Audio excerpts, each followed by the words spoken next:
Oh, fuck me.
Yeah, being sick, so.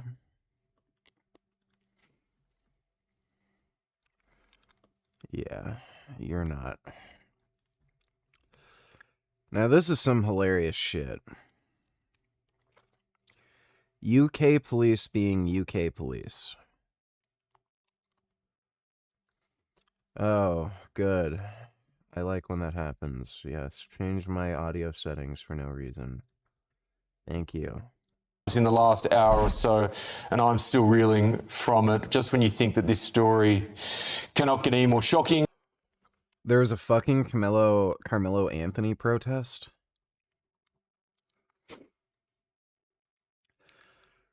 The people who support Carmelo Anthony, they're a combination of two different people, or maybe three.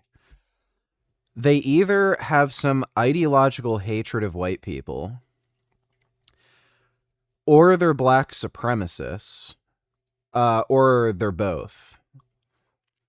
There's no reason whatsoever to support Carmelo Anthony unless you're like some kind of anti-white, racist, black supremacist.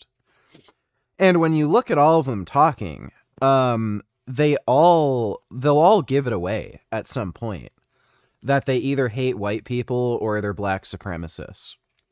It's just like the pro-Palestine fucktards.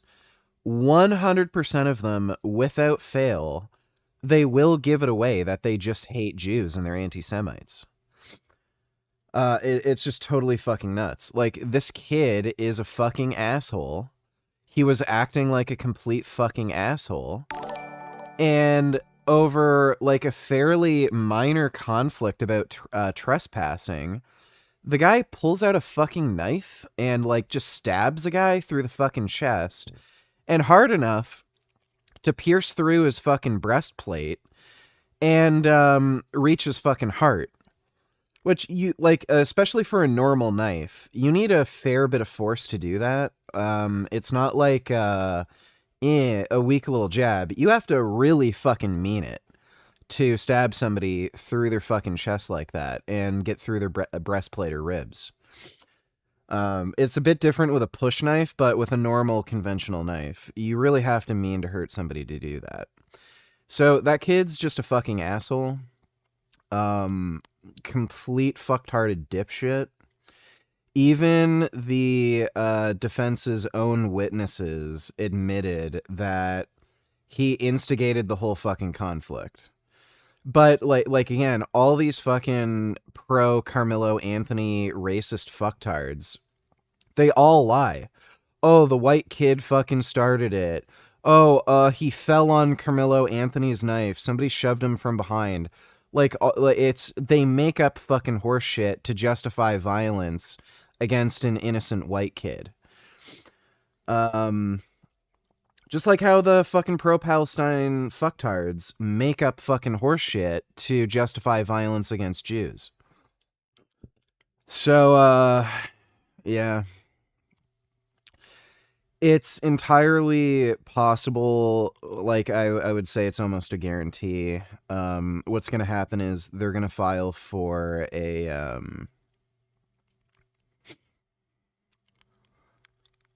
what is it? Why am I having a brain fart? They're going to file for an appeal. And they're very likely going to be granted the appeal. I don't know how Texas law works, but there was something, there was an issue with the questions the prosecution asked to witnesses on cross-examination. They asked witnesses whether or not they thought Carmelo Anthony committed murder or self-defense. And you can't ask a witness questions like that, at least not in most, like, in most jurisdictions or whatever. Like, again, I don't know how Texas law works, but the question of whether or not it was self-defense or murder, that's what has to be determined through the trial. So they should be asking witnesses questions like, was who started it, who was provoked, who initiated the conflict, like who struck who first, like stuff like that, and then the jury decides whether or not it was self-defense or whether or not it was murder or whatever. Asking a question like that to a witness, you could very easily make a case that it could prejudice the jury, and it's an inappropriate question that just doesn't make any sense. Like, a witness wouldn't be able to determine that, whether it was self-defense or murder. Like, again, that's up for the jury. So based on that alone, they may very likely get an appeal, but again, the outcome's going to be the same. Like, it's just such an open and shut case. Like, it's even more obvious than George Floyd, because with George Floyd, you could argue he was on fucking fentanyl or something, but like, it's an even more open and shut case than George Floyd. Like, this kid's just a fucking cunt. Even the defense's own witnesses testified against him, which speaks volumes. I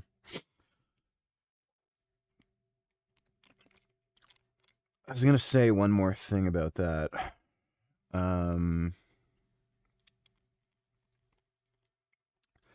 Appeal. But yeah, they're very likely gonna appeal, but they'll lose the appeal. Oh yeah. Carmelo Anthony's family are a bunch of fucking scammers. Didn't they raise like a ridiculous amount of money? It was something like $600,000 or some shit. And they didn't spend any of that money on the legal defense.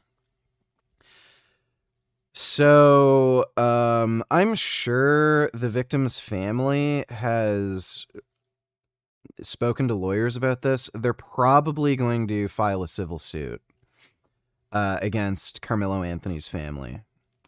So they should not have that money. Like especially since they didn't even use it for his legal defense. So yeah, this, like, they just seem like a fucking trash family. And like, again, the fact that they raised all that money and then did nothing with it and just pocketed it, and then were like, oh, well, we know our son killed him, so I guess we'll just keep this money now. We're rich. Like it tells you the whole story. This kid comes from a shithead fucktard family, and this shithead fucktard family should not be allowed to have that money. So hopefully there's a civil suit after this, and it would be really good timing too, because of the outcome of the criminal trial. So just due to the outcome of the criminal trial, they can use all the evidence from the criminal trial to win the civil trial, and that would be just a slam dunk, even just because the standard for burden of proof is lower. So hopefully that happens, and the victim's family is able to get that money. But we'll see. It's fucking retarded, though. Society has become, like, way more retarded and fucking degenerate, I swear. Like, I don't remember hearing anything like this, you know, like 20 years ago. But now you have all these fucking idiots defending, like, just some fucking hoodlum. When you gonna start reading the Bleach manga, nigga? Also, how come every time I send you links you never watch them in full, bitch nigga? I'm never gonna read the Bleach manga. It just does not look appealing. And, if you send me good links that aren't fucking annoying as shit, I'll watch the full links, but... Yeah, if you send me dumb compilations of me, like, crashing out or something, I'm not gonna watch that. Thanks for the donation, Kid Boo. Dodo donated $3. Let me see. Oh my god, dude. What is...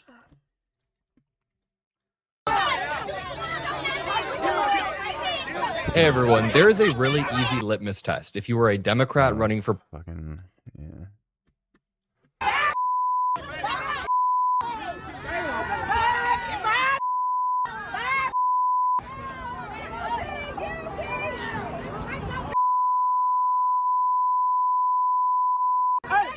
Here we go.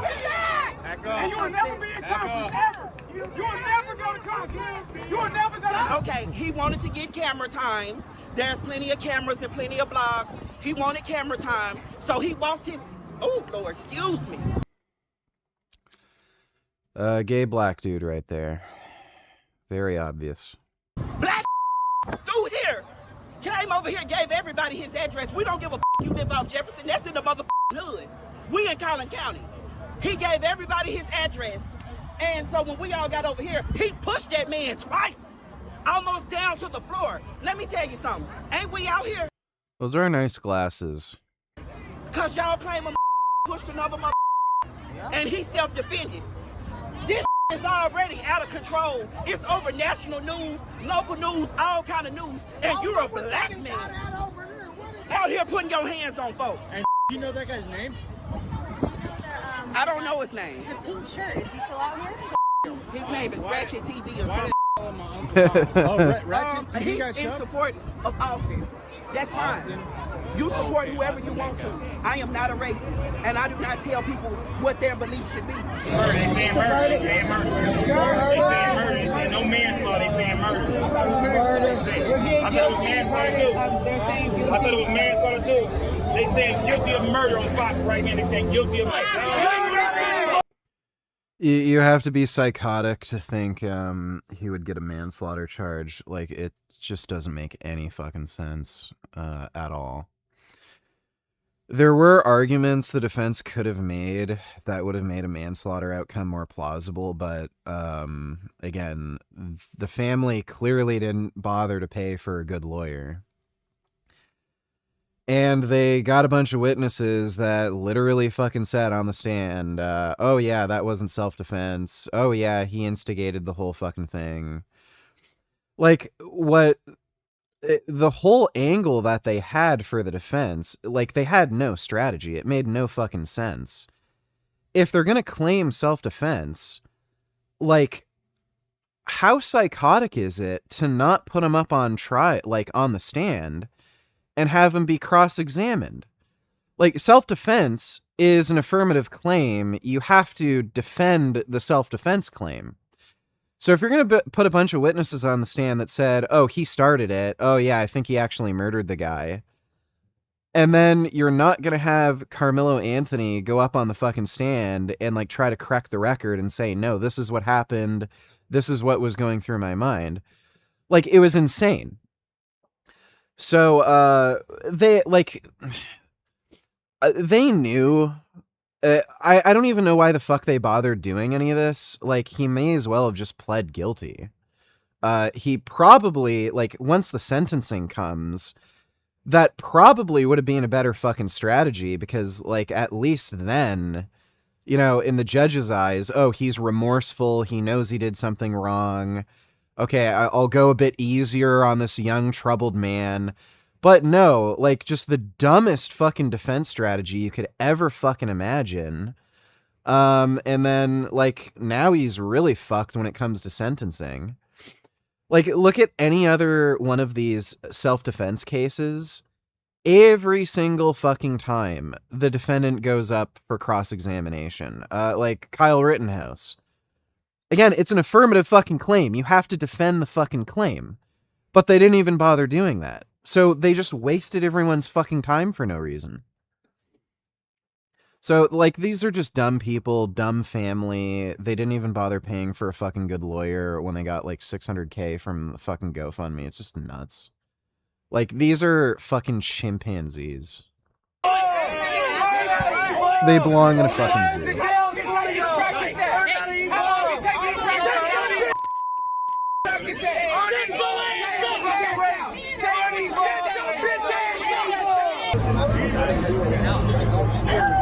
Has it not been announced? Self-defense is not a crime. Wait. Are those... Is this like an attempt to make Palestinian colors?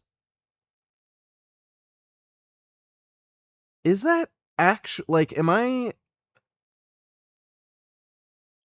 Really? Did they actually try to link this with, like, fucking Palestine? The fuck is this shit?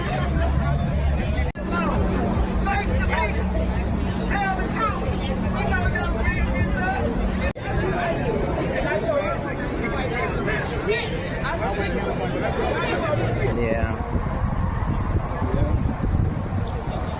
Don't believe everything you hear. I know it. That's the truth.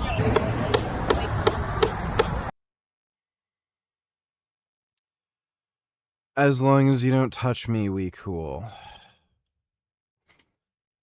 Oh my god, dude. Okay, so I guess I can, like, trespass and have people ask me to leave 15 times. And if somebody just touches me, I get to murder them. Okay, that's how that works.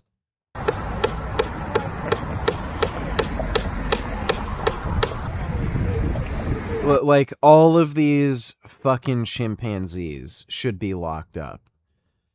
If you're on Carmelo Anthony's side, you should be fucking locked up. All of these people are a fucking liability.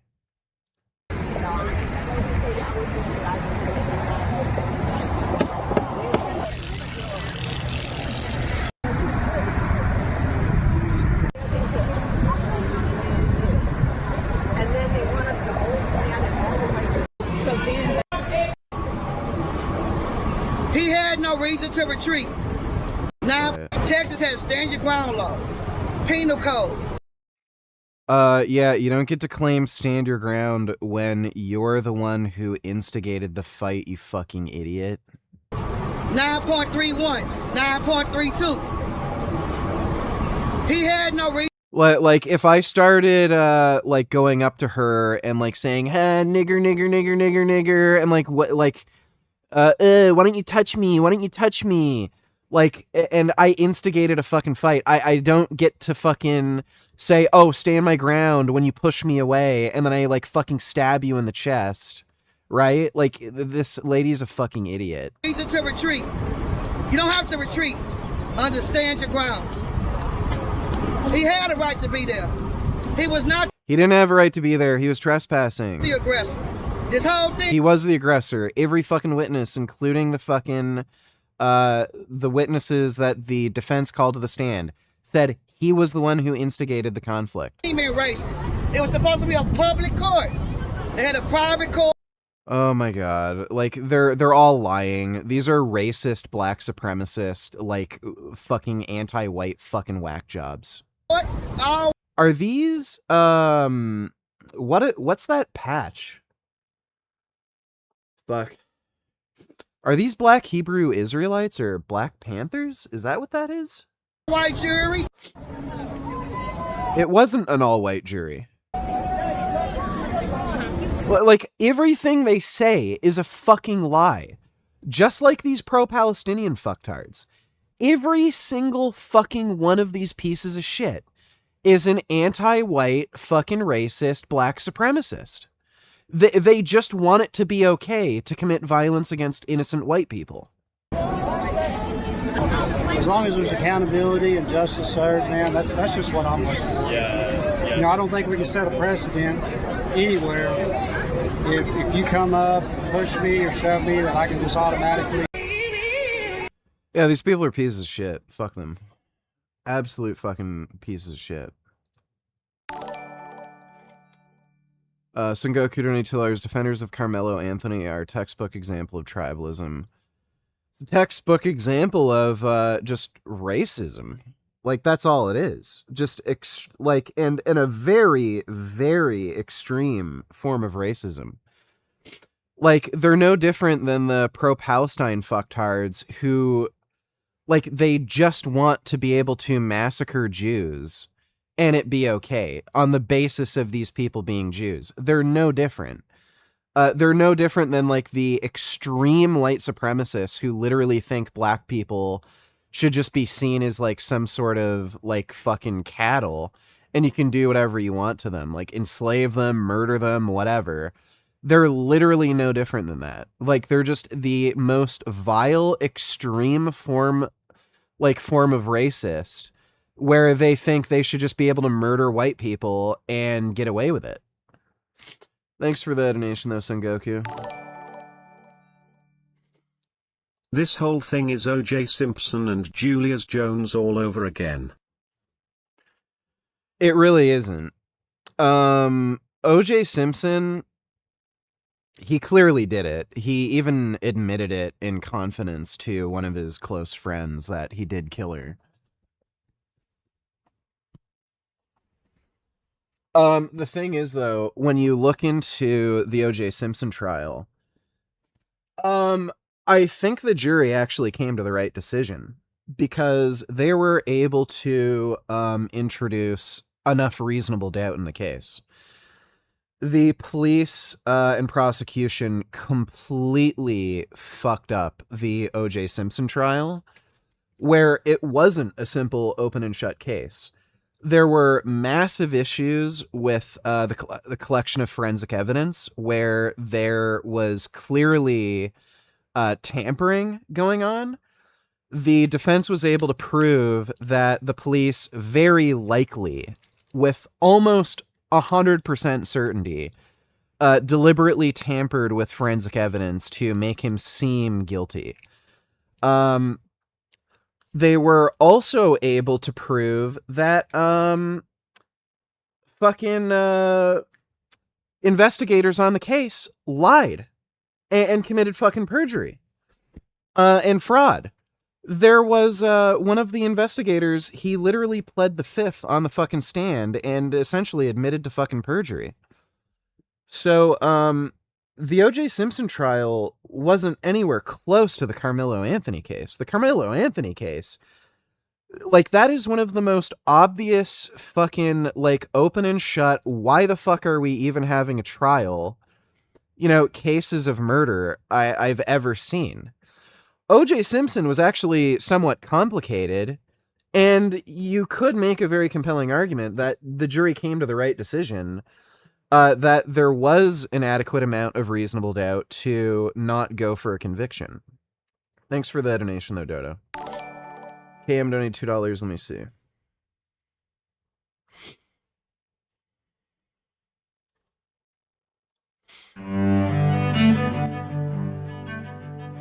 Oh, wow. Oh. Yeah, cats are solar powered.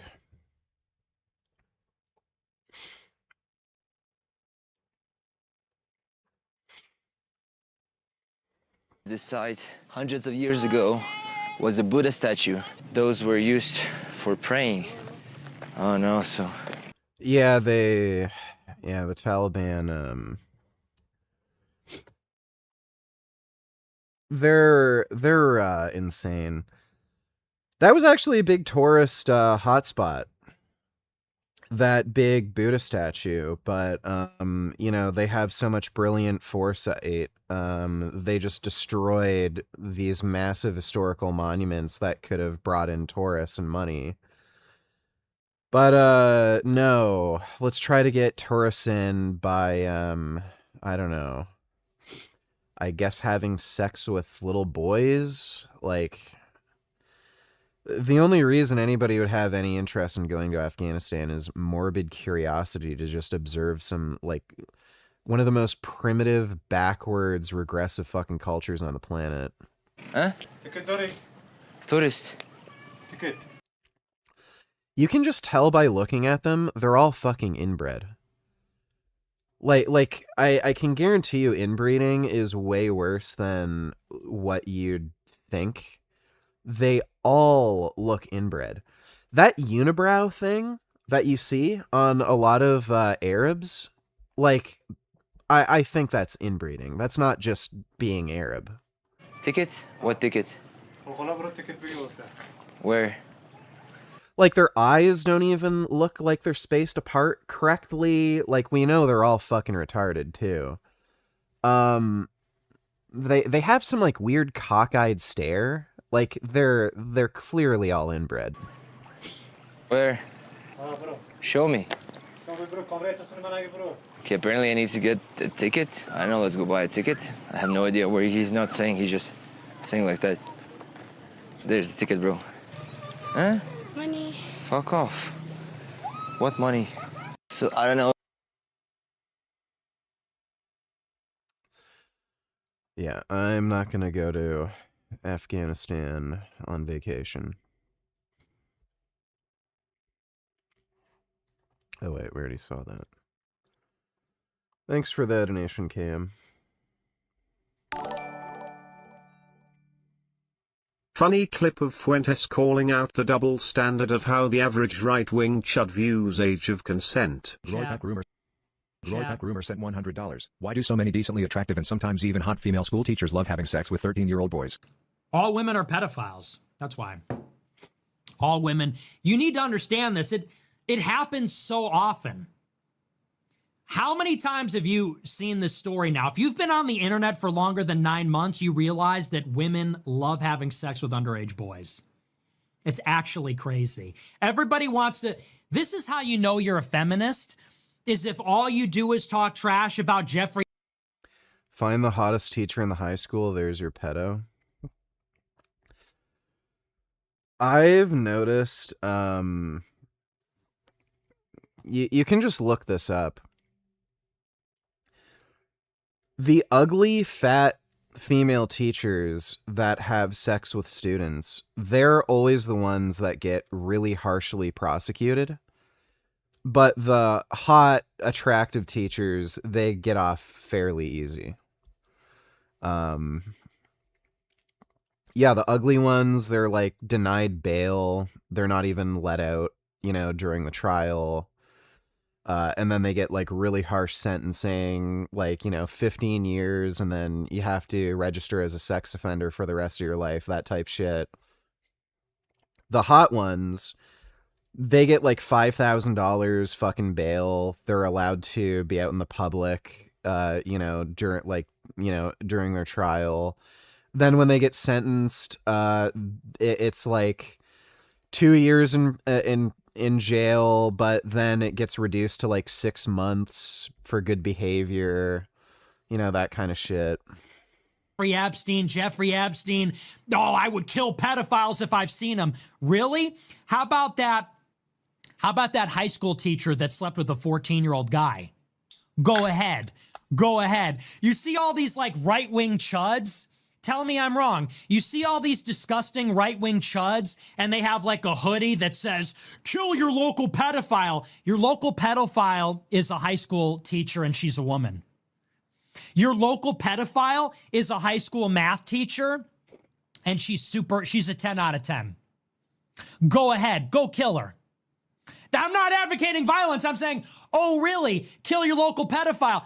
It's sort of like when you say, you know, Yeah, it's there's a really interesting kind of social dynamic with this because like it's mostly men who are on the police force and like lawyers and judges in the criminal justice system. So like dudes looking at a situation like this, if they see like a hot young teacher fucking like a 14-year-old student, they're probably thinking, man, I wish I could have had sex with my hot teacher when I was a kid.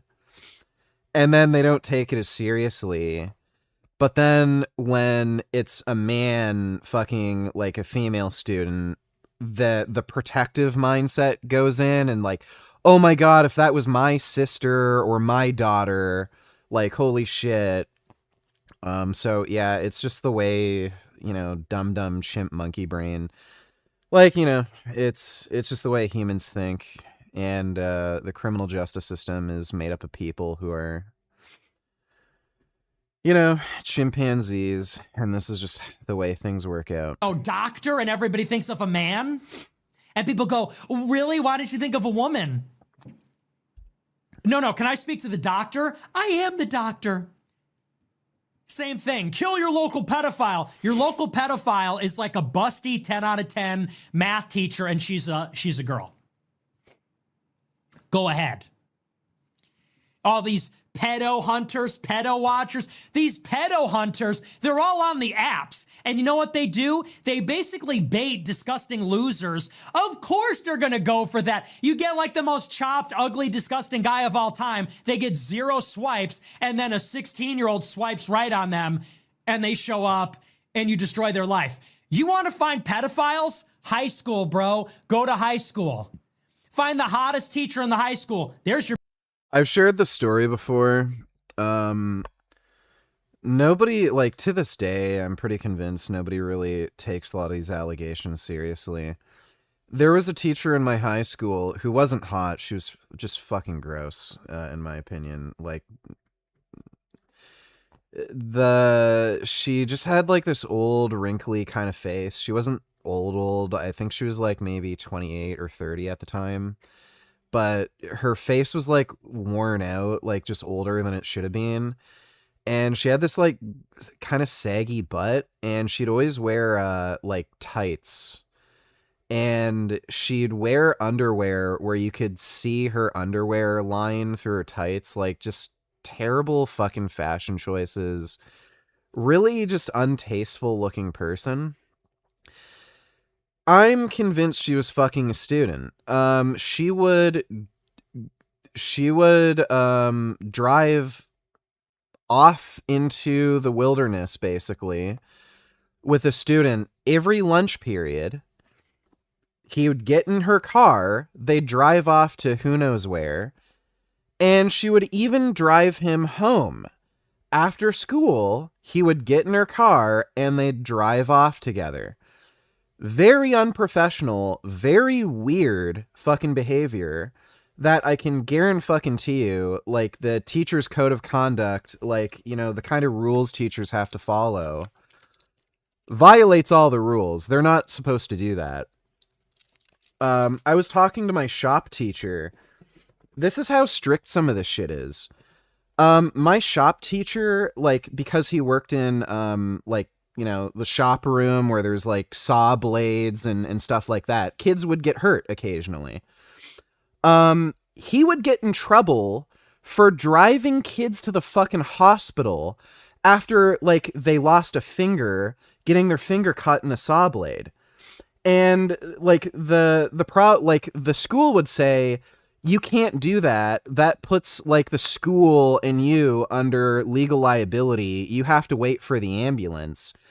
You're not even able to drive a kid to the fucking hospital after he lost a finger. This fucking teacher was driving off with this kid every lunch hour and after fucking school for no practical reason. So there's no way she's allowed to do this. And again, like, what the fuck are they doing? What business does she have doing this? So she was fucking this kid, and this kid had a reputation as being the pretty boy in school. Every fucking girl said he was the hottest boy they've ever seen. He has the most dreamy blue eyes. They talk about his like chiseled jaw and all this crap. So yeah, this teacher, for whatever fucking reason, found the hottest boy in school and was driving off with him every lunch hour and after school. I confronted her about it, and I asked her, "Are you having sex with Sheldon?" That's his name. And she gave me the most horrified, guilty look I've ever seen on anybody. And she didn't even respond. She turned away and walked very fucking quickly out of the room and ran. I think she went to the bathroom to like cry or have some nervous breakdown. And then you know what happened? I ended up getting threats from male teachers saying, I can't talk to women like that. There was no investigation. There wasn't any like police coming to ask her, why are you driving off with this kid? There wasn't any kind of faculty meeting where she was reprimanded. No, male teachers were threatening me, saying that I can't talk to her like that.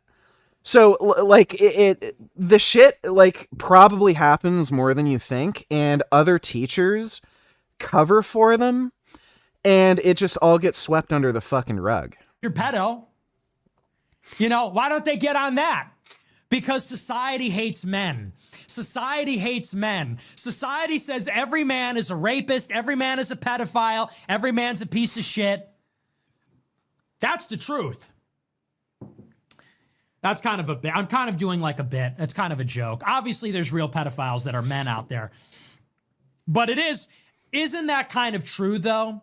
You get all the, like, your typical right-wing chud is gonna see a New York Post Daily Mail story about like some busty 10 out of 10 math teacher has sex with 3 16-year-old students at the same time. And he goes, oh, we should give those guys a trophy. That's actually awesome. Then you get some like 25-year-old guy has a relationship with a 17-year-old girl, and they say, kill that man, lynch him, this guy should be put under the ground, disgusting pedophile. And you're like, yep, you switched up. What's going on? Let's at least keep it consistent. Am I wrong? And with the women, it's always egregious. It's never like, you know, high school teacher has like a romance with the 17-year-old guy. It's never like that, is it? It's always like 32-year-old busty smoke show has massive orgy with the entire football team. Never seen a case like that. All at the same time, every day for 3 weeks. They got an Airbnb, and it was just like, it was like euphoria every day when they were at nationals. When they I've seen a lot of cases where female teachers have a lot of sex with male students, but it's always one male student. And you'd expect these types of people would probably focus on only one victim if they were having sex with the entire football team. They would get exposed immediately. So they usually just focus on one victim. They were at regionals or something. That's always the story. Am I wrong? It's always like she's texting and it's like, yo, thank you for the foursome. That's always the story. And every guy is always like, oh, those guys should be like, yo, let me buy those kids a beer. Yo, if that were my son, I'd give him a high five. Then you just get like a normal dude. He's like 22. He has a relationship with a 16-year-old girl. And they say, fucking pedophile. What, you couldn't find a girl your own age? You couldn't sleep with a 30-year-old? MILFs are in. And this just goes to show that is internalized feminism. You have internalized the box. Oh, yeah, pretty much. Thanks for the donation, Vegan Groper. When did you and Pat return? How long was the flight? Was it non-stop Toronto, Sydney? How many new Frank vids? It's only me that returned. Pat's still in Australia. I think the flight there... Yeah, the flight there, I think, was 22 hours. And the flight back was either 19 or 20 hours. And, it was from Ottawa to Vancouver to Sydney, so there's one stop. And I think there's at least one new Frank vid, and I think he has a few new shorts. Thanks for the donation, James.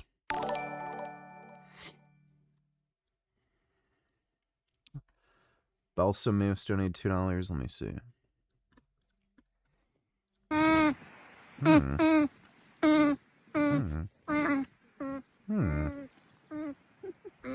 Oh. Oh. Look at those sweet alpaca lips. Oh. Wow. I love alpacas. Just sweet fuzzy guys. Oh, that's nice. Alpacas are so good. Look at them. Oh my goodness, that's a nice happy alpaca. So cuddly. Wow. That's good. I heard this new upcoming game called Join Us. You'd be able to finally create your own religion. Really? Sounds kind of cool. Oh. It's a beautiful turret. I love you. Oh, that's a nice turret. You're so beautiful. That is a beautiful turret. Oh my goodness, I wish I could kiss him. I've met a few painted turtles. Painted turtles are really nice. They're very gentle and sweet. Oh my goodness. Oh. Oh. Oh, look at him. He's going meep, meep, meep. Wow. Look at you meeping. Oh, that is good. Oh, bats are nice. So nice and little fluffy guys. Oh. Oh my goodness. Oh, that's good. Oh, that is so nice. Oh. Those are nice prairie dogs. Oh my god, look at them. They're nice little chumbuses. That's good.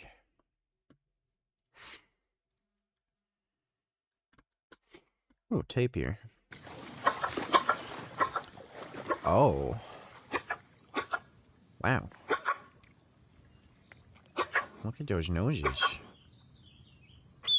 Oh my goodness. Wow. That's an interesting Pokemon. That's nice. That's really good. Oh, he likes that water. That's really good. Wow, look at that nose. Thanks for the donation, Balsamoose. And speaking of racism, VG. Let me see. Rep Crockett, you might have seen that Carmelo Anthony was sentenced to 35 years. I want to get your reaction to the trial and the verdict. My heart breaks. Was he sentenced? I thought they only got the verdict. Where did they get the sentencing? Pretty sure it's only the verdict, right? Doesn't sentencing come later? For so many reasons. And so I was just speaking to a student that is shadowing me who wants to be a public defender. And so it takes me back to what actually made me decide to get into this legislative work in the first place, because I know that our systems are broken. And what we saw with that verdict is the evidence of a broken system. Now, oh boy. Well, I used to respect Jasmine Crockett, but not so much anymore. listen, from everything that I understand, which I wasn't at the You trial fucking because serious? obviously I got a day job, but it's my understanding that Carmelo ended up stabbing, puncturing, I don't know what this tool was that they talk about, Yeah, it was a knife, dumb bitch. knife, or some refer to it as a tool. It was a knife. So this whole thing about it being like some kind of multi-tool, you know, one of those fold-out things with a pair of pliers, that's complete horseshit. It was a tactical knife that had a tool on the end of it for like a bottle opener or something, and like something to crack open a windshield. But it was a tactical knife designed for combat. He ended up hitting Austin one time. and it was about where he hit him. One time, 2 inches. This wasn't someone who said, hey, let me stab you 5, 6, 7 times. Oh, I see. So I can just shoot somebody in the head and be like, well, you know, I only shot him once, right?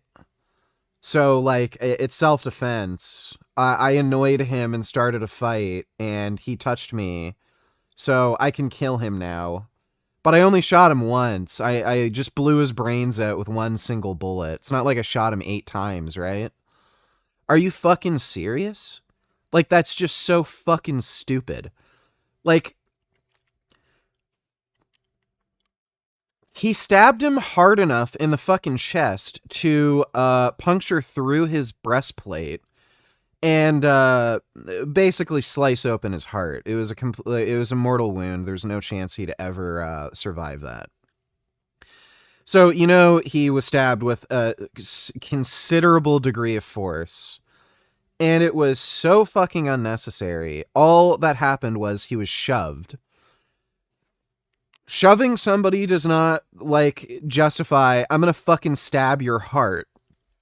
And so when you're looking at the punishment range, there's a reason in Texas that it goes from 5 to 99 or life, because you are looking at how intentional, like, how bad was this? How intentional? He stabbed him through the fucking breastplate. And punctured his fucking heart. So, like, he aimed the knife at the guy's fucking chest, stabbing him right in the fucking heart. And again, he stabbed with enough force to pierce straight through his fucking breastplate. That's not easy. You have to really fucking jam the knife in. 35 years for a kid who had decided to go under a tent that was not his team's tent as it was raining. He was asked to leave 15 fucking times. And simply didn't He was trespassing. want to be put out in the rain by some random kid that he didn't. Oh, okay. He was gonna get wet. So clearly he had to stab somebody to death. Because he would have gotten wet otherwise. Okay. know, who was larger than him. Listen, a lot of people don't know what it is.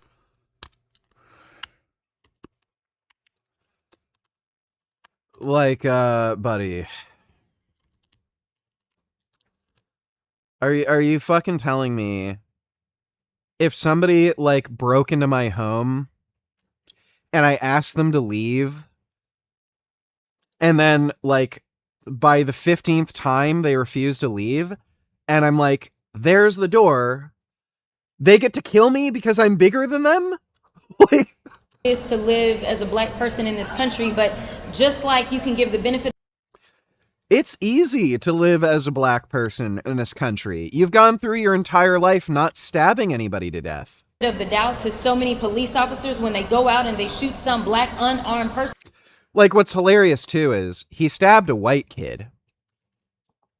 The thing that might make it difficult to get through life as a black kid is being around other black people. White people aren't going to fucking murder you if you're black. Black people are going to murder you if you're black. Just look at the fucking murder statistics.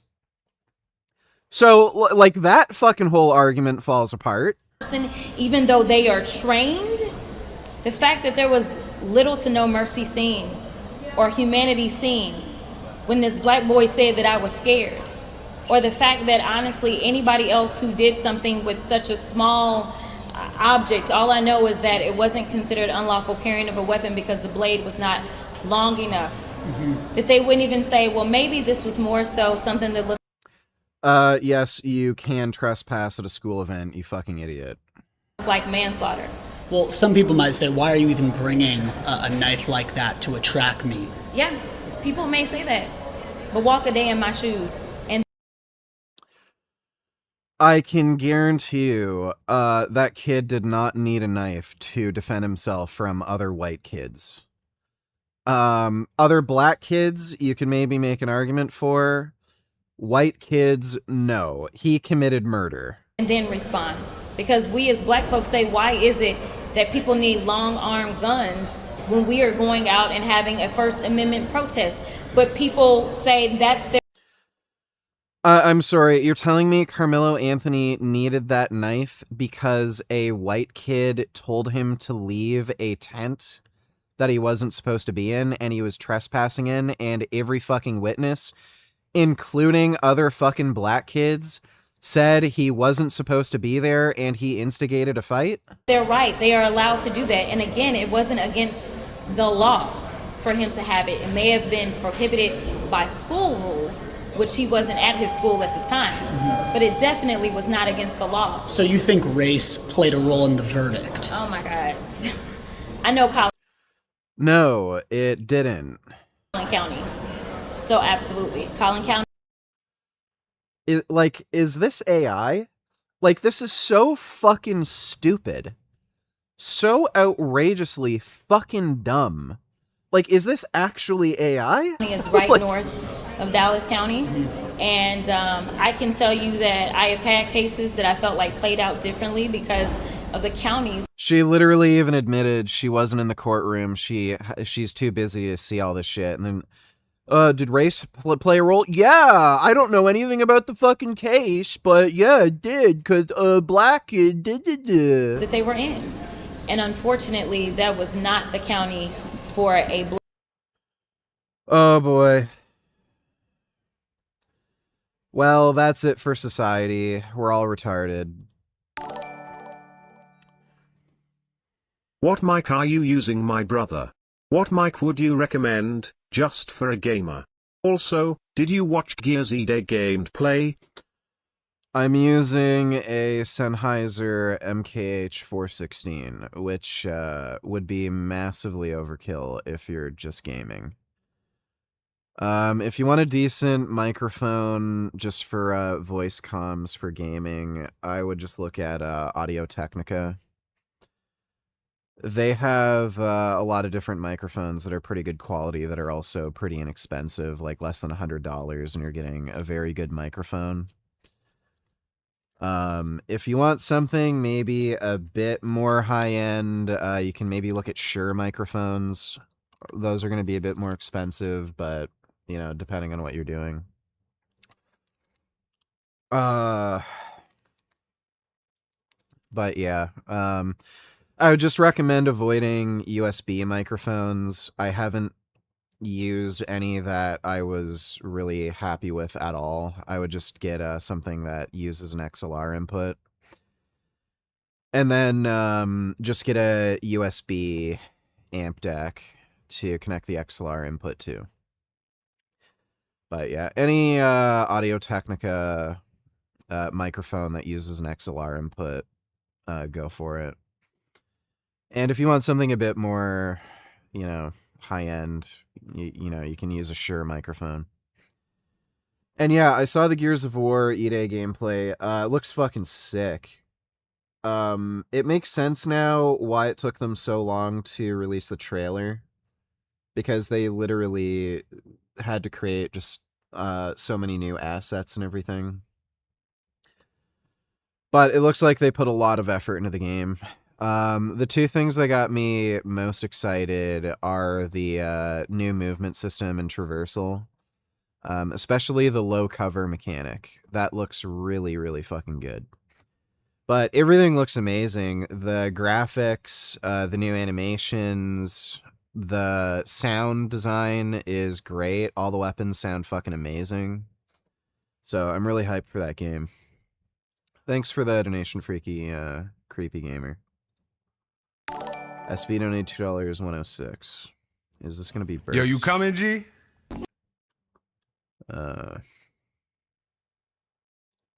What's wrong with them? You got on the Benjamin Franklin Civil War loafers. Penny loafer, no penny having 1920s hobo looking road circus security shoes. And you thought I was finna let your socks slide, my G. Your socks look depressed, bro. You don't have the calf muscles to keep your shits up your leg, my guy. You took the socks and the shoes together out the lost and found, bro. Go put them shits back, dog.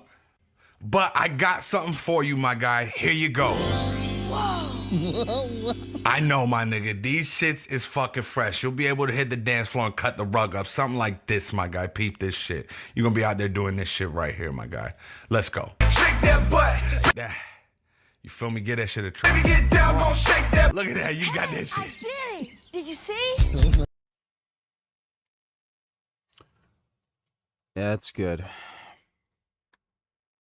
Ladies and gentlemen, this motor is expected to be run on 35 minutes.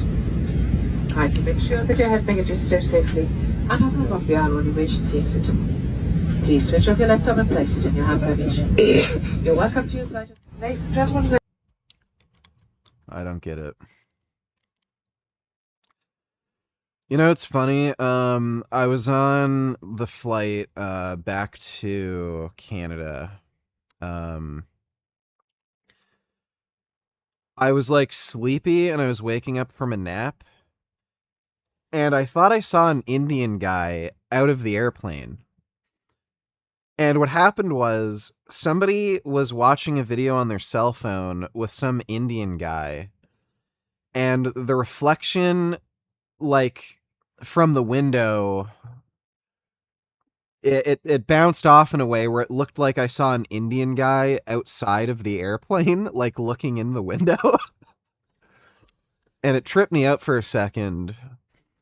But it turned out it wasn't an Indian guy that was just hanging outside the airplane mid-flight. It was just a reflection, but that was kind of funny.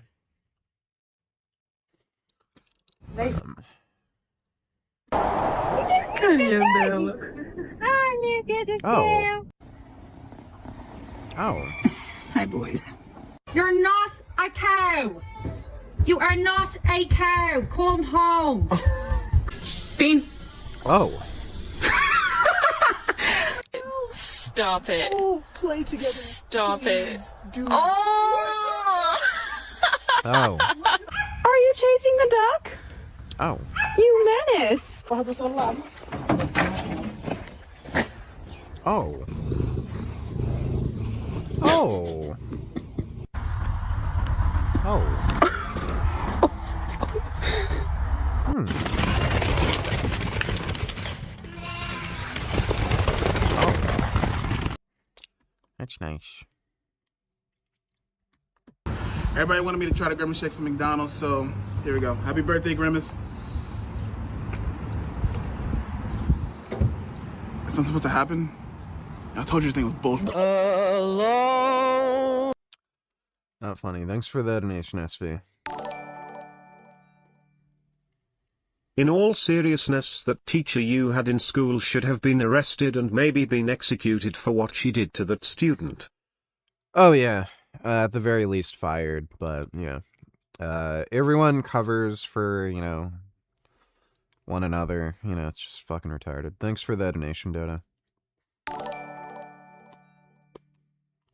Are you still sick?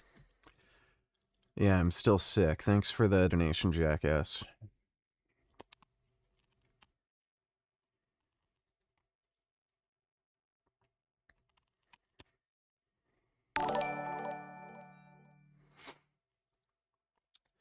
Sup, VG.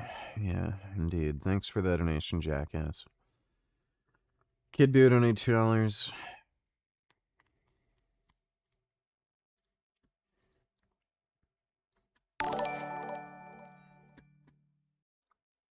Black community largely thinks it's okay to murder white kids and not be held accountable. Why shouldn't I want you oppressed? Why shouldn't I want you discriminated against? Why should you be offered equal employment or equal housing opportunities? Why should I care about redlining and historical atrocities and systemic injustice for a group of people who think it's okay to kill our kids and then not be held accountable for it, right? If you think that our lives are fundamentally less valuable and you're going... Yeah, it's almost as if it's a two-way street. But, yeah. These people are just fucking retarded, dude. Thanks for that donation, Kid Boo. How do you feel about the Chud the Builder situation? It's the exact same situation as the Carmelo Anthony case. He instigated a fight, clearly did not shoot in self-defense. Some of his testimony, allegedly, he basically admits to not even using self-defense. So some of the, like, again, allegedly, some of the testimony he already made to police, it would contradict a claim of self-defense. There's a lot of issues. For one thing, you can't claim self-defense when you're the one who instigated the conflict. Apparently, there was cameras everywhere. So he says he got attacked. Apparently, again, this is alleged. The video surveillance hasn't been released, but the police are alleging, based on video surveillance, he was the one who initiated the conflict. Apparently, the only reason that guy attacked him is because he drew for his pistol. So again, that it's more evidence that this was not self-defense. He just was going to shoot somebody. He also fired erratically around the courthouse, and he could have shot like innocent people who weren't even involved in the conflict. And he claimed he was getting beaten on like crazy and he thought he was in fear of his life. Well, he had absolutely no wounds or bruises or anything on his face. So again, that would suggest that he wasn't in fact getting beaten on, and he just drew his pistol for no fucking reason. He also made a number of social media posts saying that he was fantasizing about killing some black guy after he pisses them off. So he's cooked. Absolutely fucking cooked. He's gonna be put away. So, and he knows he's fucked. So, good riddance. Thanks for the donation, Pharaoh.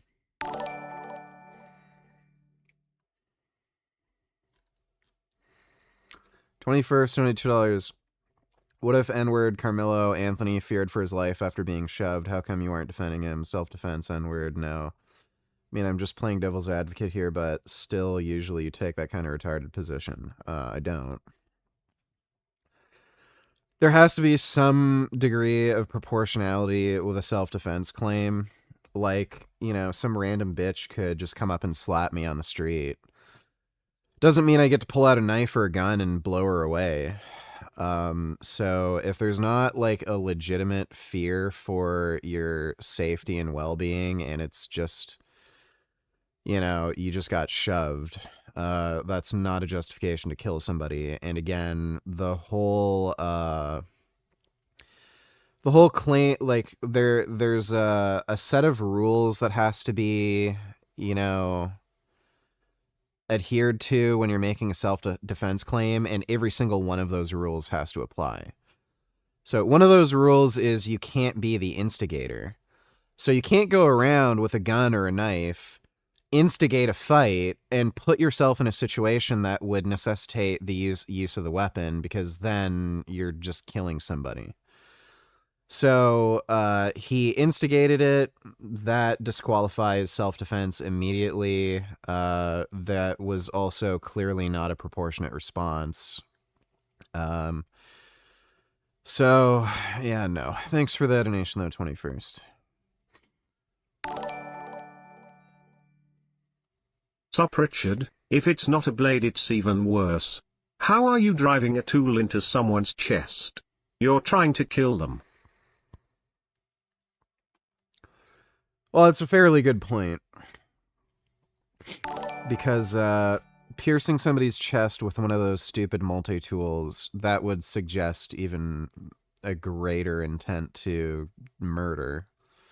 So with a knife, presumably it would require less force, and it's more designed for piercing, right? But it wasn't one of those like dumb multi-tools with fold-out, like, you know, pair of pliers. It was just a tactical knife. So, thanks for the donation, though, Saxby. Oh, fuck. STX $22. The more I see degeneracy, torture of innocent humans, torture of innocent animals, torture of kids, old people, disabled people, horrible things that humans do, I'm convinced that totalitarianism is the only way, eye for an eye. Well, yeah, that doesn't work, so stupid. Thanks for that donation, dumbass. Sarah Payne gave a short lecture at Norsk Industry 2 weeks ago about the current state of geopolitics, and she believes the Trump administration made a horrible pivotal error with the Iran war and him starting to agree look, all strategic objectives failed. I wouldn't say it's a horrible, dire situation. Again, it's not a big fucking deal. The Strait of Hormuz has to open eventually. Like, it's just going to open on its own. All the U.S. really has to do is just maintain that blockade, and Iran can't do anything about it. They can't get rid of the U.S. blockade no matter how hard they try. So, at some point, something's got to give, and they're going to have to make an agreement because they're going broke. They're losing a ridiculous amount of money per day. So the Iranian regime is probably hoping the U.S. Will lose patience with the oil supply shortage before they do, but it's never going to happen. The U.S. is energy independent, so they can wait as long as they want. Iran can't. So it's not like, it's not like some horrible, unrecoverable error. Yeah, they didn't meet a number of military objectives, but it's just not that big of a fucking deal. Thanks for the donation, though, Dodo. In all seriousness, what's with all the hatred of white people these days, VG? Communism, basically. Just retarded, dumbass communism. Thanks for the donation, Dodo. Low Cousin thought you'd be watching Clav's Octoplasty right now on Kick. Can I even watch that on YouTube?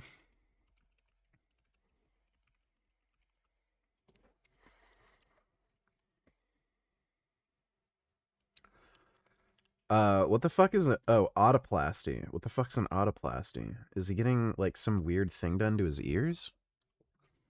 Looks like it's an ear surgery.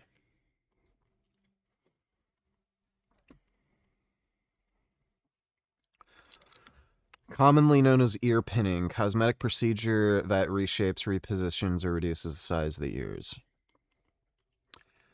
That seems wholly unnecessary, but okay. I guess anything for content.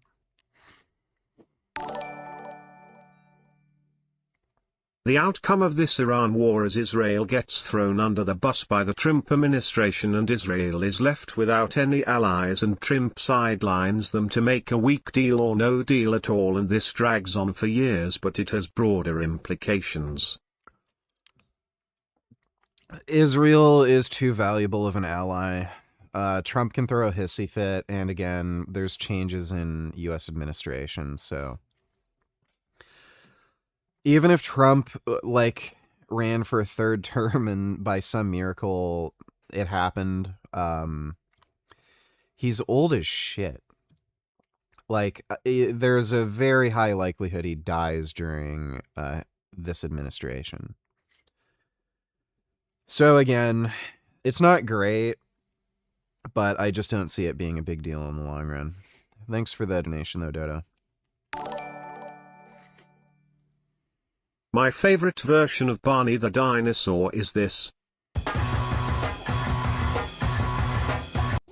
Scientifically accurate Barney the dinosaur. He's a T-Rex and ripping flesh is what his arms were used for. Barney had a septic bite, evolutionarily perfected.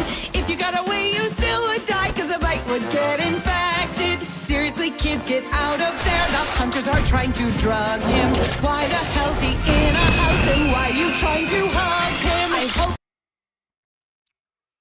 Yeah, I think I've seen that one before. Thanks for the donation, Dodo.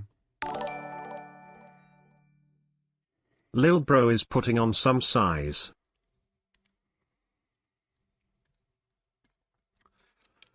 Yeah, he's getting bigger, but I don't think he's about to mog me anytime soon. Thanks for the donation, nigga. 21st, $22. SV donates the dumbest, most annoying, stupid videos besides the animal ones, but you're watching them and acting nice because you need the money, you food stamp, broke ass, beat, deadbeat, jobless, N-word. After going on vacation then getting sick, you have no money. That's a cool story, dude. Thanks for the donation. It's pretty funny. I saw a clip of Tyson on Twitter getting approached by a couple girls while IRL streaming and taking a pic. He said in the tweet that he later ended up banging one of those girls, lol. Guess that what happens when you ascend, lol. There's definitely a group of young women who are into the whole social media thing too, so I think that also helps. Thanks for the donation though, N-word. He ended up deleting the tweet, but still pretty funny. Yeah, whatever. Thanks for the donation, nigga.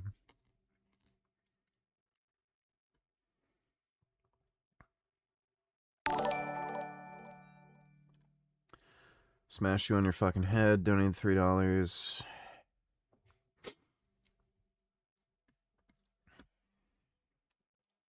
It doesn't have reverse, so to turn it around, a person might have to lift it up and turn it. I can't believe what I'm looking at right now. What am I looking at here? You may have heard of the Peel P50. This is the family version, a Peel Trident. And the reason why this is the family version is that it actually has 2 whole seats, so not very practical. I'm surprised they couldn't fit a reverse gear into that. But it will hold some groceries and my wife at times. It's got a bubble top, which is great, but in the sun, it's like a microwave. It came with air conditioning. There you go. It moves 0 air while you're driving. So is this like a real-life Jetsons car? That's how I felt when I saw it. So originally it had a 50cc, 4.5 horsepower engine. I decided that that was not enough to drag my butt around. So I put in a 125cc 2-stroke. It now has 9.5 horsepower. It's my hot rod. It has a 1.5 gallon gas tank that takes you quite a ways. It'll do about 45 miles an hour with the 125 in it, but it feels like you're doing 145.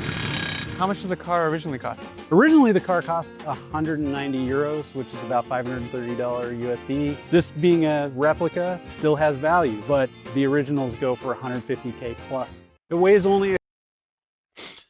That's pretty neat. I like stuff like that.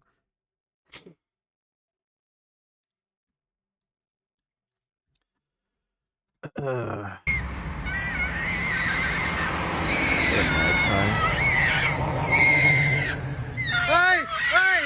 Hey!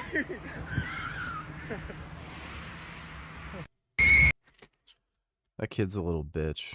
Thanks for the donation, smash you on your head. Really? Why do communists hate whites so much, VG? Well, if white people hate themselves, then they're more likely to destroy their own society by allowing in immigrants and shit. That's the whole idea behind that.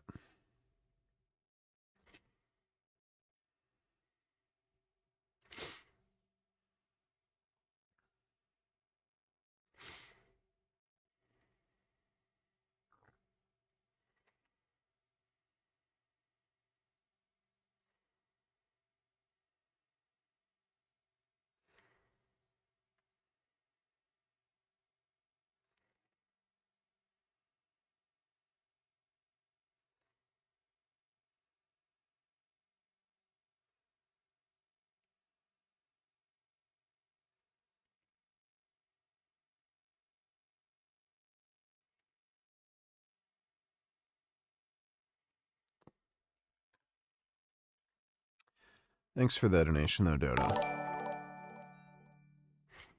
Sup VG, I saw you have a new GF. Do you date women who have male friends and hang out one-on-one with them? No. Like...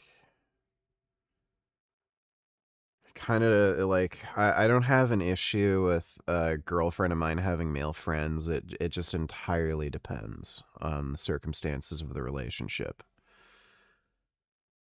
Thanks for the donation, though, male friend. At the comments on this video. People liking solidarity with Carmelo in the thousands one after another.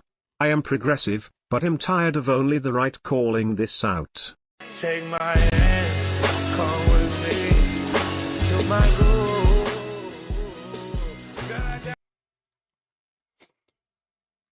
Comments. Imagine the beautiful life Austin could have had. You can tell he wasn't a bad child. These people are retarded. Oh, he's heterosexual. Clearly, he couldn't be a bad person. Yeah, whatever. It's just brain rotted internet shit. Who cares? Thanks for that donation, dude. Son Goku donated $2. Who do you think the Democrats are going to run in 2028? I have no idea. Every candidate they run is going to be a terrible, terrible pick. Conservatives are going to win again, so...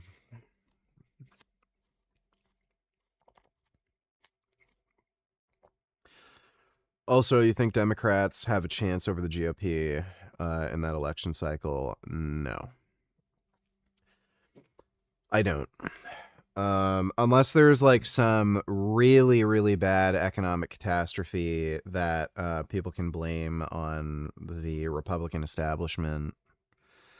I don't see it happening.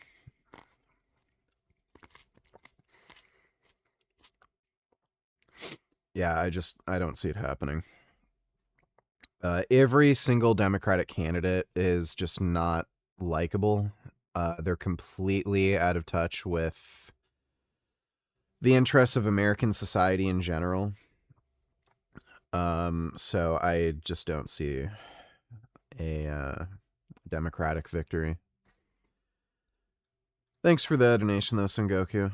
STX $20. It doesn't work. I would literally send to jail or off literally all or a majority of psychopathy, and IQ test would be mandatory. Low IQ equals labor, killer equals rip.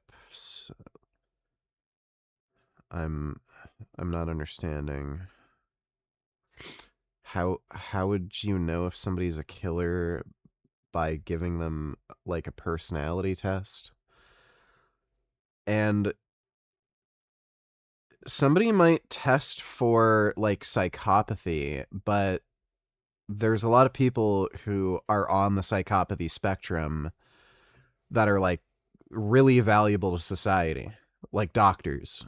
You'll find a lot of surgeons are on the spectrum for antisocial personality disorder. And there's a reason for that. They cut people open.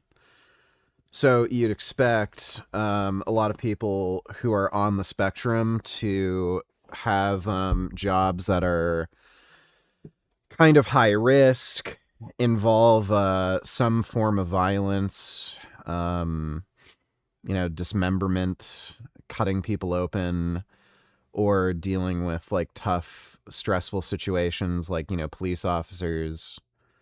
So I don't see how that would work and why you'd have an interest in any of that. You can look at any totalitarian society in existence. They don't live better lives. They don't have less crime. They don't have less violence. Thanks for the donation. Man, when they say birds are related to dinosaurs, they're not kidding, like with that bird chasing that kid on that bike. Yeah, thanks for the donation, Dodo. Well, here we are.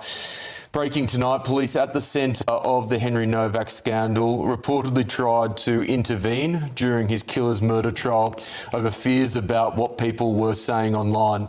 According to the Sunday Times, the Hampshire police wanted to issue a public statement during the trial to combat what they called misinformation surrounding the case. So just when you thought this Henry Novak story couldn't get any worse, we just got a recent revelation. I believe it was from the Times of London initially, and it's being reported by GB News, that the police department at the center of the Henry Novak case actually decided that they were going to release a statement during the trial of his murderer that would have undercut the actual murder trial that the prosecution was running in order to save save face and combat what is referred to as disinformation on social media. Now, of course, this is the same police department that fought tooth and nail in order to hide this body cam footage from the public, because this particular incident actually took place on December 3rd of last year. And the fact is, the reason why they wanted to hide this, the reason why they didn't want anyone to see this, is that this particular police department decided when they arrived at the scene of the crime that the person who was bleeding to death, who was stabbed, was not actually the victim based on the color of his skin, and of course based on the false allegations, as the Super Mayor would call them. False allegations and not facts. From Vikram Digwa, who of course was the murderer, that in fact this white individual, for no reason at all, even a little bit, no justification, attacked him racially. And in fact, they honed in on bruises that didn't exist on Digwa's face. Has anyone been hurt other than him? Yeah, me. He's grabbed my brother. He's took my turban off, started grabbing my head. Are you injured? Yeah, I've got swollen eye, little bruise. Alright, just step back a little bit for me. Rather than check in on the person that was dying. And of course, there's the iconic line that should ring in infamy in the United Kingdom, which is the man saying that he has been stabbed, and the UK police officer saying, "I don't think you have, mate." Someone flag these down. Got this stabbed. Right, let's get you out of there, shall we? Oh. I was in bed asleep. Whenever it just finds me up there, look, someone's attacked. Grab his other arm. What's happened to you, alright? You've been stabbed? Whereabouts? I don't think you have, mate. Just when you thought this couldn't get any worse, just when you thought this couldn't get any more reprehensible, it turns out that this particular police department, the Southampton Police Department in the UK, decided that they were going to try to portray Henry Novak as the aggressor in his own murder, even though they knew otherwise, during the trial, thus risking the conviction that would have happened during that trial, just to stop you guys out there in the world from making mean comments on social media. That is how much they are wedded to the idea that white people are racist and don't deserve justice. Again, this was in their actual manuals, and this is what we're going to talk about today. But before we do, I want to thank everybody who supports this channel via actualjusticewarrior.com/join. Oh, give me the money. Give me the money. Okay? He's up here. Away, mate. He's obviously he's fallen from there. He slipped from there. There's other shooters left over there, mate. What's your name, mate? Huh? Now look, as of right now in the UK, Vikram Digwa, the suspect in this particular case, has been convicted. He has been sentenced to 21 years to life, which is among one of the stronger sentences that you can get in the United Apparently that guy is already being attacked in prison. Somebody threw boiling water at him. So, he's not having a great time in prison, which is deserved. That guy's a fucking jackass. United Kingdom. But one of the things that many people have pointed out, because they're reading it in the reporting and realizing that this is not being clarified to the public, is the fact that the Digwa family is definitely in on this particular murder, because what I was shocked to find out, and I'm sure many of you were as well, was the fact that Henry Novak is actually behind a car on the Digwa property in front of their home, because he had been moved at some point in time by the father or the brother or some combination of the two behind a vehicle before 911 was called. In addition to that, you also had the brother call 911 and report an evil white racist hate crime, and of course the family was denying that he. All right, so yeah, that's fucked. They should be charged too. He had been stabbed. Like, I don't know what charge, but like aiding and abetting or something. And Spec King of Birds, VG, this is why we should adopt, not shop. Parakeets are a familiar sight in pet stores across the country. These small, colorful birds are known for their personalities. For less than $50, you can take one home. But where do some of them come from before going on sale? You've heard of puppy mills. Well, PETA, the animal rights group, alleges this is a so-called parakeet mill, where they claim birds by the thousands are raised until they can be shipped off to a pet store near you. PETA. Yeah, that's humanity for you. Thanks for the donation, Dodo. I don't know why people can't just buy a VR headset or something. while he was pleading for his life, while he was begging for help. And of course, the police deferred to the minorities because this is what their training tells them to do. Now, of course, in a regular, ordinary police department, even if there was an evil white racist incident, if somebody is bleeding to death, you would normally prioritize that. But in Southampton, they decided that the feelings of these Sikh individuals or sick individuals, again, I've heard both pronunciations, and honestly, I could care less. I'm going to use whichever one I damn well please. And yeah, they decided that they were going to take their word for it. And this is why you have the dragging of Henry Novak in his final minutes. You have the infamous "I don't think you have, mate," when he said he's been stabbed, and of course he repeatedly says he can't breathe. You have the cuffing of Henry Novak, and of course you have them reading what I've been calling the Miranda rights, but in the UK it's actually not called the Miranda rights because they come from a case in the United States called Miranda. And yeah, it's one of the most disgusting things you'll ever see.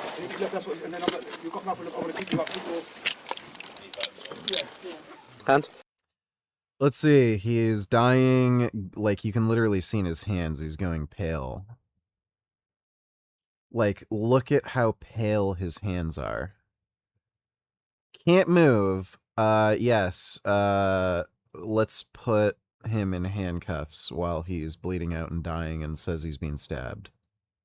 No, I can't breathe. Put the hand in the cuff, mate. Yeah. This is like the times this has happened to us. We've been walking, we parked, nothing happens.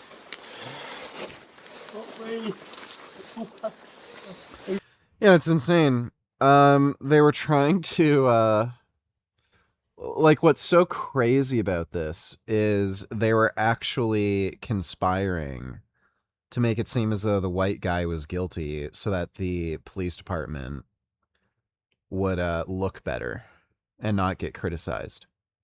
Saying he's been stabbed, so Where let's do you just check think him. he's been stabbed? In the face? Oh no, but we have to check, don't we? Right. In the face? Just get these back off, get their details and that, and I'll keep hold of them. Yeah, good thing they're not, you know, doing first aid. Keep you on your side, mate. Like, any sensible person looking at this would, like, it's what it, like, who are they fucking hiring? Even if they're getting this, like, weird, retarded diversity inclusion training, you'd think a normal person would just be like, okay, this is stupid, whatever, just dumb faggot shit. And then they see something like this. This guy said he got attacked, and he was racisted at. Okay, well, he has no marks or bruises on his face anywhere. He's standing up fine. Like, clearly the guy's fine. And you got this guy saying he's being stabbed, I can't breathe, and you see him going pale.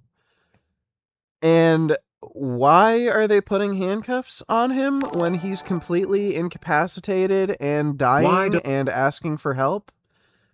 Oh, well, he is accused of saying a racial slur. Better handcuff him so he can't attack us with those racial slurs.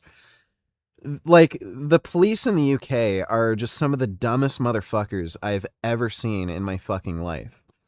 This isn't just a failure of training. They're selecting a type of person to join the police agency that's just an insane retard. Like, that's the only way something like this happens.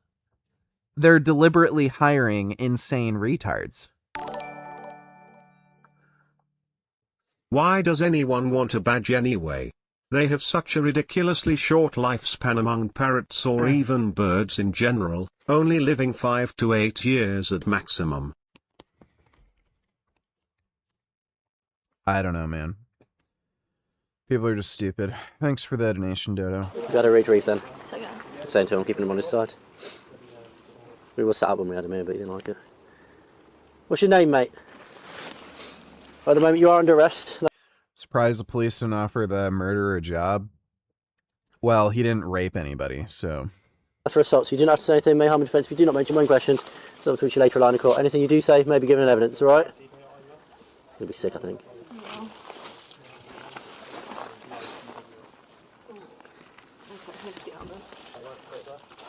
What's his name? I just want you to call it. Yeah, we've got this male. He's just been beat up. Are we able to get an ambulance, please?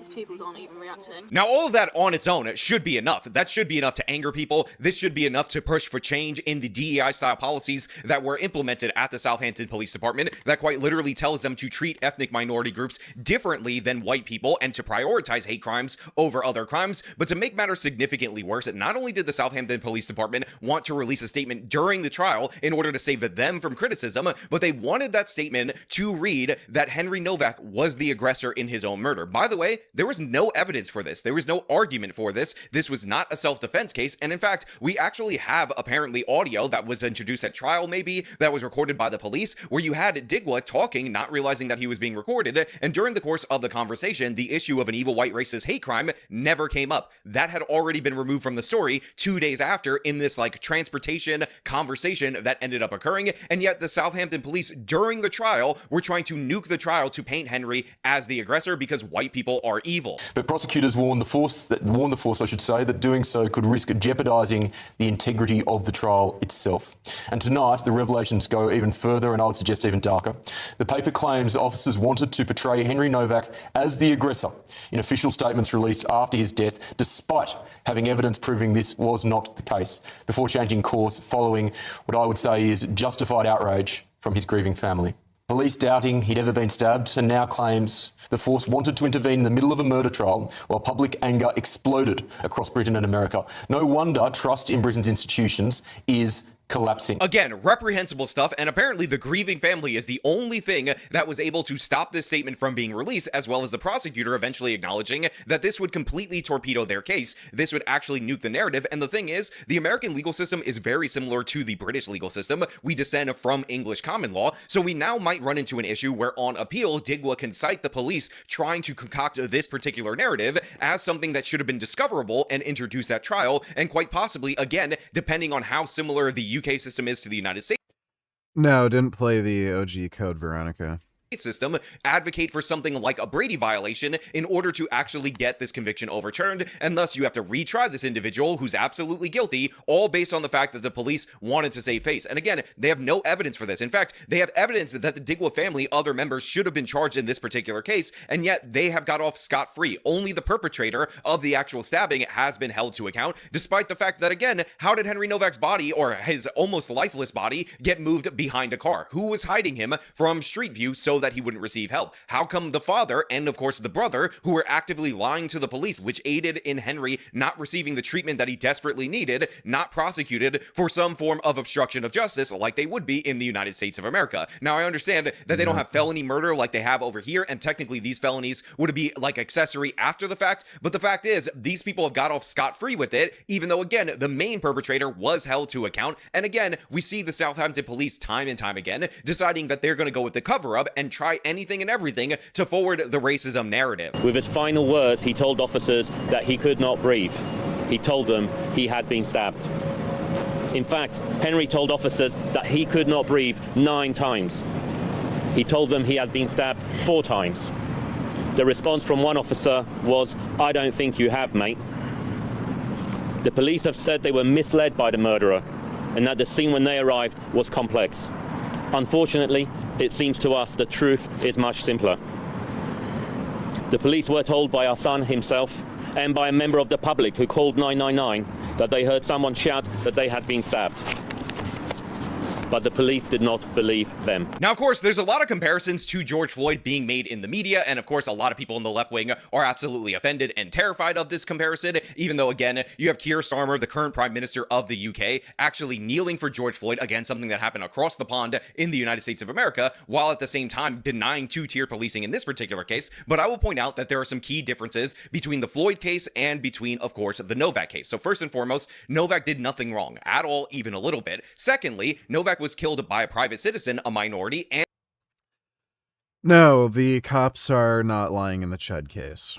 And in addition to that, the police used their racial bias in order to take that minority side over Novak. But in reality, in the Floyd case, there was never even an allegation of Chauvin's racism. That was just something that permeated throughout the culture, but that was actually never even attempted to be argued at trial because there was no basis for that. In addition to that, the police in Minnesota actually did call the ambulance right away. They tried to get him treatment. The ambulance took a very long time. And of course, on top of that, this guy actually ingested fentanyl pills, had a lethal amount in his body at the time of his death. death. So that case was really more about who could argue cause of death better. The defense obviously ended up failing at trial, as we all know, because Chauvin got convicted, but they argued it was actually a fentanyl overdose and Chauvin used regular ordinary police restraint as was in his training. But in this particular case, it was an alleged stabbing. The police couldn't care less.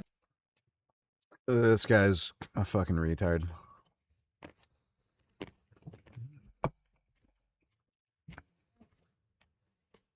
Kneeling on somebody's neck is not a normal way to restrain a suspect.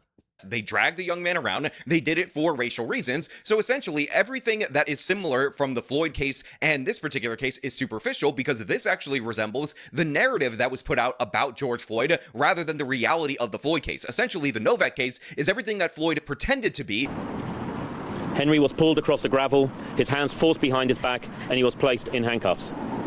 Instead of being treated as a dying victim, police formally arrested Henry for assault and read him his rights. That was the last thing he heard. Henry did not die with dignity. He did not die with the care he deserved. He like the big issue here is there was no evidence for, like, the way they conducted the investigation was just insane. They have a guy who's claiming he was racisted at and was attacked. He had no marks on him. He did not have a single fucking mark on him. The victim was on the ground, completely incapacitated, couldn't move. You can see how pale the guy was. He was losing blood fast. And he also said he was stabbed. So, like, why are they accepting the testimony of the guy who's clearly lying? Oh, I was attacked and beaten. No mark on him. The guy who said he was stabbed is on the ground, can't fucking move, is going pale white, and they don't listen to him. Like, the only explanation is, yeah, there was some kind of racial bias in the police department where they just chose not to believe the white victim, and they went along with this, like, oh, white people are fucking guilty narrative, even though you can look at rates of violence among minorities versus white people. Guess what? So, like, that's the fundamental fucking problem here. But yeah, it's the UK. lost consciousness before anyone believed him. Except it's actually real here. It actually happened. It actually occurred. And yes, a great number of people are outraged. Now, of course, a lot of people in the British media are talking about how the Sikhs are terrified. They're really worried. The real issue is the evil white race's backlash against the Sikh community. And I find this rather annoying. And again, very similar to how people react to Islamic terror situations. Again, see this Norm Macdonald clip that I'm very fond of playing. I can't say my friend's name, but he said his biggest fear is that ISIS or some terrorist group like that will get a hold of a dirty bomb and explode it over a major city within the United States and kill tens of millions of people. Because then the blowback against innocent Muslims would be absolutely terrible. Yes, that's right. That's true. Yeah. All right, let's do some jokes. But yeah, it stands to reason that you should not be rioting in the United Kingdom. You should not be acting like Black Lives Matter. And in addition to that, obviously, every single community can have outliers that commit these kind of crimes. And the reality is, based on the statistics, Sikhs or Sikhs, however they want to be pronounced, are not actually major perpetrators of violence and terrorism. Now, it's a bit different in Canada, where they got the Khalistanis over there, the people who want their own independent state just for the Sikhs. And they do terrorism in Canada because they've allowed so many Indians in their country, they didn't realize they imported a blood feud. And of course, they do terrorism in India, but in the UK, this is not a major problem. And I do think it's important to not try to spread the pain out to other people who are undeserving of it. However, we should highlight these police departments, these initiatives that are embedded in the UK government. And yes, we should absolutely question a government that goes after people for mean social media posts rather than, actually checking on a dying man. Now, I've referenced this before, in fact, many times, and I will reference it again. But of course, we have that infamous incident in the UK where a man was burning the Quran in protest. Somebody from the Turkish embassy or Turkish national ended up trying to murder him via a stabbing, and the guy who did the stabbing actually got no jail time. He was released. Now, as if that wasn't bad enough, the guy who burned the Quran was not only convicted of inciting racial hatred, but in addition to that, they used the attempted I'm pretty sure it was an ex-Muslim dude too. That it wasn't even a white guy. Murder on him as evidence that he was inciting that hatred. Now, of course, that was eventually overturned during appeal, but the fact that the UK is so warped that they actually release somebody without any jail time who tried to do an attempted murder over freedom of speech and then prosecute the person for freedom of speech using that attempted murder as evidence against him when he's the victim of that tells you where they're at in terms of white people versus minority relations. I'm pretty sure it wasn't even a white dude. While we are on the topic of both birds, racism, and PetSmart. I'm sorry, sir. I just don't feel comfortable. You don't feel comfortable what? Listen, I want to buy one. I'm recording you right now. I want to buy. I'm not listening to that. Thanks for the donation, Dodo. And yeah, it's reprehensible. So again, I need to emphasize, this is a problem. Yeah, get out of the UK while you still can. It's just fucking insane. Absolutely insane.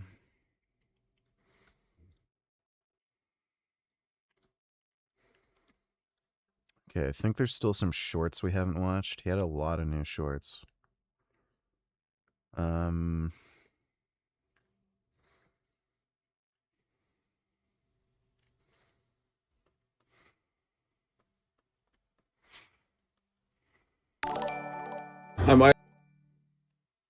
VG even if the Hormuz Strait opens eventually, the fact is all these other countries that are traditional US allies or were going in that direction are all looking towards China for stability. That's largely due to the Trump tariff policy and foreign policy.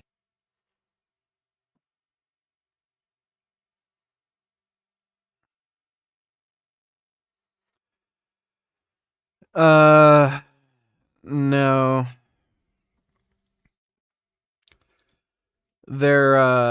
So some of the I looked into some of the Trump tariff stuff. A lot of the tariffs do seem to be related to corporate corruption. The thing is, though, I know Canada specifically violated the trade agreement they had with the U.S. It was Kuzma, and they're still violating it. Canada, I know for a fact, violated Kuzma. I'm pretty sure the UK also violated Kuzma, and that would probably also go for the rest of Europe as well. It was mostly due to the social media platforms and e-commerce. Canada has some like weird fucking tax policy when it comes to American social media companies like Facebook, YouTube, Instagram, crap like that, where they charge them some extra taxes. They're not supposed to do that under Kuzma. So that could very well likely be what instigated some of the tariffs. It's hard to know for sure. Like, again, Trump's a retard. But, yeah, Canada did violate Kuzma. So it's kind of weird that, you know, you have the Carney government complaining about the U.S., you know, just unnecessarily being hostile and creating these tariffs. Well, Canada was basically doing that first. They violated trade agreements and essentially like imposed tariffs on U.S. goods and services, and it was mostly related to e-commerce and media and social media websites. So, but nobody's going to China for economic stability. They're just kind of panicking and just trying to make sure their countries don't go into a recession and shit. So they're just trying to create short-term trade deals with China for that reason. Nobody wants to be close buddies with China because everybody knows what comes along with that. There's a lot of strings attached. Thanks for the donation, though, Dodo. I have to wash my face or something. My face is, like, super fucking itchy. I'll be right back.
Oh.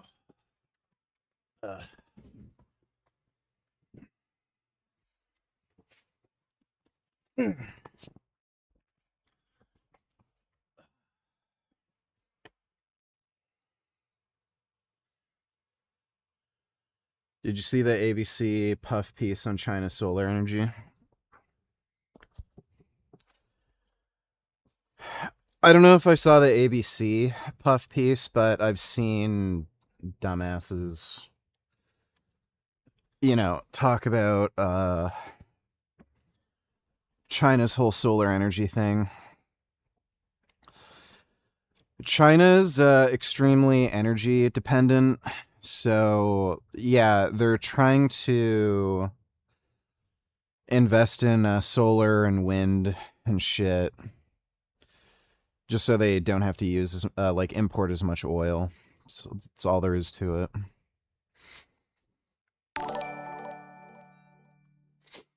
Did you hear that Gaz Oakley is no longer vegan? Yeah, I heard about that. He's always been a faggot, and yeah, sure enough, he's gone full fag, so. He's always been kind of this whiny fucking pussy beta male, so. You know. What probably happened is...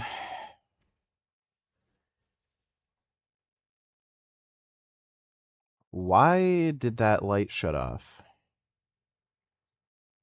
I'm not... Whatever, I'm not gonna bother.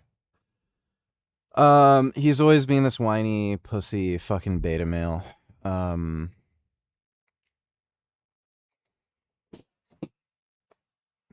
Give me a second.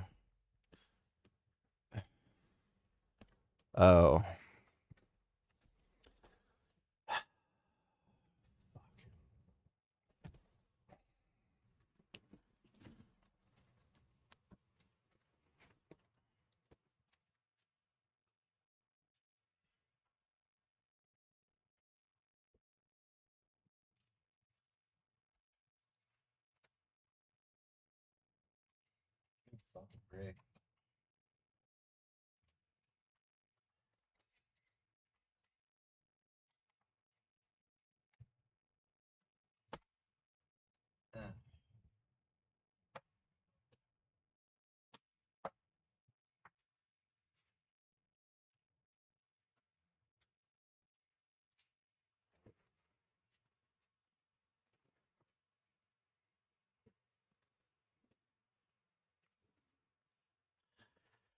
He was probably dating some chick who isn't vegan, and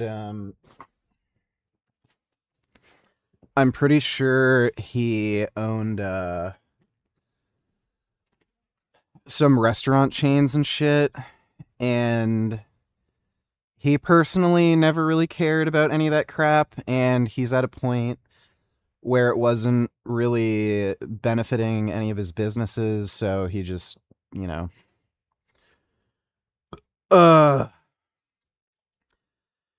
gave it up and made up some of the dumbest excuses.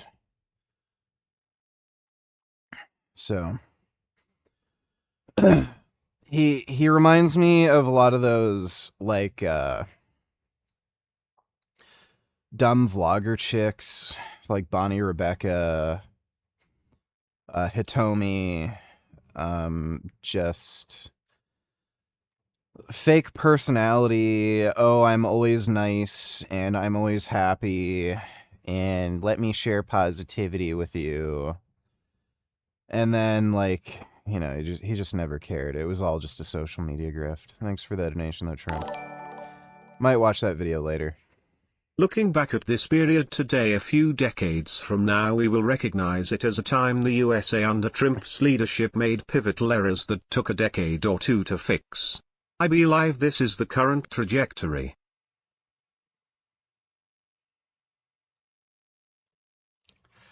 Yeah.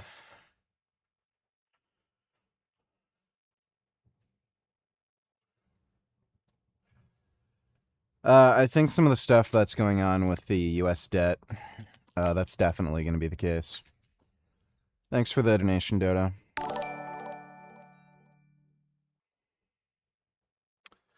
Random Mexican donate tellers can't believe Sverige called it out almost 2 years ago. Hey, what's up guys? As requested, I'm going to be reviewing a video by Gaz Oakley, formerly known as Avant-Garde Vegan. The video is called My Rather Extreme Way of Eating, Exercising, and Living for Happiness in It.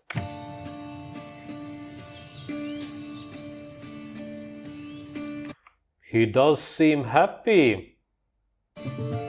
More like spend the day with me, a day in the life kind of vibes. But it's a day in which I don't have any responsibilities. I don't have any tomatoes, munching them. Pesticides and herbicides, which you would be getting, which is why they just changed the name. It's kind of like they are telling you, I quit, but I still want your money. I still want to sell you some supplements. Yeah, he was spot on there. Also, what's up with this channel? That guy is animal abusing piece of shit. I've seen him before. I don't care. Thanks for the donation, dude. Chief Help, Children's Aid took my 2-year-old son because I was putting an HGH secretagogue in his sippy cup. I was just trying to give him an advantage and be a good father. Any advice? Yeah, I should have just given him growth hormone. Thanks for the donation, Greek Uber driver. I'd have just put myself out of business because when I went to fulfill the orders this week, I accidentally clicked cancel. And just like that, one click, all of my store's orders, hundreds of them canceled. You already saw This that. might finally be the nail in the coffin for my business, all because of Shopify, who I've had problems with forever with chargebacks and stealing money from me. And the sheer incompetence of their web developers, putting the archive button next to the cancel order button is insane. Because after you print the shipping label, in order for the orders to even go away, you have to click archive. Now before, I wasn't doing that. I was just leaving it alone and keeping the orders there and getting confused pretty much every day because I was so scared that that button was so close to the other one. Today, I was like, I really want to see how many new orders there are, so I went to do it and I accidentally clicked cancel. And with the click of a button, all my store revenue for this week is gone, and we're really going paycheck to paycheck, so we might be screwed out of luck this week. I don't know what to do. I'm so upset. And of course, Shopify can't do anything. Yeah, you could delete all your orders with the click of a button, but they can't get them back with the click of a button. Go figure. Yeah, I've been so upset and stressed from this Shopify thing. I didn't eat it. Did he get more tattoos on his shoulders? What Well, the yesterday I woke up like I was in a coma, and some of you guys suggested, and this is what Shopify suggested, send out This guy's life is just an absolute train wreck, and you can just see by the tattoos. emails to the customers with the order to replace the order. And as good as that sounds, it does not work in practice. And only like 10 to 20% of people actually place the order again. So, for people that are not that experienced with online retail and don't understand how difficult it is to actually get a sale, that's why I was so upset when all those orders got canceled. Yeah, I feel like that rope tattoo around his neck is going to end up being prophetic. And Shopify was not able to reinstate them because despite me spending, 5 hours on my computer rebilling all the invoices, here's like 15 in a row that were sent that no one paid again. So it's upsetting, but lesson learned, mistake made. What can you do? Don't use Shopify. If you're using Shopify as a small business, please immediately check your payouts and make sure they are not scamming you on their transaction fee percentage. I explained this in a longer video on my meat business page, Frankie's Strange Meat, but it takes less than 5 minutes to export your payments in Excel and do an auto sum at the bottom of the transaction fee percentage. And you will find it is much higher than the advertised rate. So, hopefully you haven't been on Shopify too long, but, if you contact Shopify support, don't do that. They're going to beat around the bush and not explain anything and not say anything. They've changed the wording on their transaction fees. I can't even find that wording anywhere on the website anymore, but regardless of what rate they are telling me they charge, not one transaction is even close. It's 0.5 to 1% higher on every single one. I'm sure it follows some kind of algorithm and they're giving you like averages.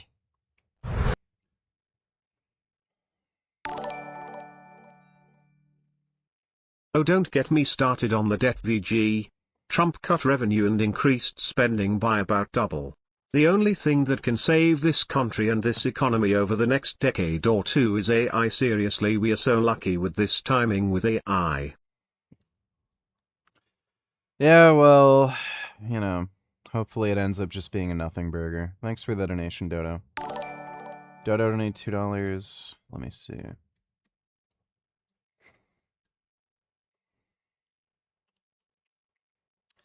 Trump in his first statement after Iranian attacks on Israel said to Iran, "You fired enough, that's enough. Now come back to the negotiating table." Seems like another US president has answered Iranian aggression with "don't."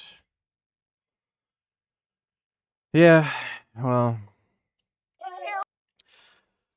like, this has been a weak spot with Trump for a while.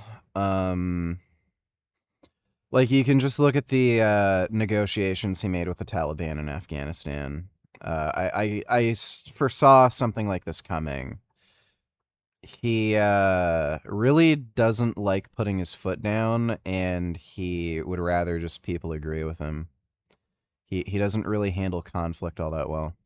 With the ice full force, like Nazis jumping out against peaceful protesters. It is absolutely Why can't I shoot her? disgusting. You have to wonder, what kind of country do we live in when these are the people who are guarding people in.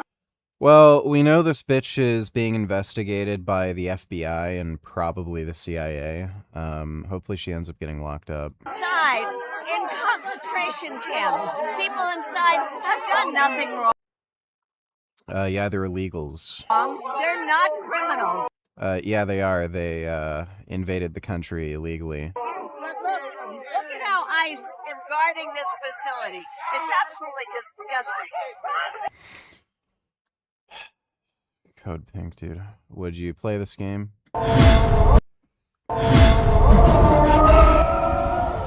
Sorry, only halal available now.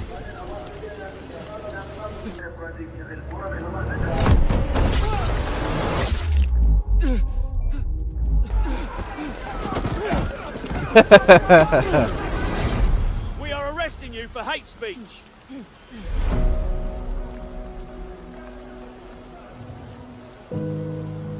UK Simulator? Yeah, I'd play that.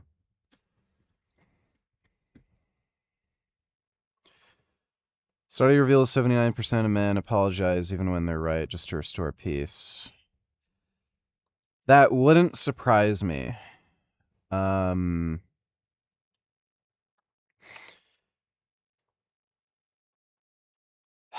Yeah, I've been there, done that, dude. There's a lot of women who are literally insane children, and you end up getting in situations where it's like you can either like just restore some amount of normalcy and just get on with your life, or just continue a never-ending fight. And like, yeah, if you're ever in that, just break up. Don't deal with a fucking overgrown child. Thanks for the donation, though, Dodo. Meet Nasheed Chroma. Hey! His dream job did the one thing he didn't expect. It took me less than 5 minutes on Excel to prove that Shopify has stolen at least several $100,000 from me. But they're so wealthy and powerful, the police aren't going to help me. The courts just throw out my case.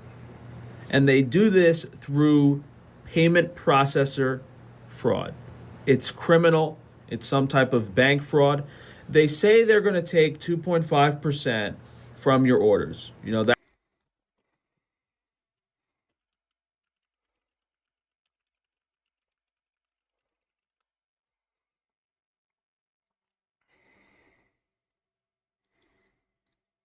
Instead, you pay a standard credit card processing rate per order, which varies depending on your chosen Shopify subscription plan.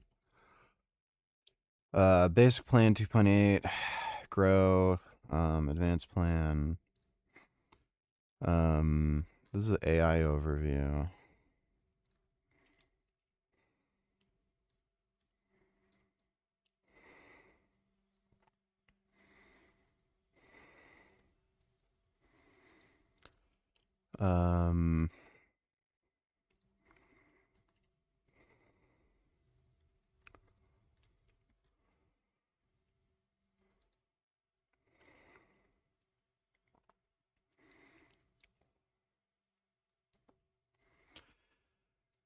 When you sell in local currencies, you're charged the regular Shopify payments processing fee and a currency conversion fee. Fee for processing each payment, with the rate varying based on card type and location. There you go. Literally says it in their TOS.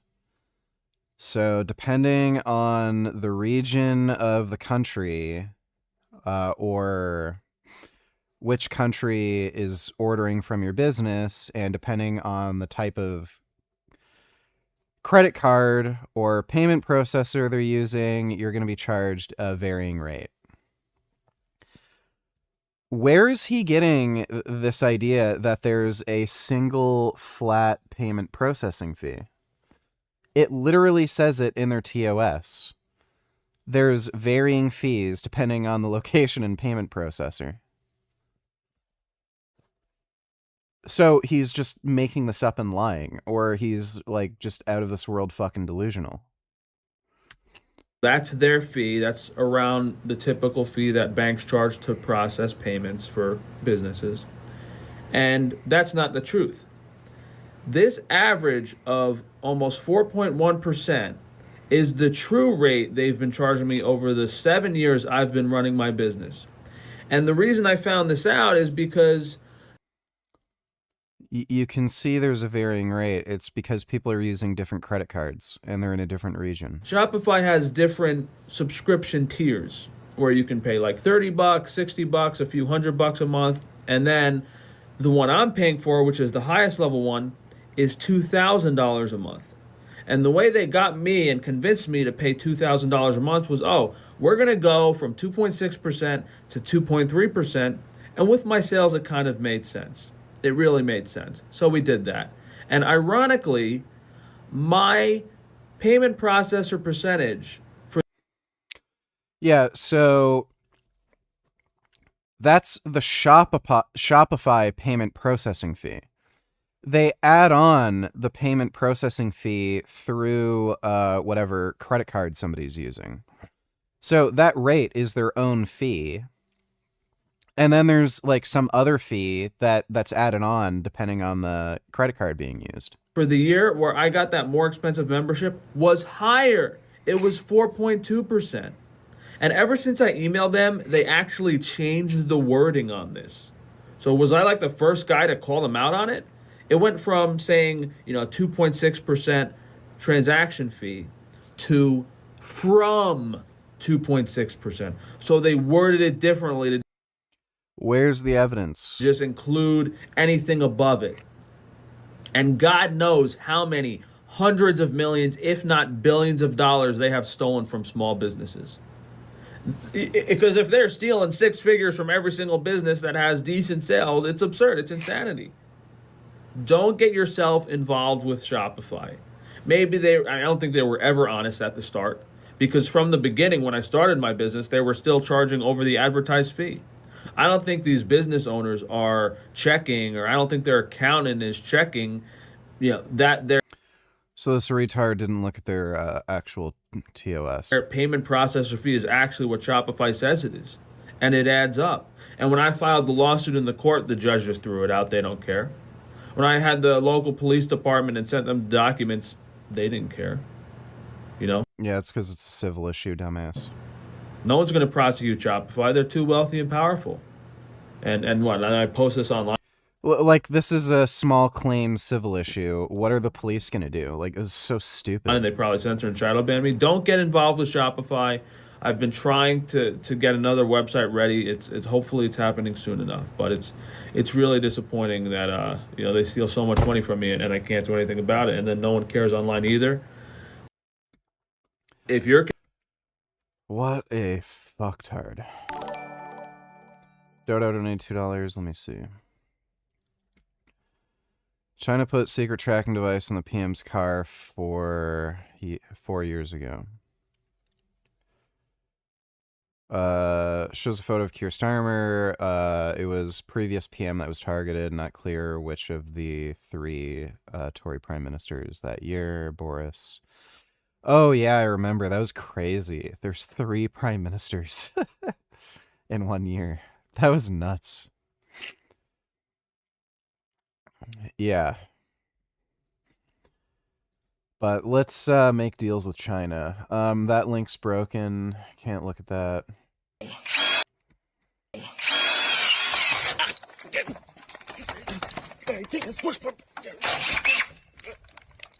What is he doing? What in the world? Get this thing off!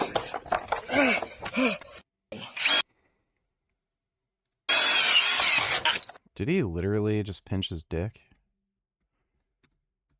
Okay. Is this the future of the Middle East?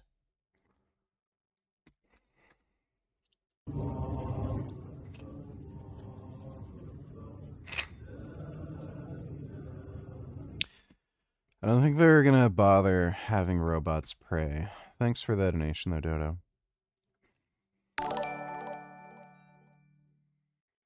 Hey Dodo, did you hear that the UN has officially declared a global water bankruptcy due to massive water consumption for AI? And it's now irreversible. In 60 years the Earth will officially be out of clean water. Fuck AI, and fuck you for supporting it. That's nice. Thanks for the donation, dude. Dodo didn't tell us this is AI generated, but it's also true. This would happen.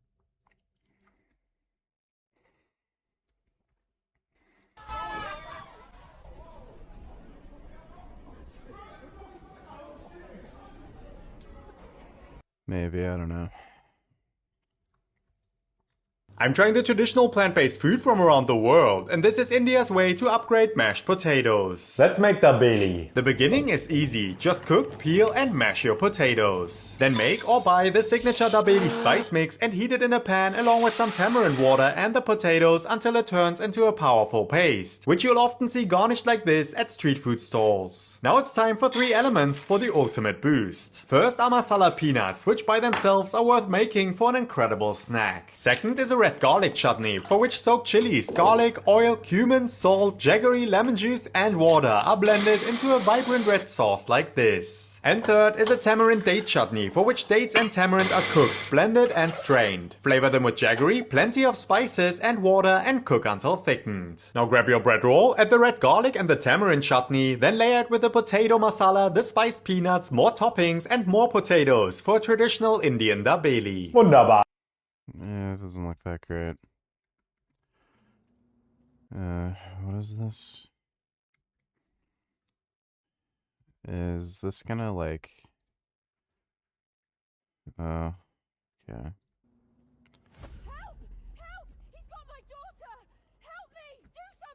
Calm down, ma'am. We'll file a report. Move along, please. Let them pray. I said London feels dangerous now. That's not a crime. Stop resisting. They're fighting right there. I only posted the truth. You're arresting me for a post while they're beating each other in the street. Delete the post. This country's finished.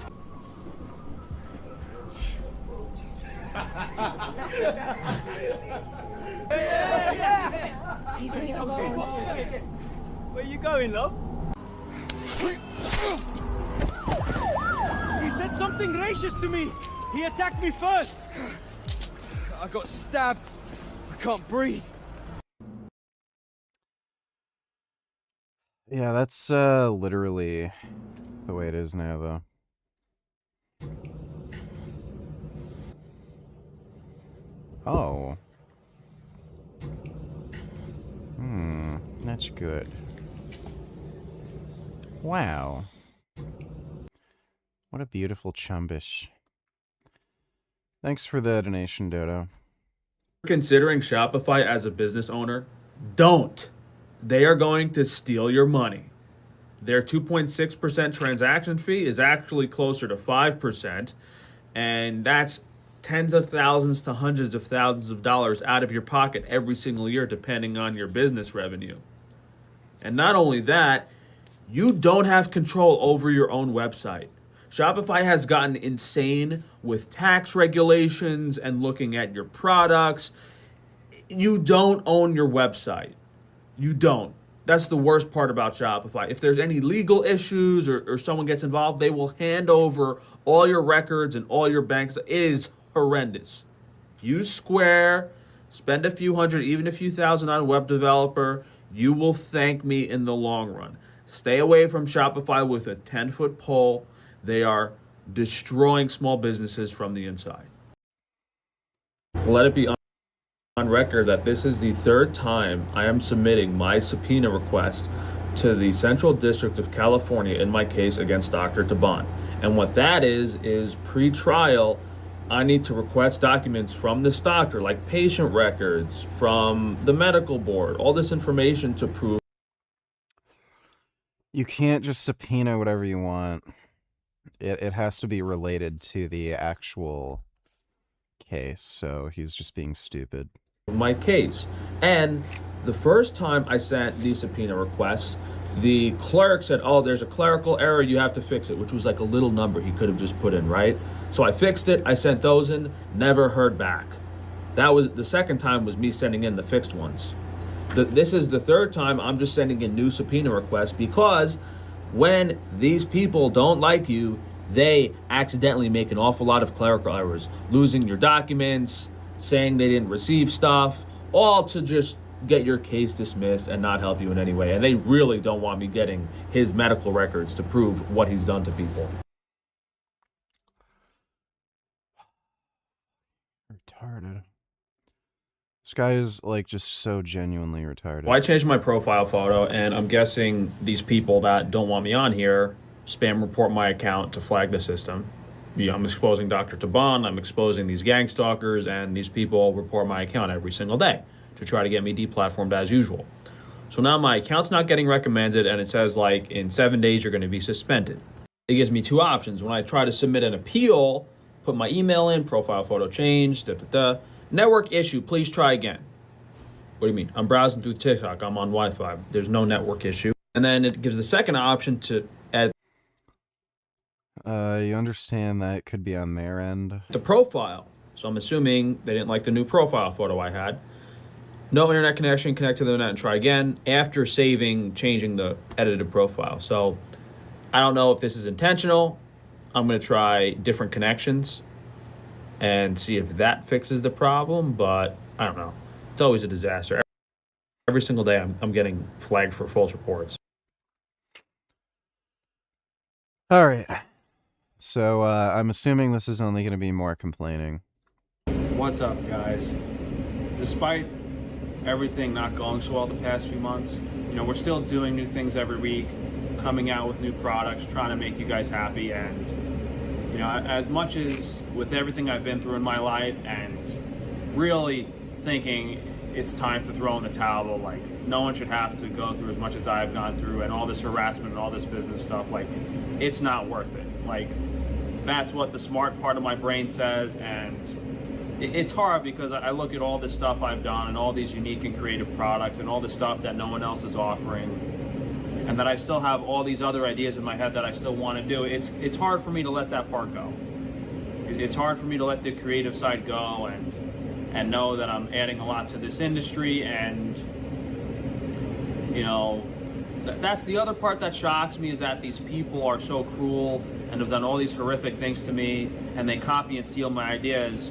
You would assume they want to keep me around so that they can continue to steal my ideas. Because if I give up and decide to go away, I'm still a relatively young guy. I'm 33 years old. How many more ideas am I going to have every year of my life, I could have 10 times more as many ideas as I've come out with. And after I'm gone, after I leave this planet, these people will take and replicate those ideas for many more generations and many centuries. So that part I don't understand. I guess these people are just so selfish and psychotic and greedy that they don't understand the value in apparently he invented meat. The God-given creativity, that it's not something that comes around. But I really do appreciate you guys continuing to support us. I don't know how much longer I can stick it out. hopefully the tax returns are done this week and I can maybe get a bank loan approved relatively soon. But you know, I got all this restaurant equipment here. I was going to send it to an auction, but I just haven't been that well physically, so it's kind of hard for me to go around and organize and do a list of the equipment. But I'm going to try to do that this weekend, get all this equipment sent to the auction that we don't need, and maybe that'll keep us going for a little longer. The main I don't watch or care about baseball, so no, I don't know anything about the Knicks game. issue, and the main thing I need help with this week, is like the chargebacks are horrendous. You know, they kind of backed off for a few months, and they got so bad on the Foods website, on the Frankie Strange Foods website. Shopify took away our Shopify payments. That's how bad the chargebacks were. Our Shopify payments got taken away, and not only that, they're holding 10% of our revenue as collateral because of the chargebacks. So because these gang stalkers have done so many chargebacks, I'm probably gonna have to get off Shopify, which I mean, He's getting chargebacks because he keeps fucking up orders. probably should have done in the first place, because Shopify is just stealing my money. So that's the big problem, you know. Now I'm trying to get my web developer, and we're trying to organize stuff to migrate over to a different payment platform. So that's probably going to happen soon. I'm just really worried about, you know, losing some orders, losing some customers because of that transitional period of making new accounts. Yeah, we were going to combine all, I've been wanting to do it for a while, all the non-meat business websites. We're going to try to combine them into one. So you can buy from supplements, foods, Wi-Fi shielding, everything all in one, which will be nice because a lot of people have wanted that. And we also have peptides. I think the peptides are ready for sale. I just have to get the website set up. So we'll see how that goes. I'm not honestly. Yeah, so I would not recommend buying peptides through Frank. Don't think it even has to be said. It's probably a really bad idea.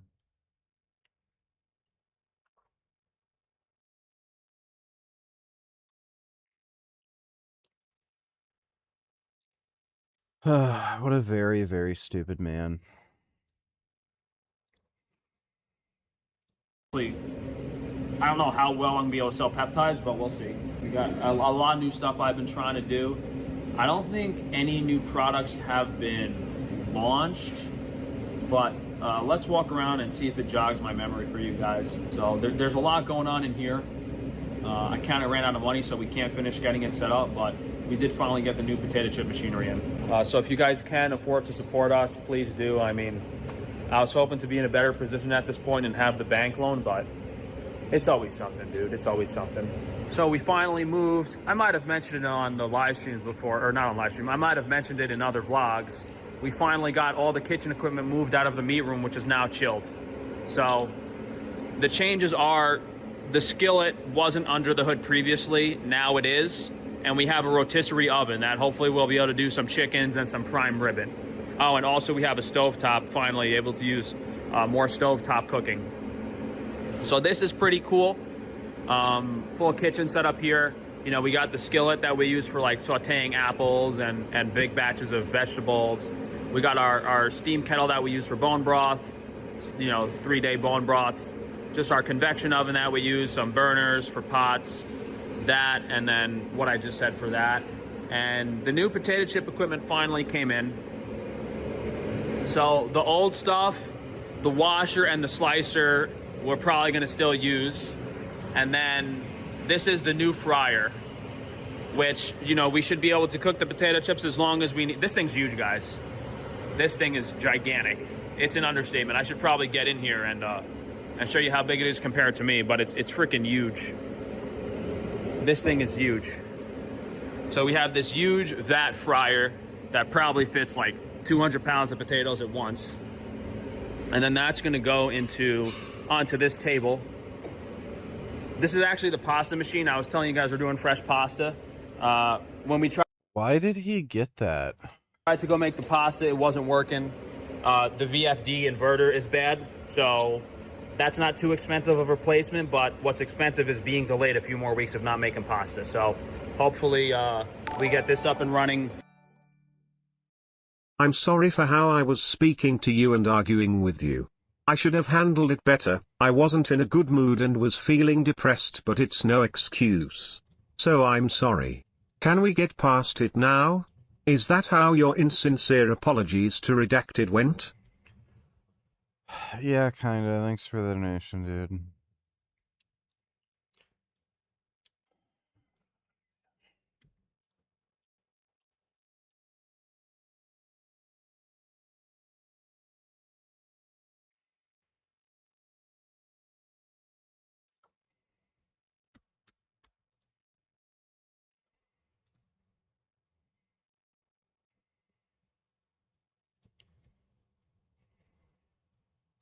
Soon, probably before the potato chips. My guys have been working very hard at keeping all the pure sourdough products in stock. I think they're making some pie dough right now. Well, Mage Teller, some brain expert tried to discourage audience on peptides.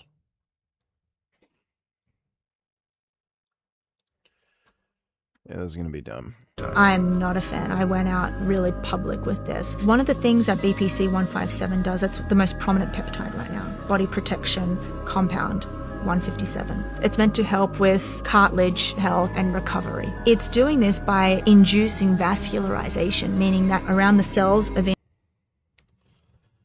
It's angiogenesis. injury, it's helping you form new blood vessels. When you form new blood vessels, what happens? You get oxygen and nutrients. It's great, but it can't detect whether it's causing vascularization on a cancer cell. How does So, first of all, exercise causes angiogenesis. It's something your body naturally does as a response to intense exercise. So if she's claiming BPC can trigger cancer, then she's gonna also have to say exercise would trigger cancer via the same mechanism. So don't exercise, you'll get cancer, because if you exercise really hard, that'll put your body into, a state where it'll ramp up angiogenesis, and then, the angiogenesis will feed cancer. Secondly, cancer cells, they trigger angiogenesis anyway. So I don't know why you would think BPC would increase risk of cancer. That's what cancer cells do. They trigger angiogenesis. So it's just nonsense. cancer survive and grow? It forms blood vessels to feed itself. I mean, a lot of people are taking peptides. Yeah, and not knowing the harmful risks. I took them. Why would you consider it a risk when there's literally no evidence BPC increases cancer risk? Everyone's on something called the Wolverine stack, which is TB500. It failed when they found out how dangerous it was, so the FDA cut it completely. No one found out that it was dangerous, so that's just made up horseshit. They said this is too dangerous to move forward in human studies. No, they didn't. Okay. That's why there's not one randomized control trial done. You are. I don't know if that's actually true. TB500 randomized trial. I know there's limited human data, but there is currently no large-scale randomized trials proving efficacy in humans. Human clinical data remains incredibly sparse, limited to small-scale phase 2 studies. Blah, blah, blah. TB500 not approved by FDA, regulatory sports bodies, strictly private use. Continues to something primarily for ophthalmic and cardiovascular applications rather than general athletic recovery. Where did she get that? Yeah, there were no human trials showing that it... no human trials whatsoever showing that it caused problems. And there are randomized trials, just that they're small. So she made that up, but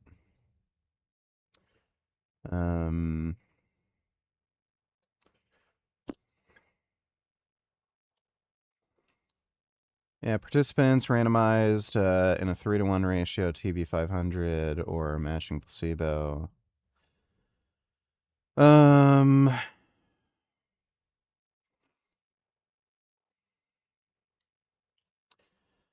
Yeah, and this was being explored for some sort of cardiovascular disease. It wasn't for like soft tissue injuries, like what athletes use it for. So that's just nonsense. Thanks for the donation, Will Mage. Trying our luck with another ice cream machine. So we just got this batch freezer yesterday. Haven't tested it yet. We got to change the electric plug. And my Amish buddy did fix one of the ice cream machines. The two broken ones, what I did was I sent my Amish buddy the two broken ice cream machines. I said, if you can fix them, you can keep one. We found a deal on the condenser coil to fix this. So this one he said should work. I don't trust him, but he said this one should definitely work. So over here is also the new bagging machine for the chips. So we have our own custom bags, nitrogen in the bag to keep the chips fresh. That's going to be cool once we get that hooked up. That's the new seasoning machine for the chips. So instead of being a barrel machine that is hard to control the amount of seasoning, we can weigh a precise amount of chips and seasoning in that. Insurance company never paid me for the broken forklift. Insurance company also never paid me for our broken freezer issue from last month. So we dropped them. We got a new insurance company. I'm going to file a lawsuit against them too. You know, it's really disgusting paying $5 grand a month for insurance and they don't pay you when stuff breaks. They make ridiculous excuses not to pay me. This was another ice cream machine that I swore was going to work, and it was missing $900 in parts on the front, which I got here. But what I forgot was this military equipment from government surplus is always 480 volt 3-phase. What the fuck is this? So when I saw the voltage, what did he say this is? Ridiculous excuses not to pay me. This was another ice cream machine that I swore was Ice cream machine military equipment? going to work, and it was missing $900 in parts on the front, which I got here. But what I forgot was this military equipment. Ice cream machine, this military equipment? It's a military ice cream machine? From government surplus is always 480 volt 3-phase. He thinks an ice cream machine is military equipment? So when I saw the voltage on the side of that. Dodo don't need $2. Let me see. Oh. Oh. Hmm. My goodness, kitties. Get his little paws moving. Hmm.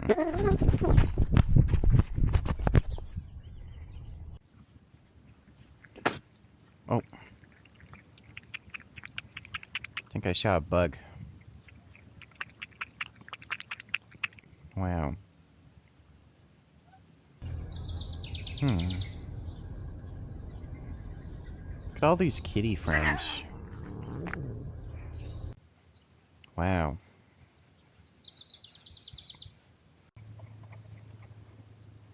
Oh.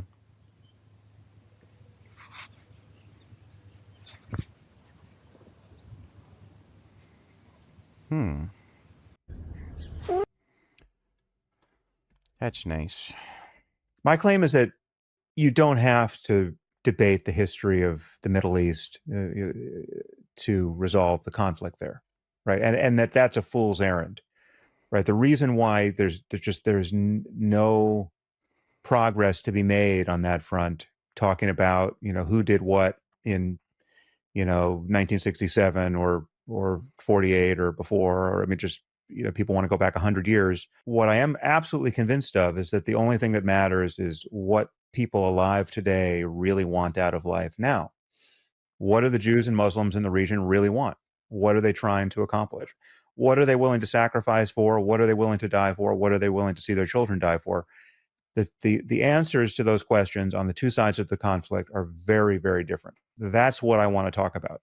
What's the difference between the Israeli settlers, who are, in many cases utterly despicable and should be dragged off that land, right? As bad as they are, how do they compare to Hamas and Hezbollah? Who is really in a death cult? Let's just deal with this counterfactual.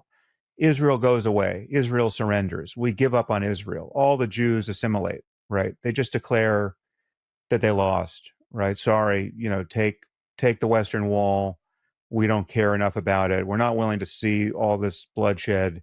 We were wrong. It's going to take us generations to overcome the moral injury we've incurred for having fought that war too hard. We're just going to disappear. What happens? Does the problem of jihadism go away? No. I would absolutely bet the farm that it gets worse. What are the jihadists saying they will do when Israel gets destroyed? They're just going to all settle down and not take their religion quite as seriously?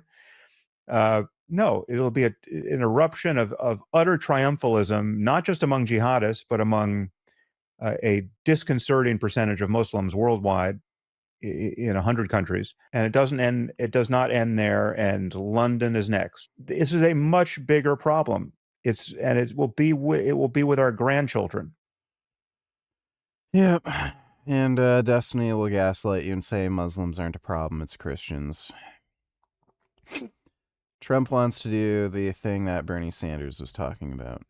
It's a concept out there. There's so much money and it's so big that there are concepts where pieces could be given to the American public, where the American public essentially becomes a partner with the companies. And I will tell you, yeah, I have spoken to all of them. There's something very interesting about it, where it almost becomes a partnership with the American public. And we'll look into that. We are looking. It's not necessarily a bad idea, especially considering like when AI ends up taking away all our jobs. If the U.S. government has part ownership, that would give everyday working jerk-offs like leverage to get some sort of UBI compensation or something from it. We have a meeting scheduled in the very near future with, did you know that, with all of the companies, and we're talking about it, where the American people can benefit from the success of AI, and by doing that, they're going to like it better. Which companies in the meeting? All of them. All the big ones, yeah, all the big ones. They're all coming to the White House probably next week. It's not necessarily a bad idea. Thanks for the donation, Dodo. That machine, 480 volt, or what does that say? 460. That's a very high voltage three-phase. It's unusual for an ice cream machine to have any three-phase voltage besides 230. But again, I wasn't thinking. I just bought it because I thought, oh, $1,000 for a $10,000 ice cream machine. It's brand freaking new. That's a great deal. Forgetting that everything the military orders is custom made 480 volts. So we have to get a transformer to run that. So hopefully the other ice cream machines work and we can just resell that one. Hopefully that's what we can do there. But, as you guys can see, I have a lot to be excited about. So, we'll try military ice cream machine. All right. To sell some of this extra equipment that we don't need and make our money back. These are, we didn't try these out yet. These are jerky slicing machines. So maybe we'll be able to make the jerky easier. I showed you guys the ravioli machine. I'm excited for that soon. You guys know we have all these great products. Hey guy, buy yourself a block of tofu and keep pumping those guns. You're swole AF, holy shit you beefcake. Also, have you seen Obsession or Backrooms yet? Thoughts? Just curious. Kisses and hugs. Thank you, Flangelus. Appreciate it. I haven't gone out to the movie theaters in a very, very, very long time, so no, haven't seen either of those movies yet. Latest movie that I watched that I really, really enjoyed was Weapons. I watched it on the plane flight, from Australia to Canada. That's great. Weapons is a fantastic, amazing horror movie. That was really, really good. I also watched that latest James Gunn Superman movie. That was a lot better than I thought it would be. I think what really fucked that movie over was some of the bullshit where they did the symbolism with like Palestine. That was dumb. That was really dumb. Otherwise, you know, for a Superman movie, it's pretty good. I thought Man of Steel was still better, but that was a pretty decent Superman movie, and I really liked Crypto, the dog. The super dog was cool. I like dogs. I feel sick. I really don't like being sick. Thanks for the donation, though, Flangulus. For someone in favor of eugenics, why the fuck would you want to have a communist takeover of AI companies and force them to give half their revenue to everyday jerk-offs who are worthless? Also funny when Bernie said the same thing, you were against it, lol. When in the fuck did I say anything remotely close to that? Thanks for the donation, dumbass. Dodo, donated $3. Let me see. Hassan Piker and Cenk Uygur are banned from the UK. They're as if they're like terrorists themselves. Like it's insane.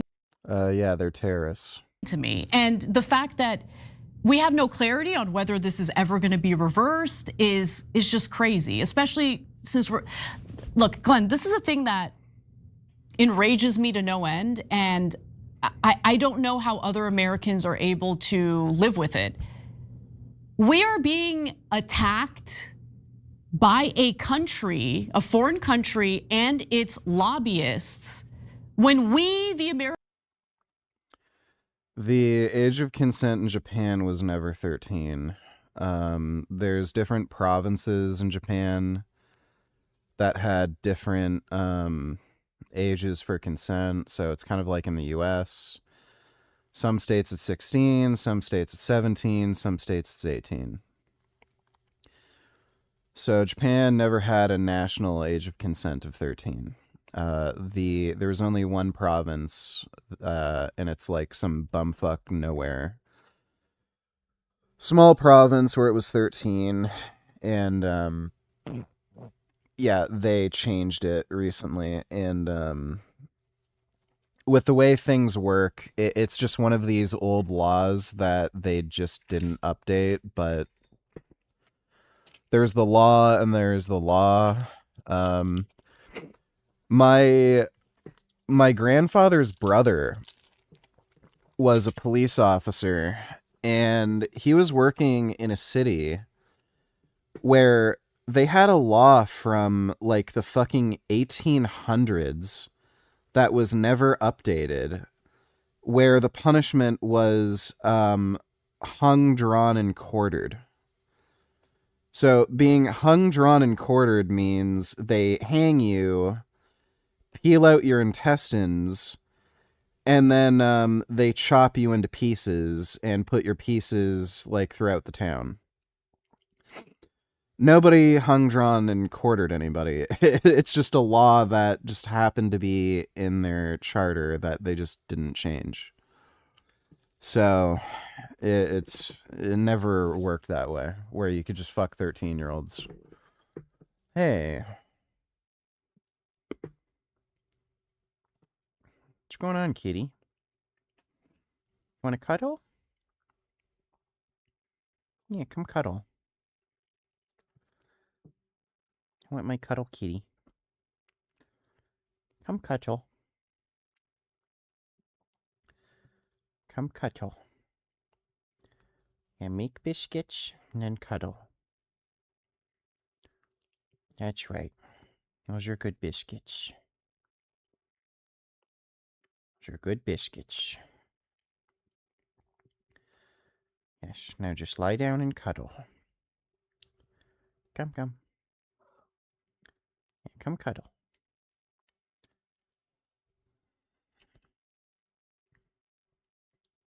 No.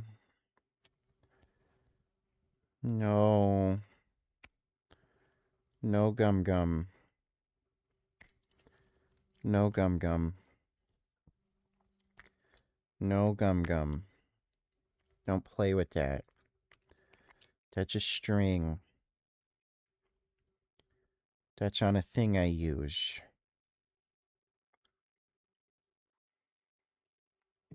Oh, there he goes.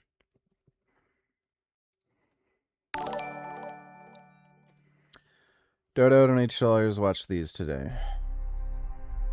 From the outside? I think we've already watched that one, dude. Yeah, we literally already watched that one. Sarah Payne Concepts to Navigate the Second Cold War. Maybe...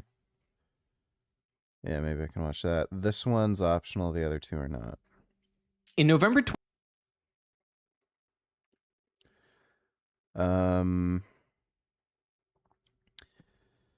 This one's not particularly interesting. I watched that on my spare time. Maybe. Thanks for that donation, Dodo. In all seriousness, pedos deserve to be chopped into pieces. Yeah, they do. They do. Thanks for that donation, Dodo. Did I go over the Coach Kolton video yet? No. There's not really any point.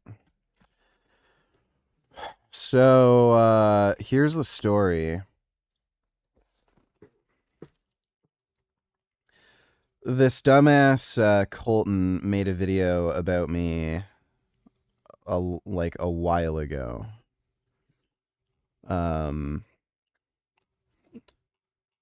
This would have been... There we go. So this guy made up a bunch of lies and bullshit about me. Obviously, we all have to refer to the clips from over 10 years ago now, where I talked about filming my grandfather's death. I made the joke about killing babies, you know, because that's just what people do now. They dig up videos of you from over 10 years ago and take them out of context and act like they're still relevant today, even though you're much older and matured, and they're taking things out of context anyway. And again, the whole thing about me being on steroids, just lie about that, saying I'm going insane and, you know, whatnot. This fucking guy, I don't know if he actually bothered deleting them now, or he hearted a bunch of comments where people were claiming that I killed my cat by feeding it a vegan diet. My cat Prismo died from a infection in his paw. It had nothing to do with the vegan diet that I fed him. He was fed Benevo vegan cat food. It's like specially formulated cat food, has all the nutrition, you know, cat needs, yada yada. Well, he got an infection in his paw at one point. I gave him antibiotics. It went away. It was fine. He ended up getting an infection again in that same paw later on, I think like a year or two later. And that infection was much more aggressive. I was clipping his nails, and I noticed his paw was like massively swollen, and it was like there was like pus and stuff coming out of it. So scheduled an emergency visit the next day. Gave him antibiotics, and they also gave me some cleaning things for his paw where I had to clean out his paw twice a day. The infection was getting better, so the swelling went down massively, and there was less discharge coming out of his paw. But the infection damaged his kidneys. When cats get infections, they're prone to kidney damage, and the kidney damage was so severe there was no realistic possibility that he'd survive through it. So I had to make the difficult decision to just put him down. But of course, because this is the internet, everyone's a lying, like, fucking scumbag asshole. they started spreading a lie with absolutely no evidence that he died because I fed him a vegan diet. Kolton helped spread this lie by hearting comments accusing me of killing my cat. I messaged him on Instagram about this, saying, hey, dude, I didn't kill my cat, and I noticed you hearted comments promoting this idea, and that's not just a harmless accusation. Like, that's fucking serious. Like, there could potentially be people who'd target and attack you for animal abuse. So, I told him about this. He didn't do anything about it at the time. And then recently he messaged me saying that he wanted to do an in-person collab where he was going to go to, like, he was coming back to North America. I think he was living in Thailand or something. Let me see if I can pull it up. Did he block me or some weird shit? No, there it is.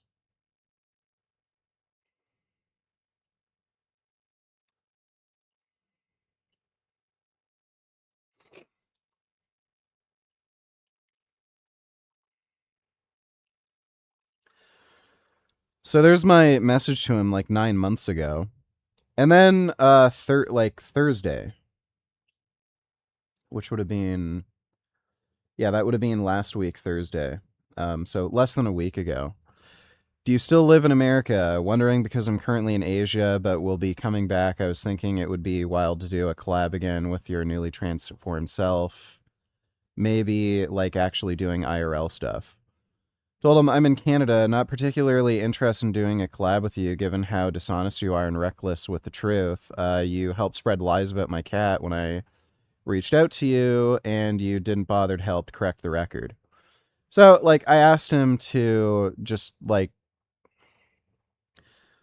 delete comments accusing me of killing my cat, or, like, make a post or, like, some clarifying thing on the video, like in the comments, Father like had a telling heart attack? people what actually happened. He didn't bother doing it, at least at the time. So, like, why would I have an interest in doing a collab with a guy who, like, made some stupid video bullshitting, like, making me look like some jackass, and then he tried to promote this idea that I'm, like, some kind of fucking animal abuser. Well, after I sent him that message, he uploaded this video yesterday. Basically doing the same thing, where, yeah, play the video where I, like, from 10 fucking years ago, where, kill children, and, like, what is, you can fucking see how much younger I look here. Like, it's just fucking weird and bizarre. It's so strange that people will still upload videos like this. Then he, like, yeah, the fucking old relationship. What's also really scummy about this, he brings up my past relationship. Then he fucking shows video footage of when I was in Australia. He doesn't show that I have a new girlfriend.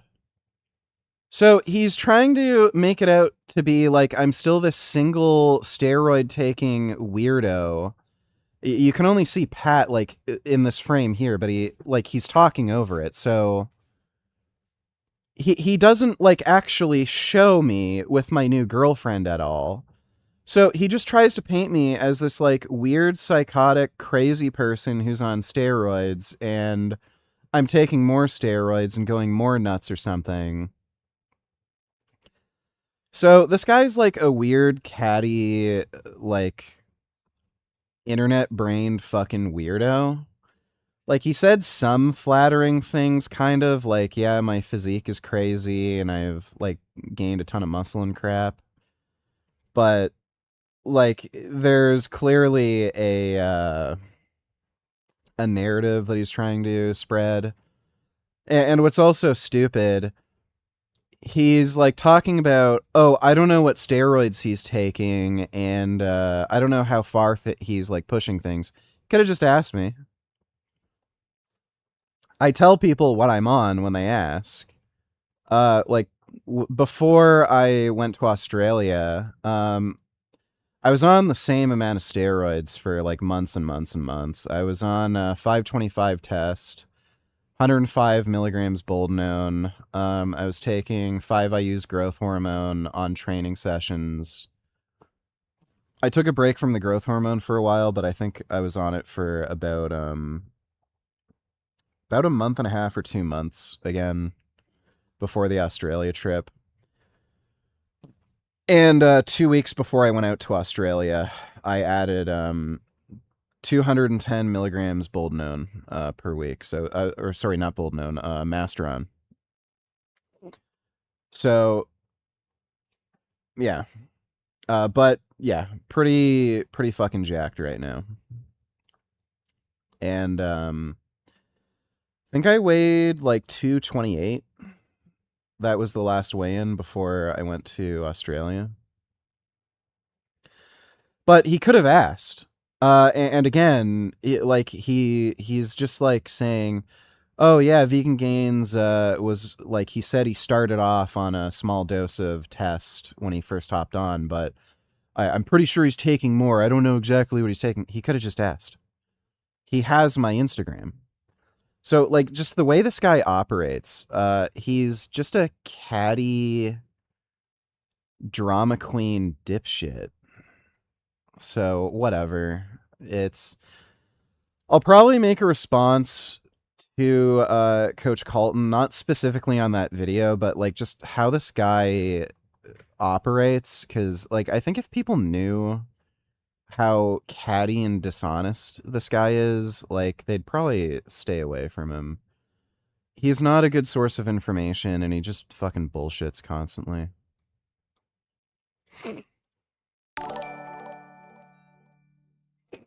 Who's this intersectional retard that would vote against a presidential candidate who'd ban animal agriculture, if they're moderately against Israel?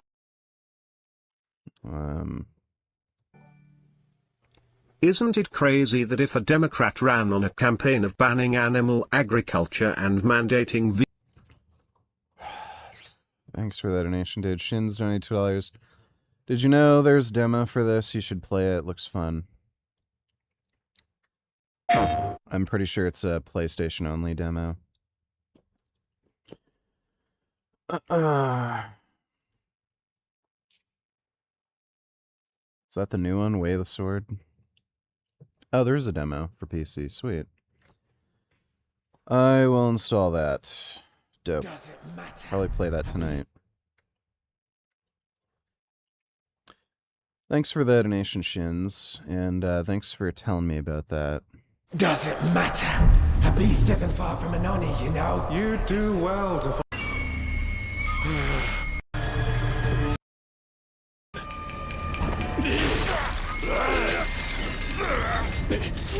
Musashi, I sense Genma. This comes out soon, right? Like August? No, September. September 25th. Prepare yourself. No ordinary Genma can move like that. I doubt this area was designed to welcome visitors. The castle's owner must be terribly cautious. I am Suten Tochi, Miyamoto Musashi, the fool who seeks strength yet rejects the power of the Oni. You shame yourself, child. Witness my light! If you live by the sword, fighting is everything. So you've lost. Will you swap the sword for a trowel? Like hell I will. No? What then? Are you going to start taking human souls? If human souls are what it takes. Musashi, if that's the path he walks, I will follow. I've chosen to trust Musashi's judgment in all matters. Ori departed. In Yeah, it looks good. Capcom's been making really good shit lately. 21st, $22. Kolton's entire YouTube persona is talking shit about people on gear, so obviously he's baiting you to do something with him in person, and he'll make another hit piece on you. You should do it, though, because I'd love to see the content coming from that. Yeah, I think I'm not going to waste my time with that horse shit.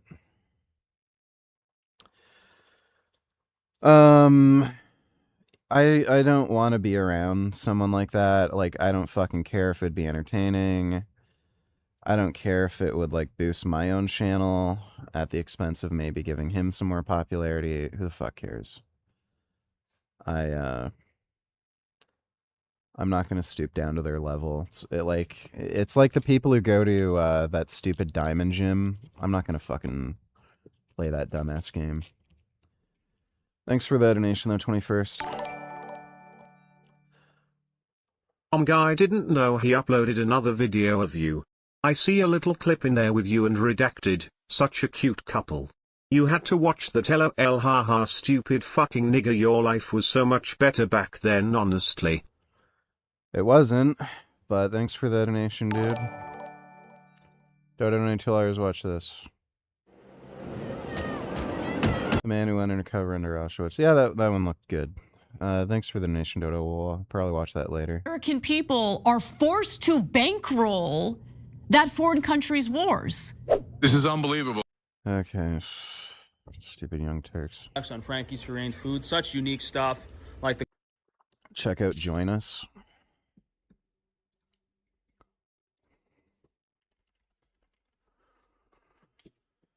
You're ready for the challenge and the reward of opening your very own cult. Nothing can beat us, nothing can break us, nothing can shock us, nothing can shake us. I know it's nothing. You'll be going to beautiful Bedford County, USA, teaming with locals waiting to join our family. You scare me? You don't scare me. You better reevaluate your life choices. You pissed off a random person on the street. You want a trophy?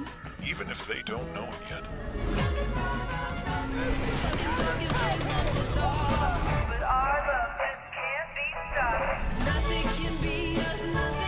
Build a cult, and I will shield you from the apocalypse. Join us. Join us. Nothing can stop our love.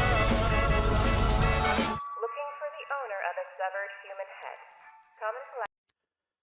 I don't know if I like that type of game because of the, like, resource management aspect it seems to have. Probably won't play that.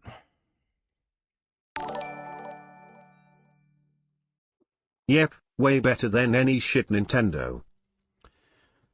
Yeah, Nintendo's just dog shit.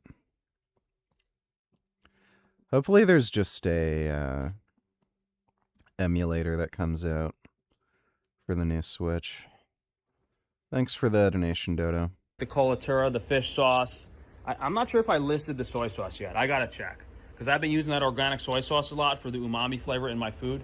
The biggest thing most recently was on Frankie's Naturals. We launched all the household cleaning products, and you get a package of 5 of these for $40.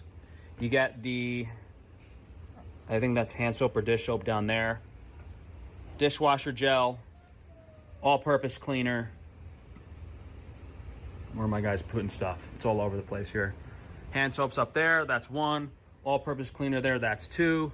Dishwasher gel 3, laundry detergent 4, dish soap 5. So we have those 5 new products, as well as there's the floss and the toothbrushes. I don't know exactly where my guys put those.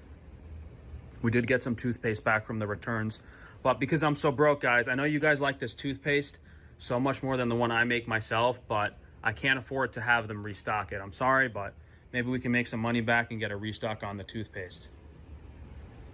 I'm blind today. It's right here. Technically I'm legally blind, so this is so. He is not legally blind.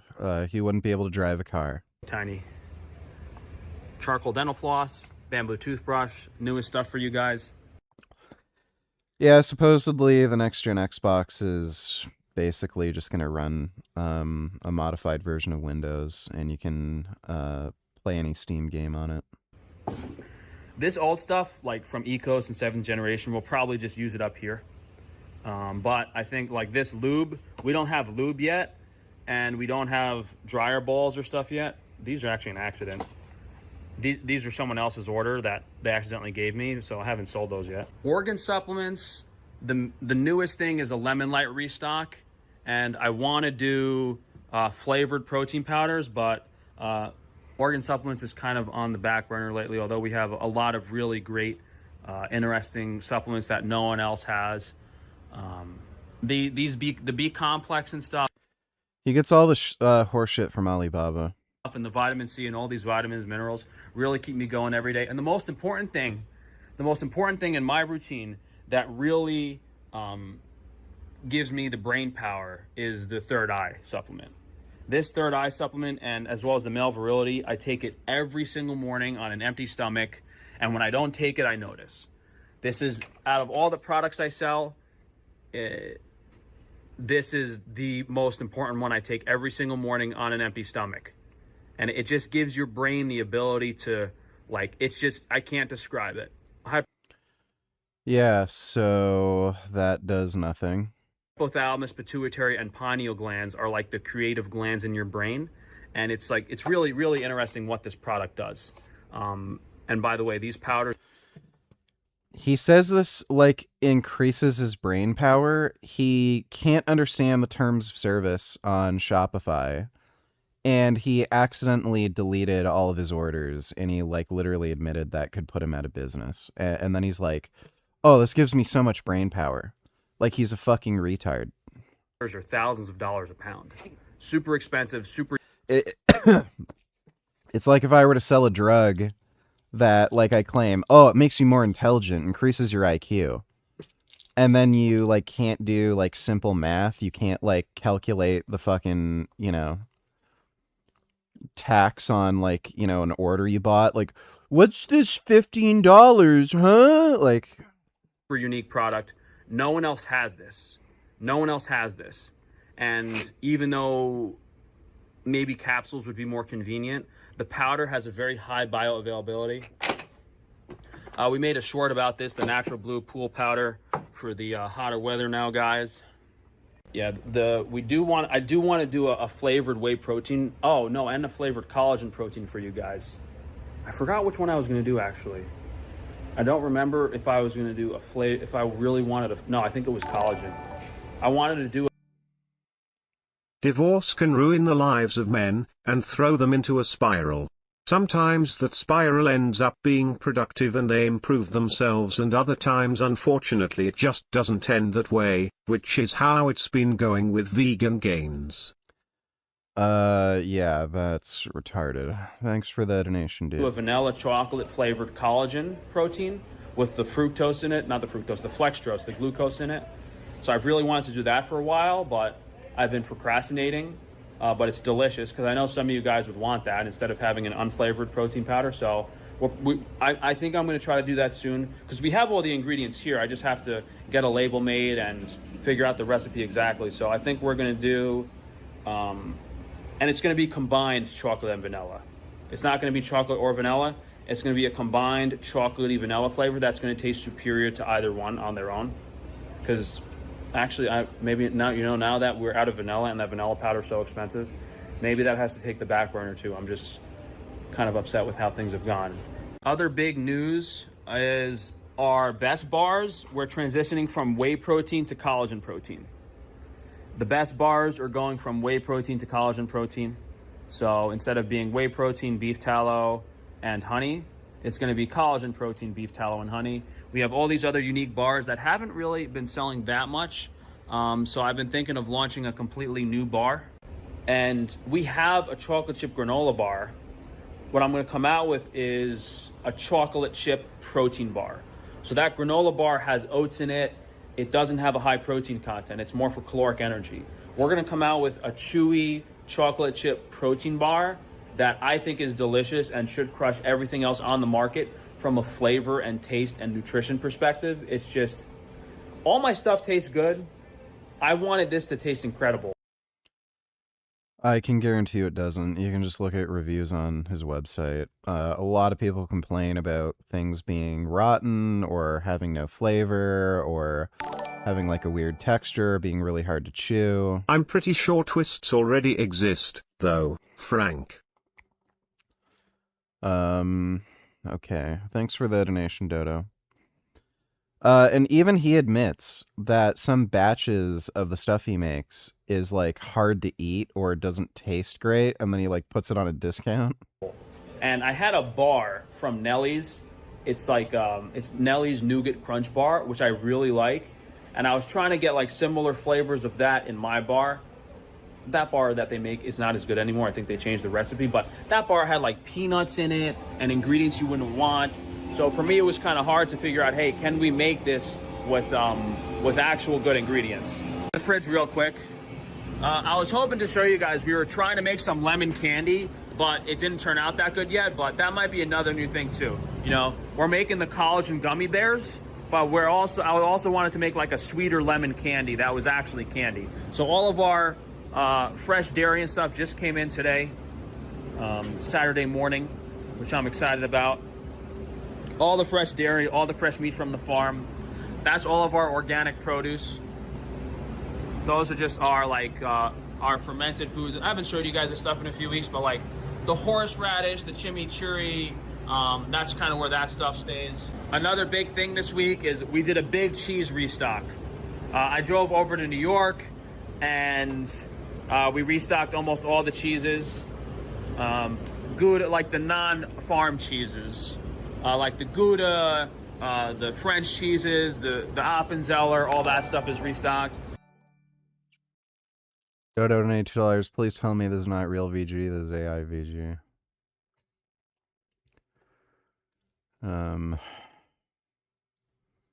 I don't know, but I don't want to watch that. Thanks for the donation. My employees have been as I said earlier, they were working really hard to keep all of the pure sourdough products in stock. We finally got the white chocolate chip cookies back in stock because we've kind of only been making dark chocolate chip. I'm not sure if this is the Iberico pork bacon or not, but something I've been enjoying a lot recently is the pastrami. I've been having pastrami sandwiches just because. I have no idea what happened to the goats in Frank's backyard. He hasn't made a video about them in a while, so who the fuck knows. The pastrami's so delicious on its own, just on bread. Really amazing stuff. Haven't been selling as much of the Iberico ham, and that's understandable. It's expensive. The economy's not doing so well. Oh, very important thing about these eggs. Customs seized our container that contains the foam for the eggs. It's been a month and a half now.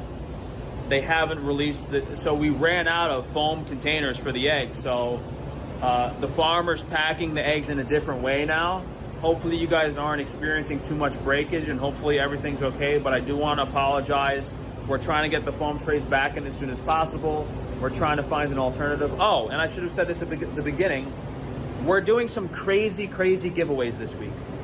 It used to be like $700, you get a free box of eggs. Now, at $700, you get a free box of quail eggs. And then if you go to $800, you get a free box of chicken eggs. And we have to give away the quail eggs because no one's buying them because we didn't have them for months. And when you don't have a product, you lose your customer base. So that's one crazy giveaway we're doing. And we're also giving away, I think you get 5 pounds of ground beef for free at $500. And then you get 10 pounds of ground beef for free at $100. Don't you find it annoying when people like Kolton keep hammering that you have a unique genetic ability to grow muscle on steroids? He doesn't realize it's in combination of your hard training. You train like 2 hours per day and always to failure. I think it usually ends up being more than 2 hours. I think the average is probably 2.5. But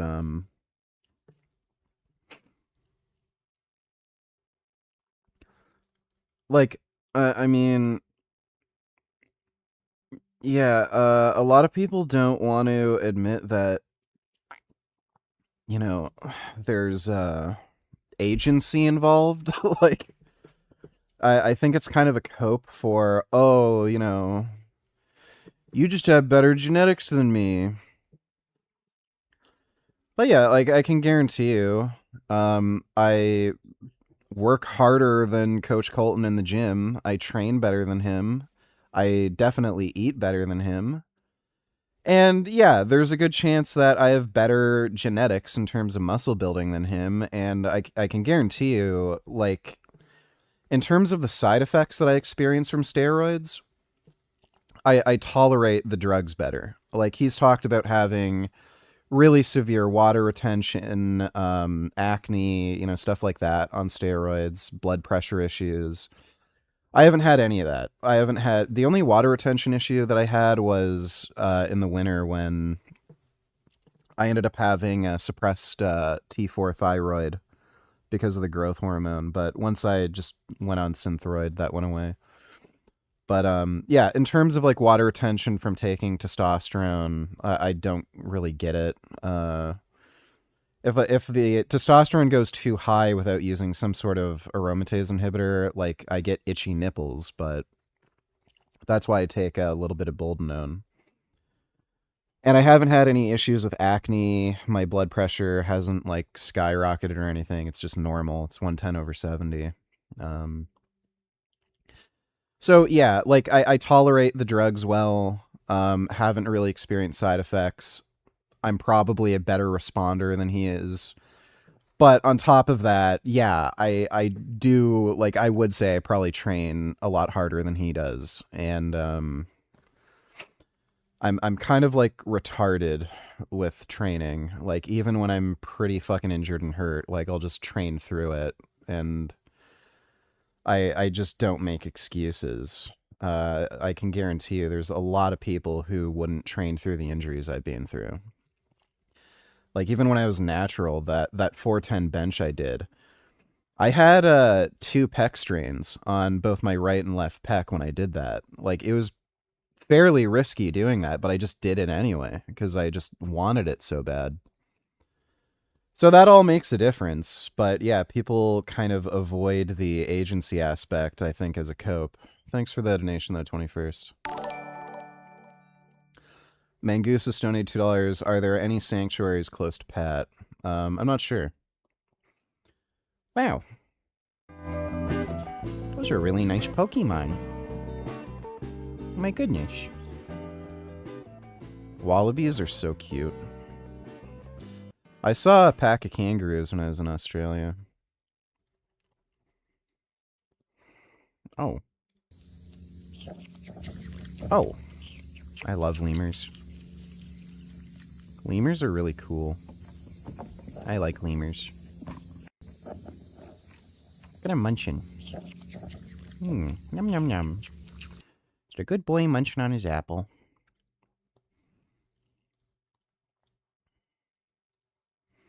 Oh. Rabbit. That's a really good rabbit. Just relaxing with the chickens. Wow. So pretty. It's a nice rabbit. I really love chickens. They're very sweet, kind, nurturing animals. You can just see how they take care of their babies. Like, they even take care of babies of other chickens. They just have this, like, desire to take care of baby animals. They even take care of other baby animals from other species. I've seen them take care of baby kittens, baby puppies. They just have, like, really strong nurturing instincts. They're really, really nice, sweet animals. It's a shame that they're just so mistreated, and, like, people just don't appreciate them. Oh. Baby groundhog's born. Oh, it's a mini chumbush. And this boy came in my yard, so we got to get him back to his new home, which is unfortunately underneath my porch. But I was told that when they're this age, once they grow up a little bit more, you know, they'll move on and move somewhere else. So we're just gonna let him go back to his spot for now. Go on, dude. Go on. Goodbye. Come on. Come on. Aww. What a nice little guy. Thanks for the donation, Mangusis. $21 it just seems like a cop-out to me because he doesn't want to admit your diet and training are also good, so people like Kolton will just phrase it as though it's just you taking steroids and you blew up and you have lucky genes, that's it. Yeah, well... I sense that, one of the reasons he's made these videos about me is jealousy. I debated him before he made any video content about me. And during that debate, we were debating veganism and, like, you know, bodybuilding and shit. And they were arguing, like, you know, a vegan diet isn't good for building muscle. And I pointed out, I can bench more than him. And as a natural vegan, then, and he's a guy who takes steroids and eats meat. So, like, if a vegan diet is really that bad for building muscle, does it make sense that you being on steroids and eating meat, you still can't bench as much as me as a natural vegan? I detected that he was really, really salty about that. You can look at that debate and just look at his face, and he seemed kind of really... like that was a sore spot for him, so I think some of this is definitely a bit of jealousy. And I get that sense from a lot of the people he makes videos about. Like, he knows, like, he has a whole coaching business where he coaches people on how to take steroids. But, like, when he makes videos, he talks about how, oh, steroids are dangerous, this person's ruining their health, this person's ruining their life, steroids are to blame for this, steroids are to blame for that. Like, it seems like he's trying to gatekeep and put people down because he's jealous of the kind of success that he wishes he could have. And he wanted to end up being an IFBB pro and stuff, and he went on steroids, and it just didn't work out for him. He looked pretty good as a natural, but when he hopped on steroids, he didn't grow that much, and he had a lot of side effects, and he just couldn't keep doing it. So he just went on like a TRT dose and kind of just did the, you know, staying shredded and looking really fit and, you know, good thing, but he could never really get big. So I think a lot of this is just jealousy, and he's kind of a jealous, catty, like, high school girl. Thanks for the donation, the 21st. Dodo donated $2. Oh, there are wildlife sanctuaries in Australia, VG, where you can hold koalas. Is that a sanctuary? Oh. Oh, what a beautiful chumbish. Koalas are really cute. Oh my god. Oh, that's amazing. Oh my god. That's incredible. Oh, that is so amazing. Oh my god, they're just these big chumbushes and they eat leaves. Look how fluffy.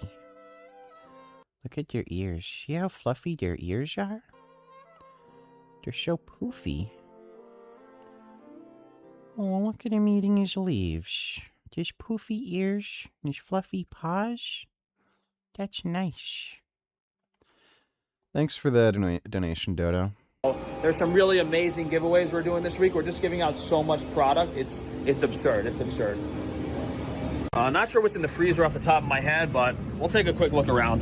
We did a big price reduction on some of the Amish pork products, like the pulled pork, the liverwurst and head cheese. I cut the price down a lot.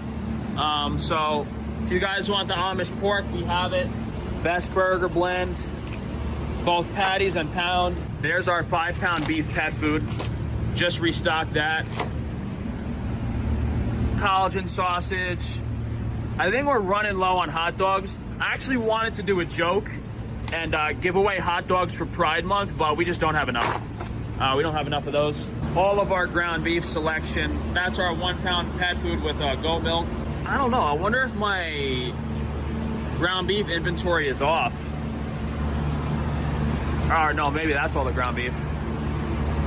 Maybe we do have a lot. Oh, this is also new. My supplier had a lot of extra turkey, so we're selling ground turkey pet food. This is super cheap.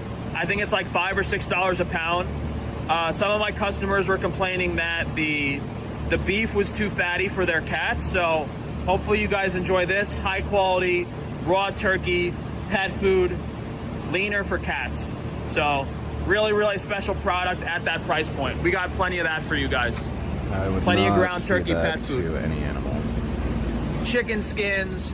Just cut up some more chicken this week. We're basically out of all the whole chickens. Duck and goose is still not that popular.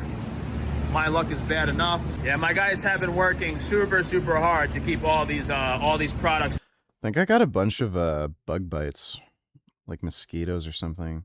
I think a mosquito snuck into my room because I like laid down and I woke up and then I just randomly had a bug bite. I've got a fucking annoying bug bite here too.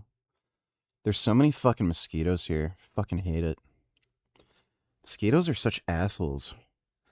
There's a lot of still water in my area, so there's just a fuck ton of mosquitoes. In stock. I spent all week in front of the oven last week making these pizzas for you guys. This is also new. Quiche. Delicious, guys. I ate this whole thing for breakfast one day. If you've never had quiche, it's like a bacon, egg, and cheese pie. I like to lower the price on this. I had a hard time calculating the cost because of, the amount of cream and stuff that goes into it. Regular cheese pizzas look amazing.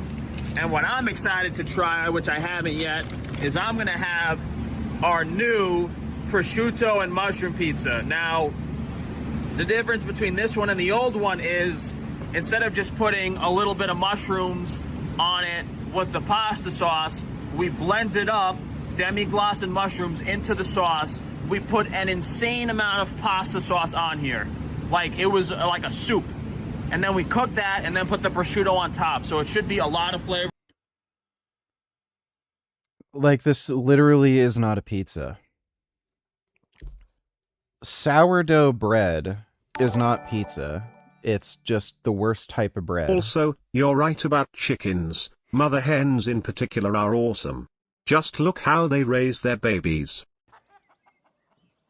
Good. Thanks for the donation, Dodo. Yeah, so this literally isn't a pizza. So he makes sourdough bread for the crust, which isn't pizza dough. It's just the most disgusting bread you can make. Then he says he puts pasta sauce on it. Pasta sauce is not the same as pizza sauce. And then, like, his dog shit fucking meat that he sells that people complain about tasting weird. I hope you guys enjoy this. I haven't really been selling too much of these. Beef, rice, and bean meals. This is really special for traveling. I guess I forgot about these. I could just, like, if I ever have to travel somewhere, just order a box of these to my hotel room and, I have something to eat.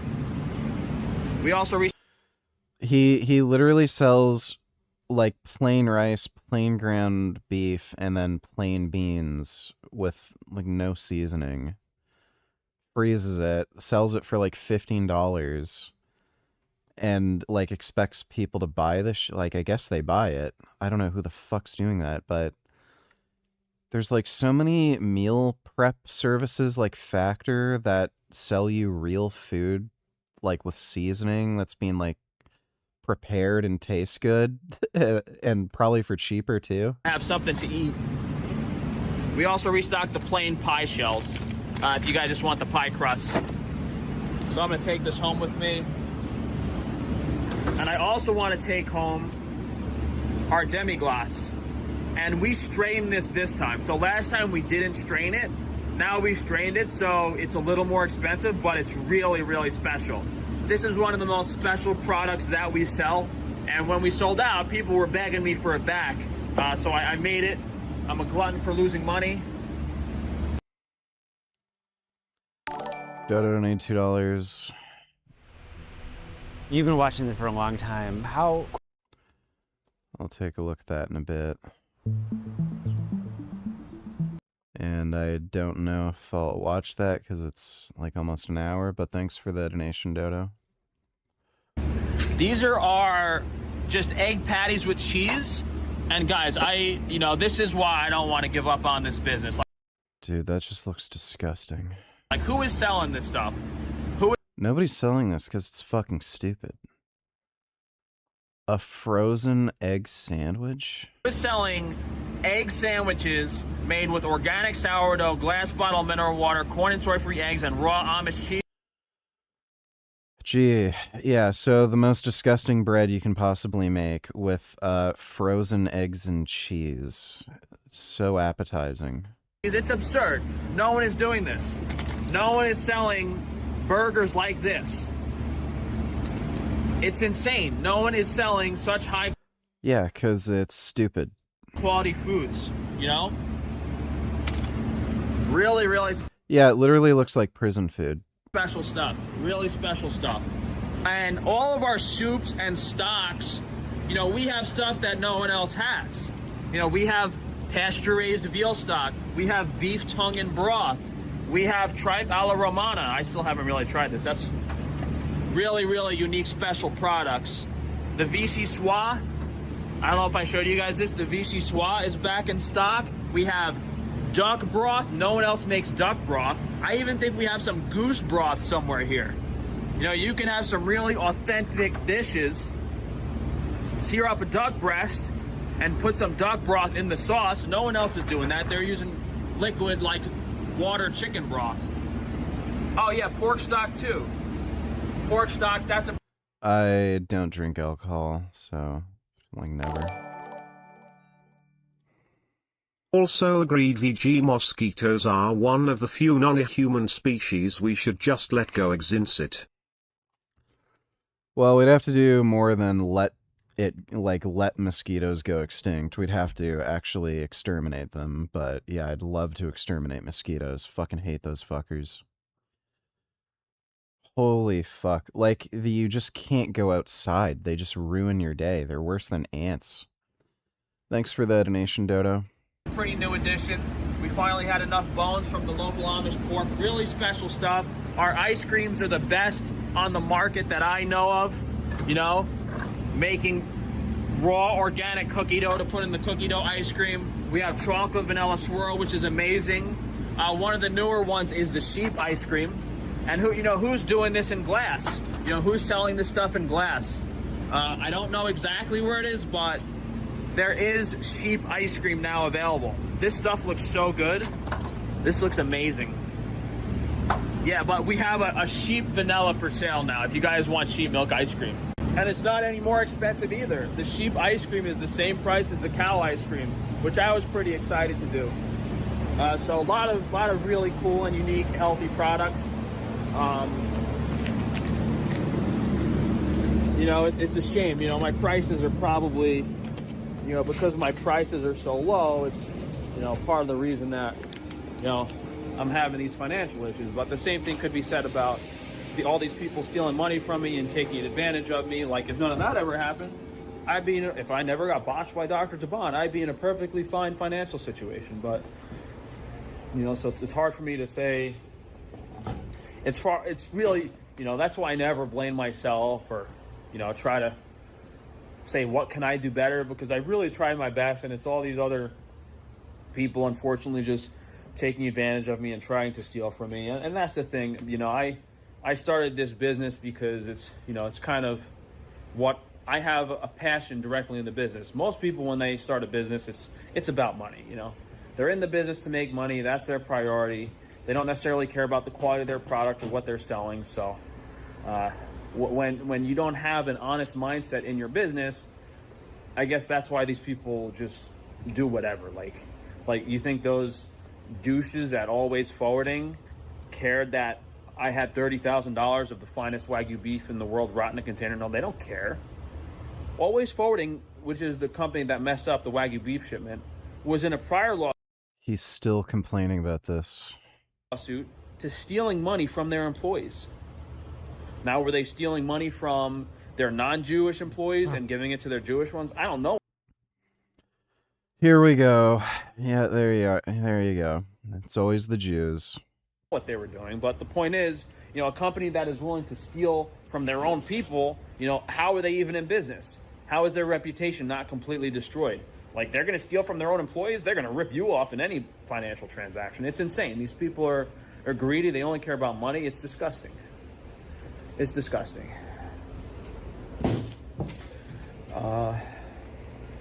Yeah, so, I mean, we got a lot of new things, a lot of new products on the website. Maybe a month or two ago, the whole website was reorganized to separate, like, the Amish pork from the Iberico pork.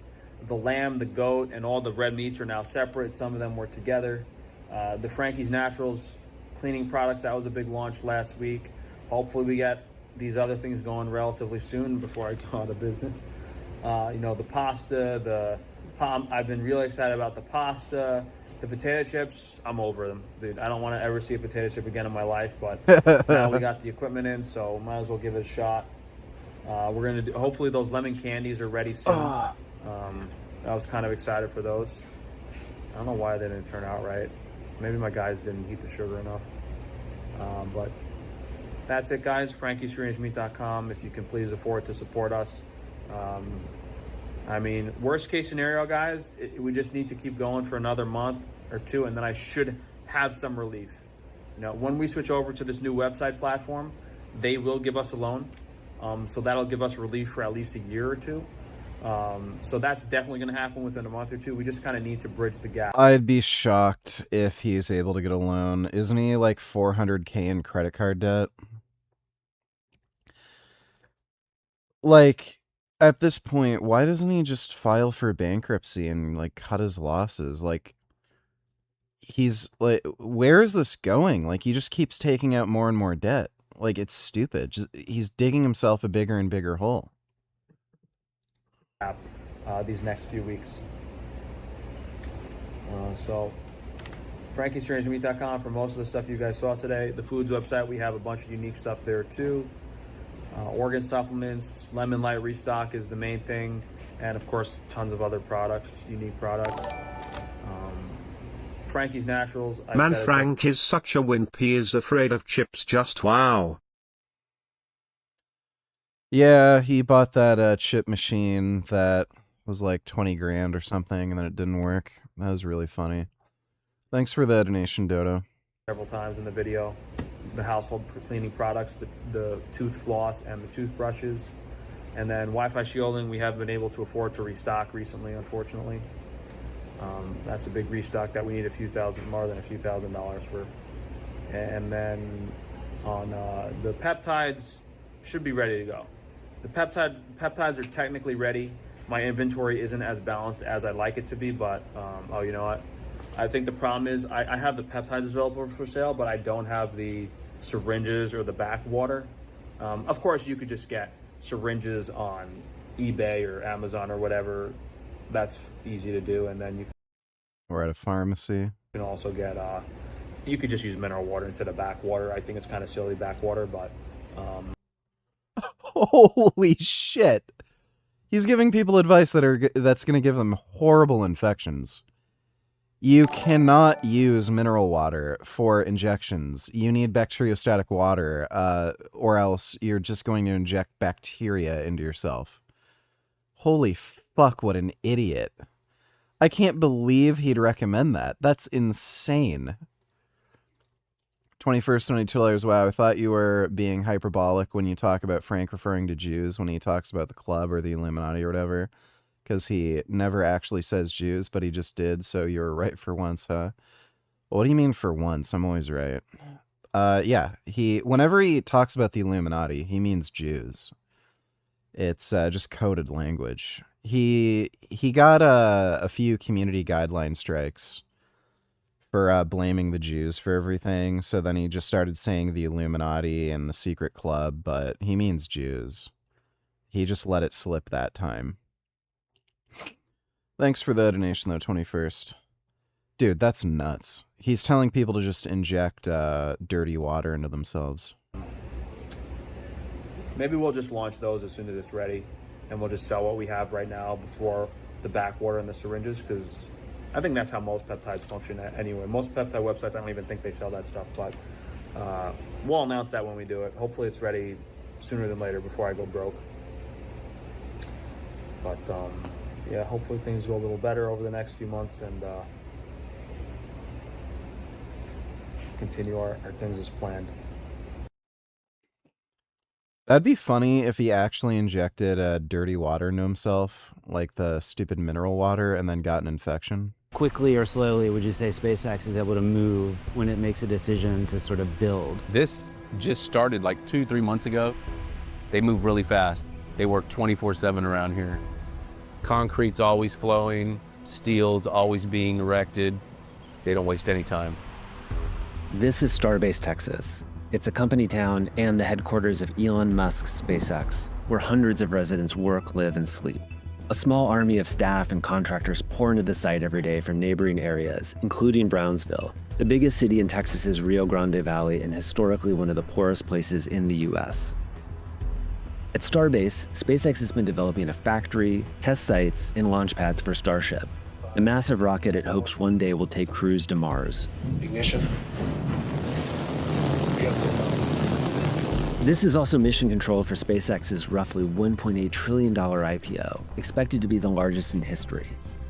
Many employees at Starbase stand to make small fortunes, injecting immense wealth into a region already straining to accommodate Elon Musk's grand ambitions. I think we're gonna have instant millionaires because of the IPO. There's 19,000 plus cities in the United States. I say... And yet so many of these YouTube channels. Yet so many of these YouTube channels what? I'm not understanding the context. Thanks for the donation though, Dodo. 99% of those cities in the US wish they had that opportunity that we've had here in the last few years. Locals cannot tell SpaceX what they can and can't do. G donate $2. What antioxidant supplements do you take? Right now I'm only taking vitamin C. Is there any supplement you take that you think has been a game changer for you? I think high dose vitamin C is really good. Fuck. My nose is still stuffed. I've noticed my joints do feel better after taking higher dose vitamin C. Vitamin C is really important for collagen synthesis, so if you're on steroids, you should support a bit more collagen synthesis by taking some more vitamin C and eating higher protein. As far as like game changer, like, I don't know, they're just supplements, right? It's not like they're going to make a huge difference. I would say like testosterone and growth hormone are just the two best things you can possibly take. That combination is fucking OP and god tier. And I've gotten really great results from Masteron. I only took it for 2 weeks, but I started blowing up adding on Masteron. I don't know why some people say you can't build muscle on Mast. Masteron definitely builds muscle. And the good thing with it is, like, it's extremely innocuous. Like, it doesn't raise your blood pressure, it doesn't raise your hematocrit. I haven't seen any people report, like, having issues with acne on it either. And it feels a lot like testosterone with how it just makes you feel. So it, like, mentally. So it just gives you the kind of, like, nice, sharp focus and energy and a bit of aggression that testosterone gives you. But it just doesn't do anything. Like, it doesn't do anything else. It just feels like it's anabolic. So I like Masteron. But testosterone and growth hormone are definitely god tier. Thanks for the donation, G. Are freely allowed to spew blatnet anti-Semitism and yet face no consequences for it. Yeah, it's pretty socially acceptable now to just hate on Jews. Pretty fucked up. Thanks for the donation, Dodo. Did you see Coach Kolton made another video about you? Coach Kolton is a faggot. Yeah, we already reacted to it. Basically, he's salty that I don't want to hang out with him. That's why he made the video. He messaged me saying that he wants to hang out and do a collab, and then I just said I'm not interested because you basically promoted this idea that I'm an animal abuser, and I said I'm not interested, and then he made another, like, dumb video about me, so... Whatever. I'll make a video about him. It's not really going to be so much about the video that I made. It's just more of a warning that this guy is like kind of a catty, attention-seeking dipshit, and he's just not somebody you should really trust or take advice from because he's just such a manipulative liar. Thanks for the donation, though, Muddy Shark. And they've never been able to do that.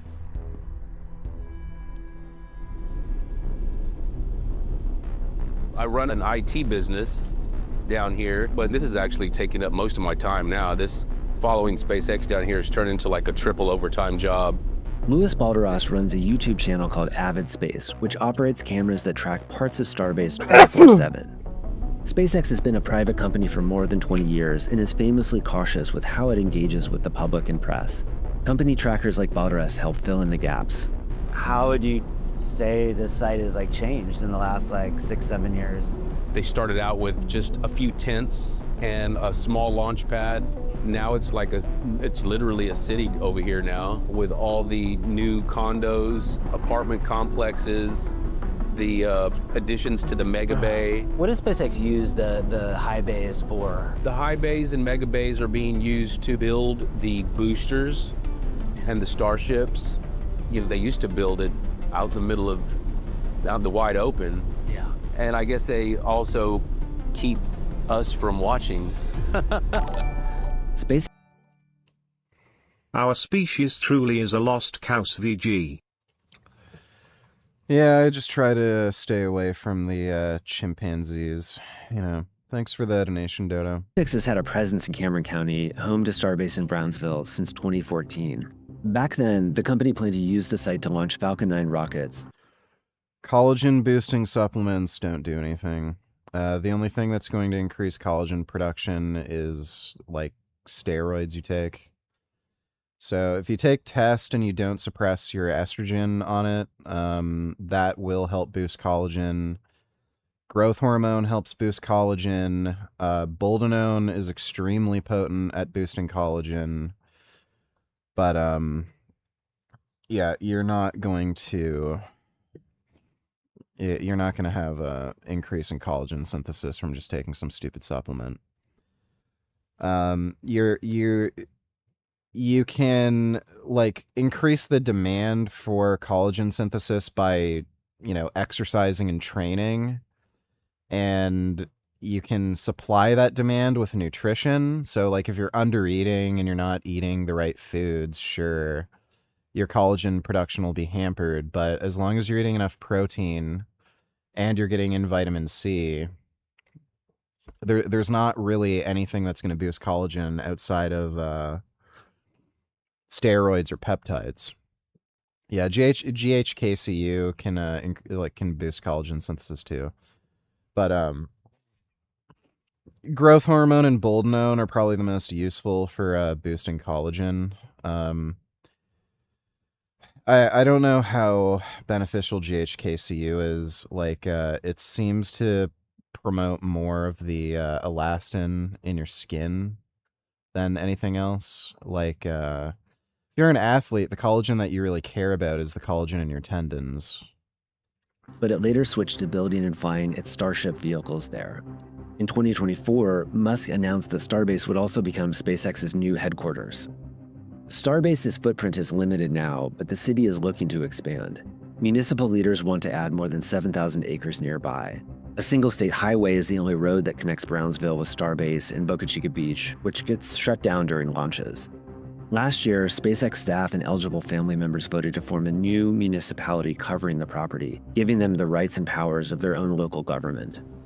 Since 2016, Eddie Trevino Jr. has served as Cameron County judge, its top governing official, and worked closely with SpaceX as the company's operations grew.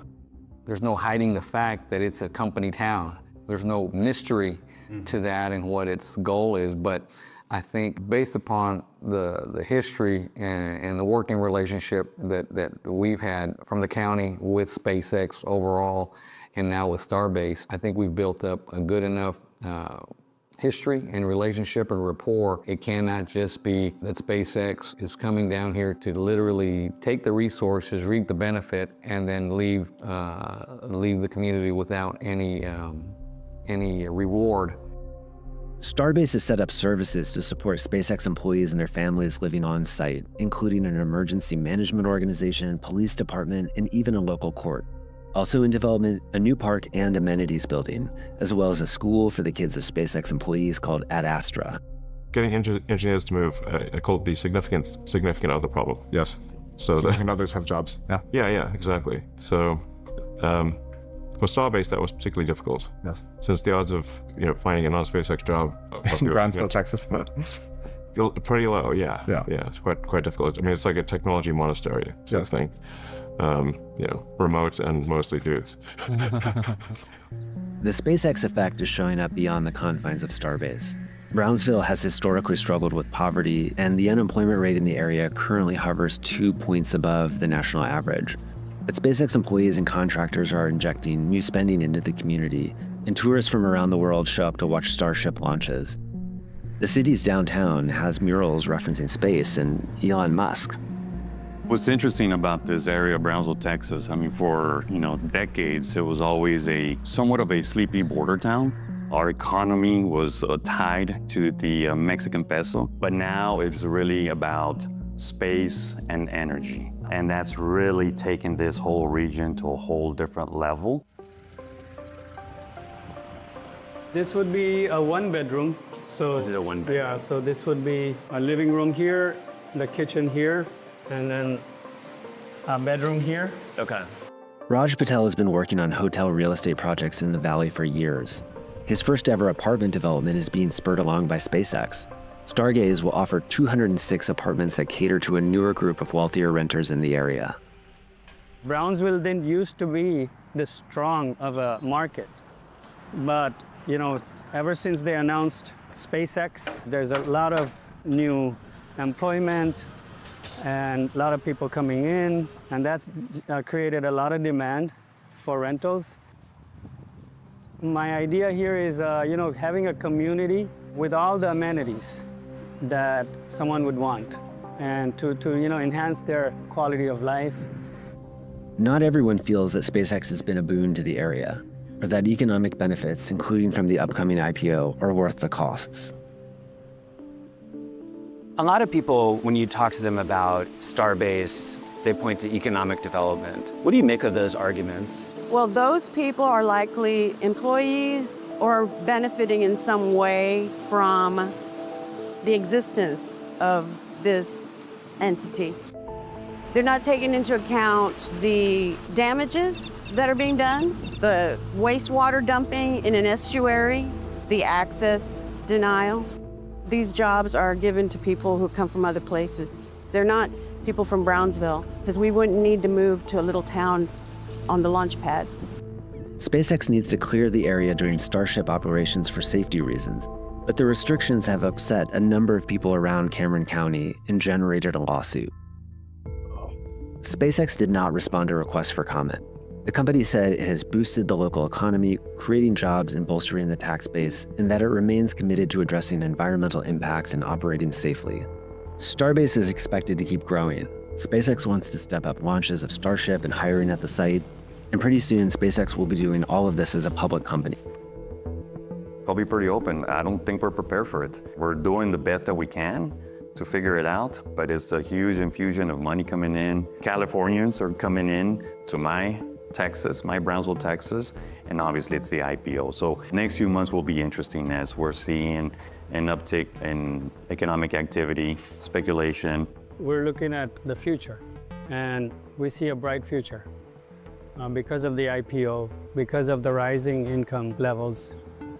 Do you think there's any way that Starbase and what SpaceX does can coexist in that landscape? There is no coexisting. It is a takeover of a heavy industry and the surrounding infrastructure they need to exist.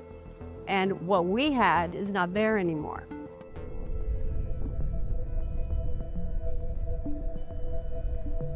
That was boring. Sarah Payne, Undercover in Auschwitz. That one's. The Nazis are combing through Warsaw. Is this about that Czech guy who kind of worked as a spy? Behind the door, maybe he was the man Polish. doesn't move. He knows exactly what's happening.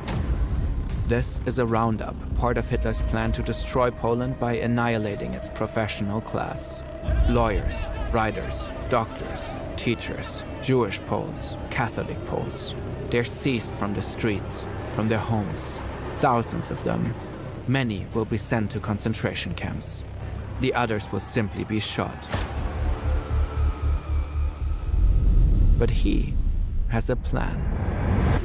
Unlike the thousands of others, he wants to get caught.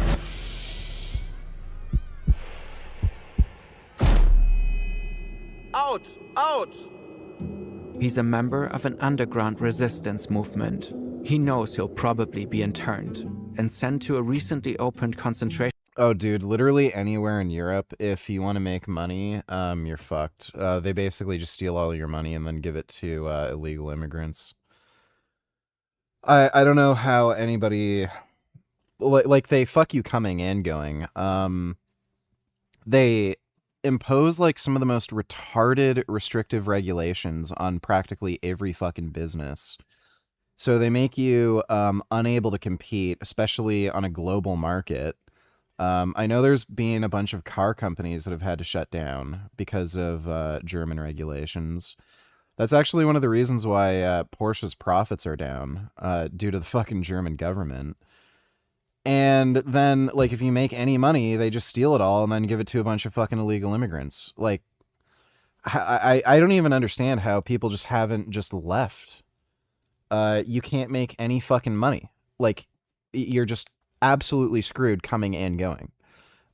They prevent you from making money with the overregulation bullshit. Like, oh, your job produces carbon dioxide. We'll fucking put a fucking $1 billion tax.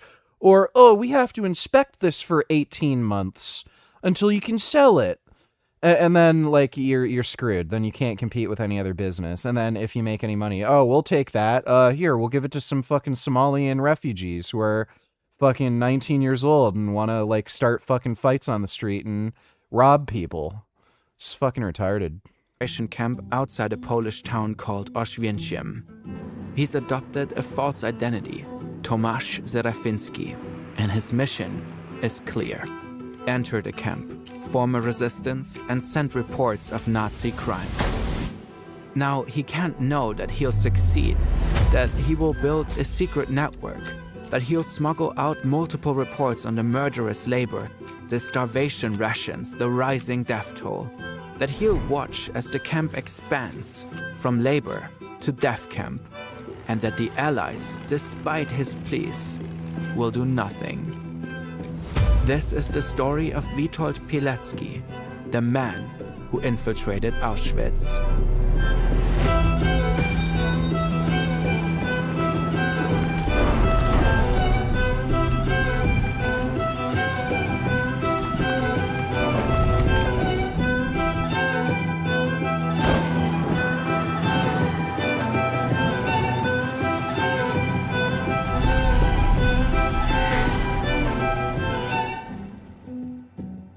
This video is largely based on both Pilecki's report and The Volunteer by Jack Fairweather. You'll find links in the description. We'd also like to thank Bartłomiej Kapica at the Pilecki Institute.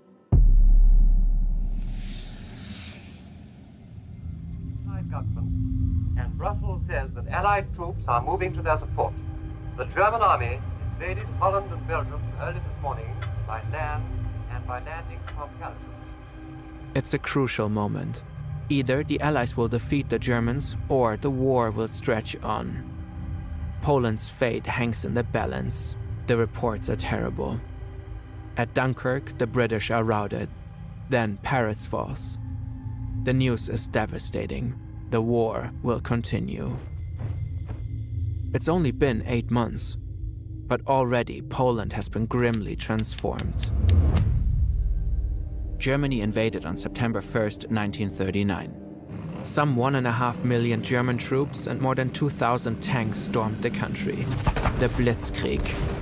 The Luftwaffe bombed cities and airfields. The Poles fought back, but were eventually overpowered. Witold, a 38-year-old second lieutenant in the cavalry reserves, was in the thick of it.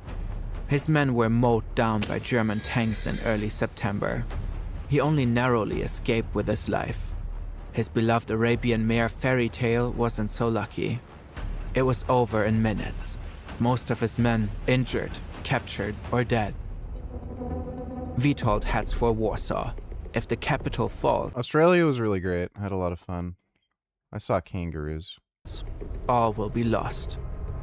The retreat of the Poles was plagued by German planes, bombs, bullets. They killed indiscriminately, soldiers and civilians alike. Hitler's orders. When Witold arrived in Warsaw on September 6th, he found a city in chaos. The Polish government had fled. Witold left too. He planned to regroup with troops in the east. You know what? I think right now would probably be a good time to get just a little high. Just a little high.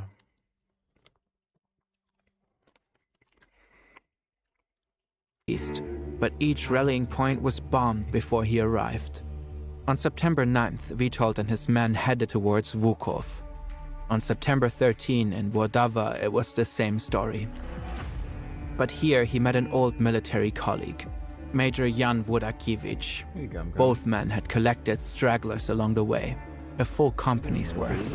As other members of the military command left the country, Witold and Jan decided to stay and make a stand. But the fight... Yeah, I'll get the new Call of Duty. It looks like they're putting effort into the game. So hopefully it's good. Didn't last long.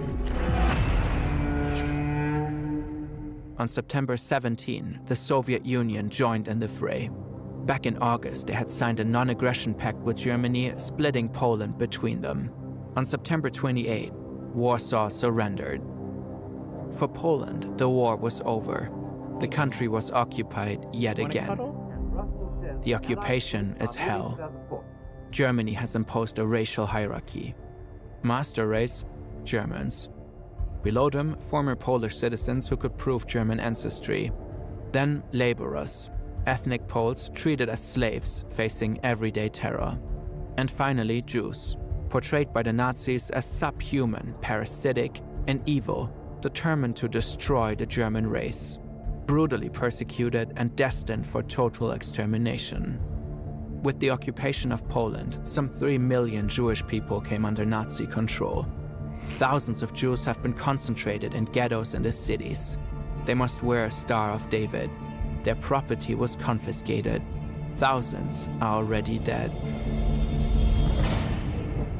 After Poland's surrender, Jan and Witold returned to Warsaw and talked strategy. They would form an underground resistance, Jan as leader, Witold as chief recruiter. Their name is Tajna Armia Polska, the secret Polish army. They share information about German operations, spy on Polish informants, stockpile weapons, and they wait, hoping for an opportunity to rise up and revolt. But those hopes were just dashed. The Nazis won at Dunkirk and occupied Paris. In Poland, conditions were... The Dunkirk situation was so fucking retarded. The UK enacted a National Firearms Act around that time and destroyed a massive amount of firearms. And then when Dunkirk happened, they were massively underarmed. It's like the most yeah, isn't gun control fucking wonderful? Worsen. No, I don't Witold think almost I do, gets DMT. caught in a raid. Afterwards, he adopts his alias, Tomasz Serafiński. Others, like Witold's colleague Władysław Dering, are seized by the SS. Władysław Sumacki, the underground's chief of staff, meets the same fate. Jan calls an emergency meeting. They're not sure where Sumacki and Dering have been taken, but they have a guess. Reports have emerged that the SS have just opened a new concentration camp outside the small town of Oswięcim, which the Nazis call Auschwitz. The underground knows little about it, but it seems brutal. And as long as the camp remains shrouded in secrecy, the underground leadership believes that the Germans can get away with anything there. A great honor has befallen you, Jan tells Witold. They need someone to infiltrate the camp, send reports, and Alright, congratulations, you're banned. See you later. possibly organize an uprising. A great honor. Witold has a wife, Maria, and 2 children, Andrei and Zofia. If he goes, he may never see them again. From the mysterious camp, the SS sends many death notices to the families of deceased inmates, sometimes along with their blood-splattered belongings. Witold cannot be ordered to go. He has to make a choice. And after a few days, he does. He volunteers.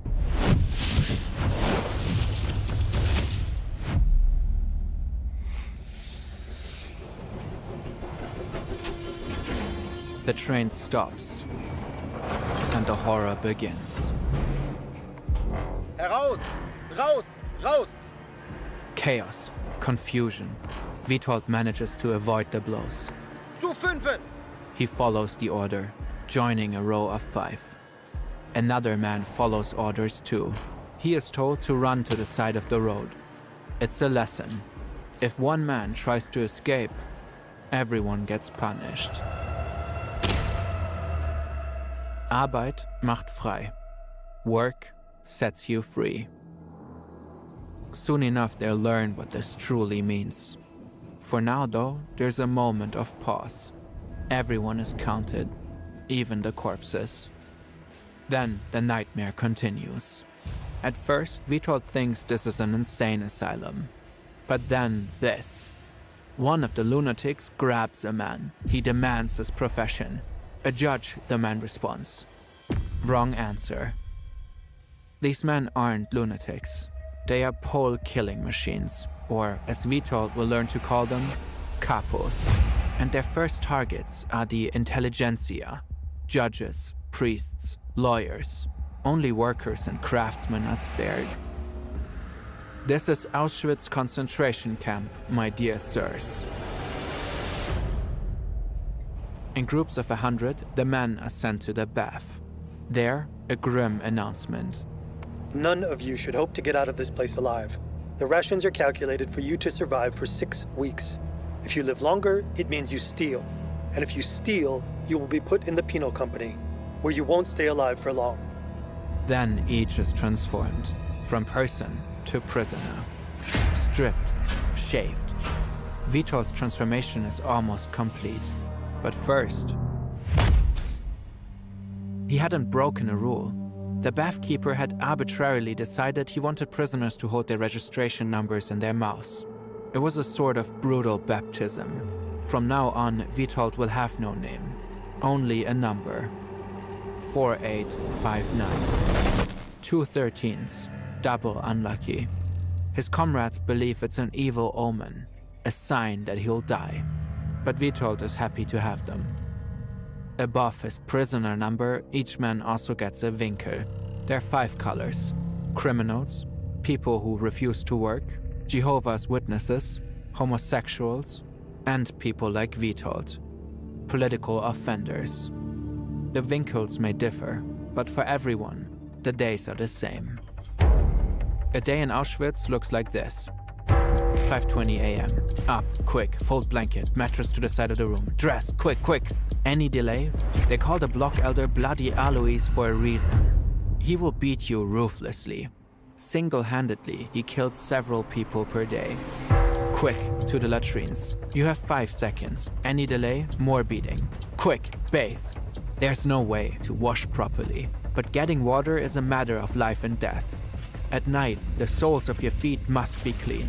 If they're not, ruthless beating. 5:45 a.m. Roll call. By 6 a.m., everyone must be present. If you are absent, you will be found and publicly killed. Then, the formation of work units. Here, work often equals death. Witold doesn't know this yet, but he got lucky. He was selected as a Stubendienst, a room supervisor, and is allowed to remain on the block. The less fortunate work until 11:20 a.m. 11:30 roll call, 12 to 1 lunch.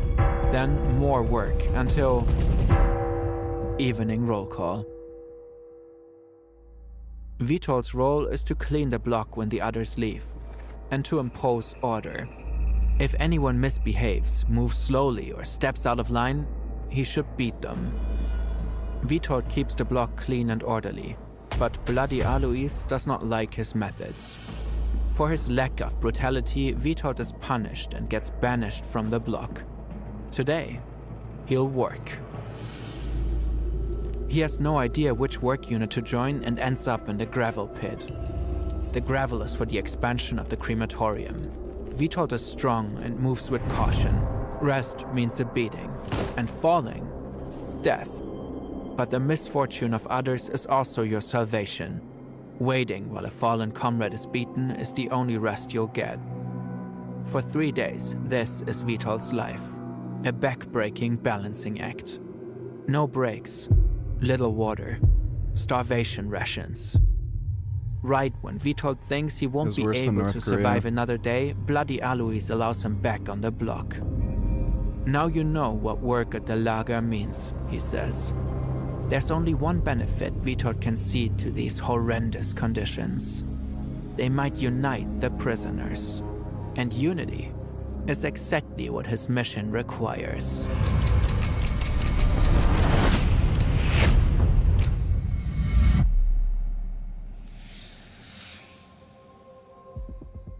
At that time, my main goal was to establish a military organization in order to 1. Build up inmates' spirit by distributing and circulating news from the outside. 2. Provide, as much as possible, additional food and distribute undergarments among the members. 3. Pass on information on what was going on in the camp to the outside world. And, most importantly, 4. Prepare the Zhao Zone troops to seize control of the camp at an opportune moment, following an airdrop of weapons or troops landing in the area. To accomplish any of this, Witold will need help. First, he finds Władysław Dering. He is pale, sickly, but alive, working as a nurse on the hospital ward. From Dering, Witold learns that Władysław Słomacki is also still alive, working in the construction office. He's helped with building projects around the camp. In Auschwitz, there are countless ways to die. A brutal beating, a bullet to the head. But one killer is deadlier than the rest: hunger. Later, the SS devised a survival time formula. Life expectancy in months equals 5,000 divided by the deficit of calories. Daily rations are 1,800 calories. Calories needed to sustain hard labor are 2,700. 900 calories short. 5,000 divided by 900 equals 5.5 months. In reality, the prisoner's daily caloric intake was even lower. Each day is a deficit leading toward death. Managing calories will require cooperation. And that means recruitment. Witold trusts Dering and Słomacki. They are first. Then 3 more, forming a command group of 6. After that, it's a delicate and dangerous endeavor: recruiting strangers. Who to trust? These men are patiently waiting to betray their fellow prisoners. The SS will pay them for their service with a scrap of bread. Not everyone stoops this low, but hunger corrodes the soul. Anyone could break. So Witold watches for acts of altruism. He selects for selflessness. The network grows, and its effects begin to be felt. Room supervisors are instructed to serve the weakest first, and recruits aren't to ask for seconds, ensuring equal rations for all. Meanwhile, Sumatsky's made an important connection. The Stupkas. Hey, baby. Come on, come cuddle. Yeah. Hey, Gum Gum. How's my Gum Gum? Oh my goodness. Wow, you're so handsome. How come you're such a handsome baby? Hmm? You're so handsome. Oh. Oh, that's good. Yeah. Got my sweet little cuddle kitty here. That's a good baby. Oh, what a beautiful boy. Yeah. I love you, Gum Gum.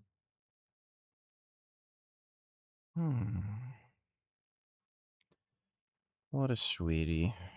Yeah. What a good baby.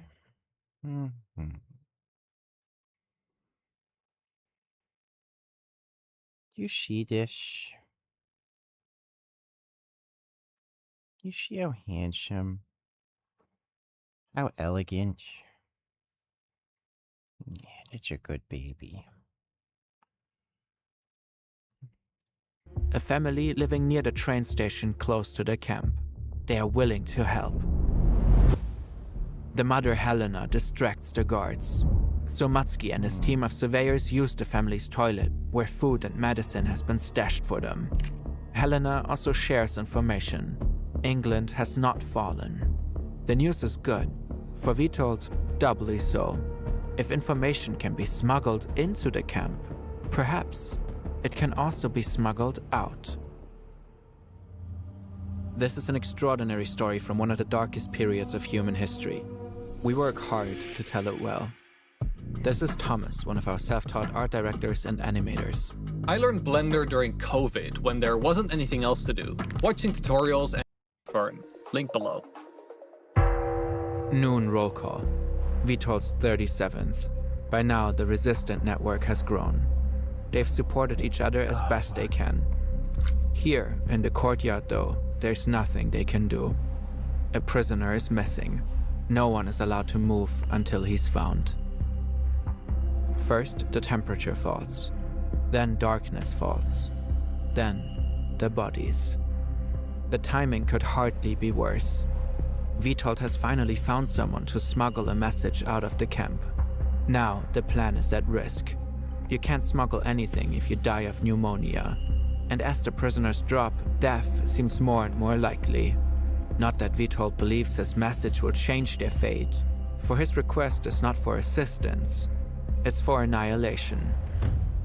Alexander Wielopolski has memorized the urgent and well-thought request sent on behalf of comrades by the witness of their torment. Bomb the camp. How many have already died here? At first, the number remained a grim mystery. Then Witold cracked it. The truth lies in the registration numbers.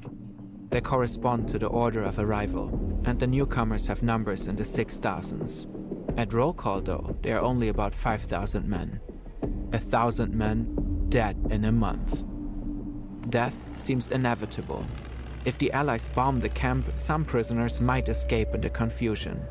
Even if they all die, it will not be in vain, as long as Auschwitz is destroyed. Witold and his comrades must get their message to Warsaw. Helena Stupka couldn't help. She had no connections, couldn't travel. But there's another way. In these early days in Auschwitz, it's still possible for a prisoner's family to buy his freedom. And finally, it happened. A 31-year-old was scheduled to be released, Alexander Wielopolski. But smuggling a written report is far too dangerous. Alex had to memorize the message. From noon to 9, they stand, waiting. Finally, the missing prisoner is found, dead, beside a pile of logs. By morning, another 86 are dead. More succumb to pneumonia in the coming days. One of Witold's closest allies among them. But the plan remains intact. Alexander survives. He carries the message out, beyond the barbed wire fences, and is gone. For those left behind, Dragunov is the best Tekken character again after the most recent patch. Yeah, you know, it's at least gotten better. it seems certain death will come. The only question is in what form. October becomes November. November, December. But no bombs fall. Meanwhile, Witold's message is on the move. From Warsaw to Switzerland, through France to Spain, and from there to London, the underground finds a way. The prisoners begged the Polish government for the love of God to bombard these warehouses. Should they die in the attack, it would be a relief given the conditions. In January 1941, the bombing request reaches the Air Ministry in London. But over the course of its transmission, it's been shortened. The nightmarish camp conditions are only briefly mentioned. In the end, the chief of the air staff is curt and decisive. An attack on the camp would be an undesirable diversion and unlikely to achieve its purpose. Back in Auschwitz, Witold fell ill. The labor, the lack of food, the relentless misery, it's finally caught up to him. Now he's here in the hospital ward. But in Auschwitz, this is not a place where people recover. Witold has come to understand the meaning of the sign at the entrance. Arbeit macht frei. Work sets you free. It grants the freedom of death, a corpse's escape through the crematorium. If the fever doesn't kill him, the lies surely will. He kills as many as he can. A futile task. Luckily, the resistance network saves him. He manages to get a note to Dering, and Dering sneaks him to a different room with an uninfested bed. There, Witold fights his fever. Waking, sleeping, waking, sleeping, waking, sleeping, waking, sleeping. That sounds fucking horrendous. February is almost over, and Witold has nearly regained his health. Without Dering, he almost certainly would have died. Meanwhile, the resistance is growing. By March, there are several hundred members with connections all across the camp. The camp itself is also growing. This is part of a major expansion, from holding 10,000 prisoners to 30,000. This means job openings and opportunities for Witold's men to fill them. One recruit gets a capo job. Another manages the stables. The underground is gaining a bit more control. It can offer a little protection, a little extra food, but these are merely means of delaying the inevitable. Since its opening, Auschwitz has admitted over 15,000 prisoners. Not even a full year has passed, and only 8,500 remain. 6,500 men dead. This number seems monstrous. Witold doesn't know it yet, but it's about to get exponentially worse. This is the largest army the world has ever seen. Over 3 million men from the Axis powers, 600,000 tanks and other motorized vehicles, a 1,000-mile front. It's June 22, 1941, and Germany is invading the Soviet Union. The Red Army falls in a flash. The prisoners of war are put in pens like animals. Each week a new batch, hundreds of thousands of them. Soon enough they begin to arrive in Auschwitz. At first a few hundred, then a few hundred more. Disposing of them is messy at first, inefficient, but the Germans hone their technique. In November, Witold witnesses it. I counted 8 hundreds. The building these prisoners were entering was the crematorium. Maybe he thinks they'll be given underwear, clothing. But why there? One can remain naive till one's last breath. Zyklon B, a cyanide-based delousing agent. Upon contact with the air, the pellets turn into a toxic gas.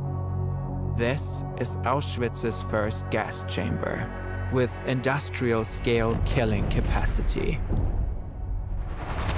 Later on, I found out that there was over 1,000 of them in total. By now, there are nearly as many Soviet prisoners as Polish ones in the camp.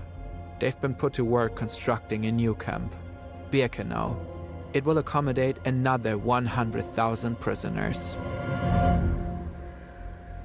Over the course of the winter months, 11,400 Soviets are killed. There was a constant outflow of prisoners through the chimney of the crematorium. This may be by far the most common way out of the camp, but Witold knows there are others.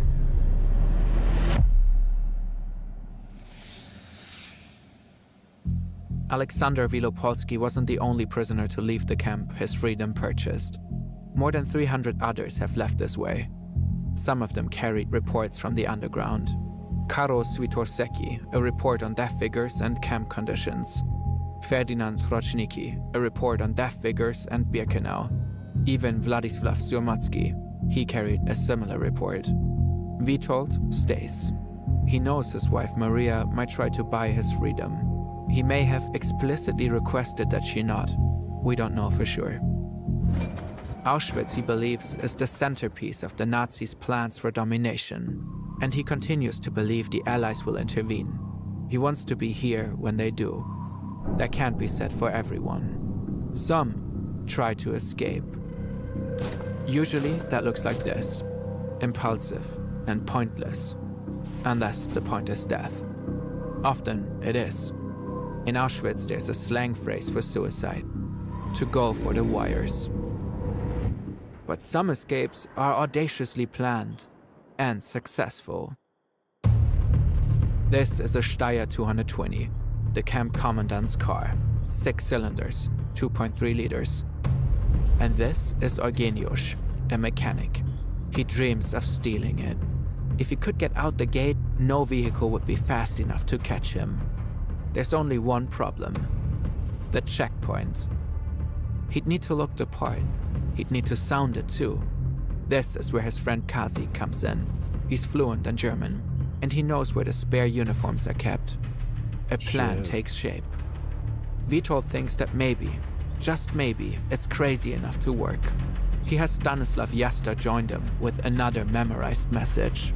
A monk named Josef Lempart rounds out the group.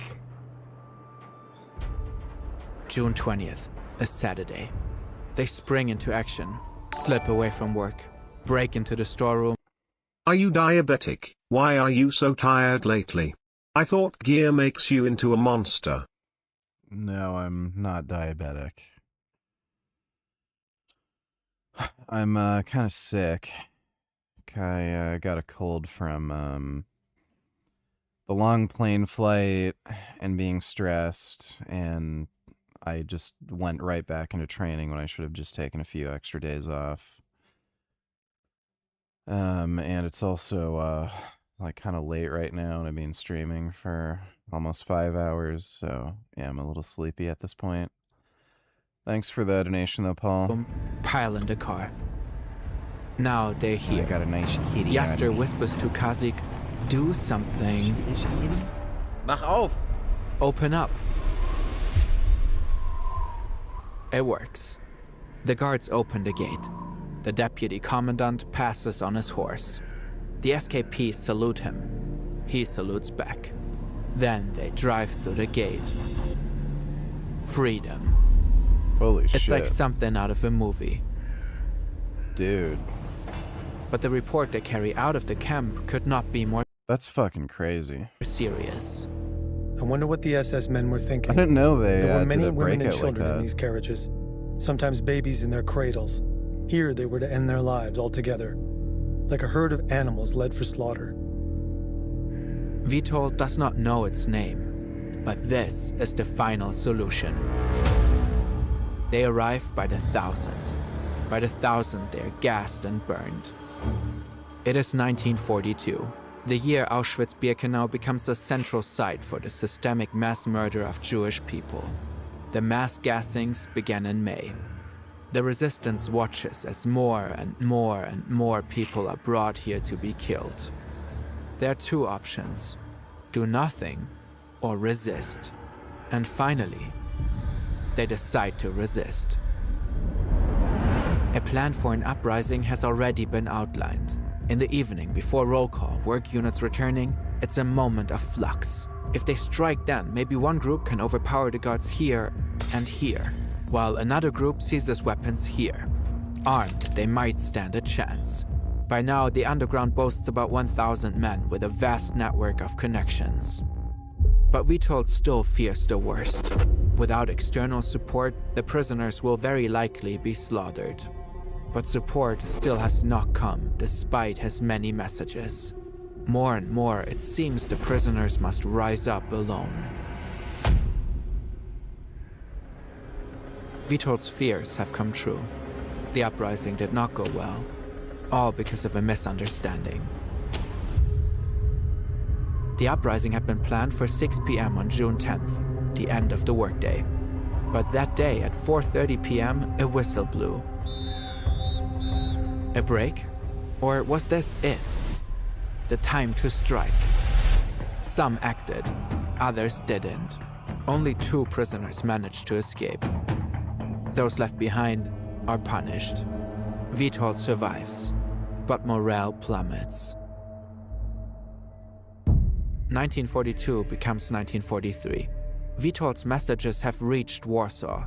He described the horror in all its detail. Phenol. That was the new instrument of murder.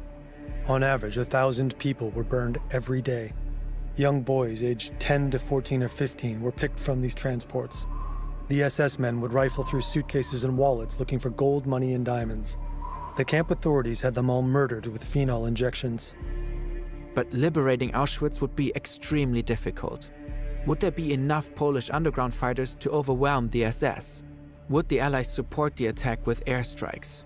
In Warsaw, few see any chance of success. Vitold is still determined. Maybe if he delivers a report himself, he can persuade the resistance movement to intervene. To do that, though, he has to get out. But how?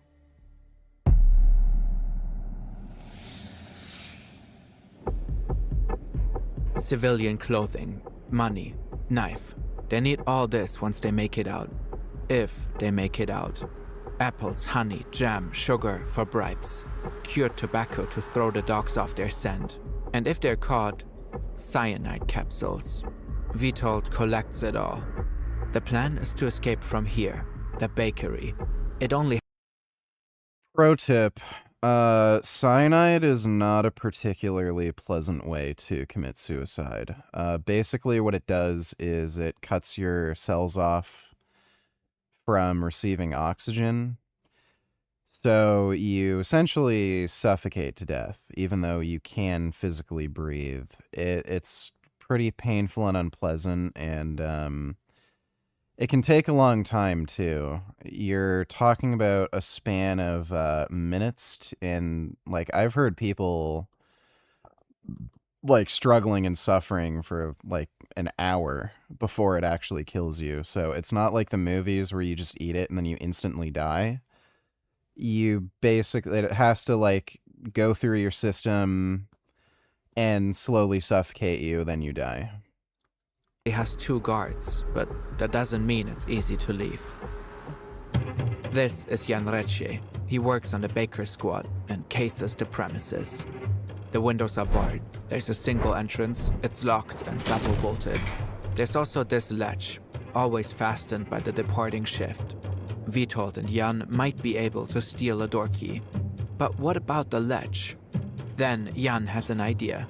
The bolt is attached with a nut from inside the door. Maybe they could unscrew it somehow. In the end, their plan's crucial ingredient is bread.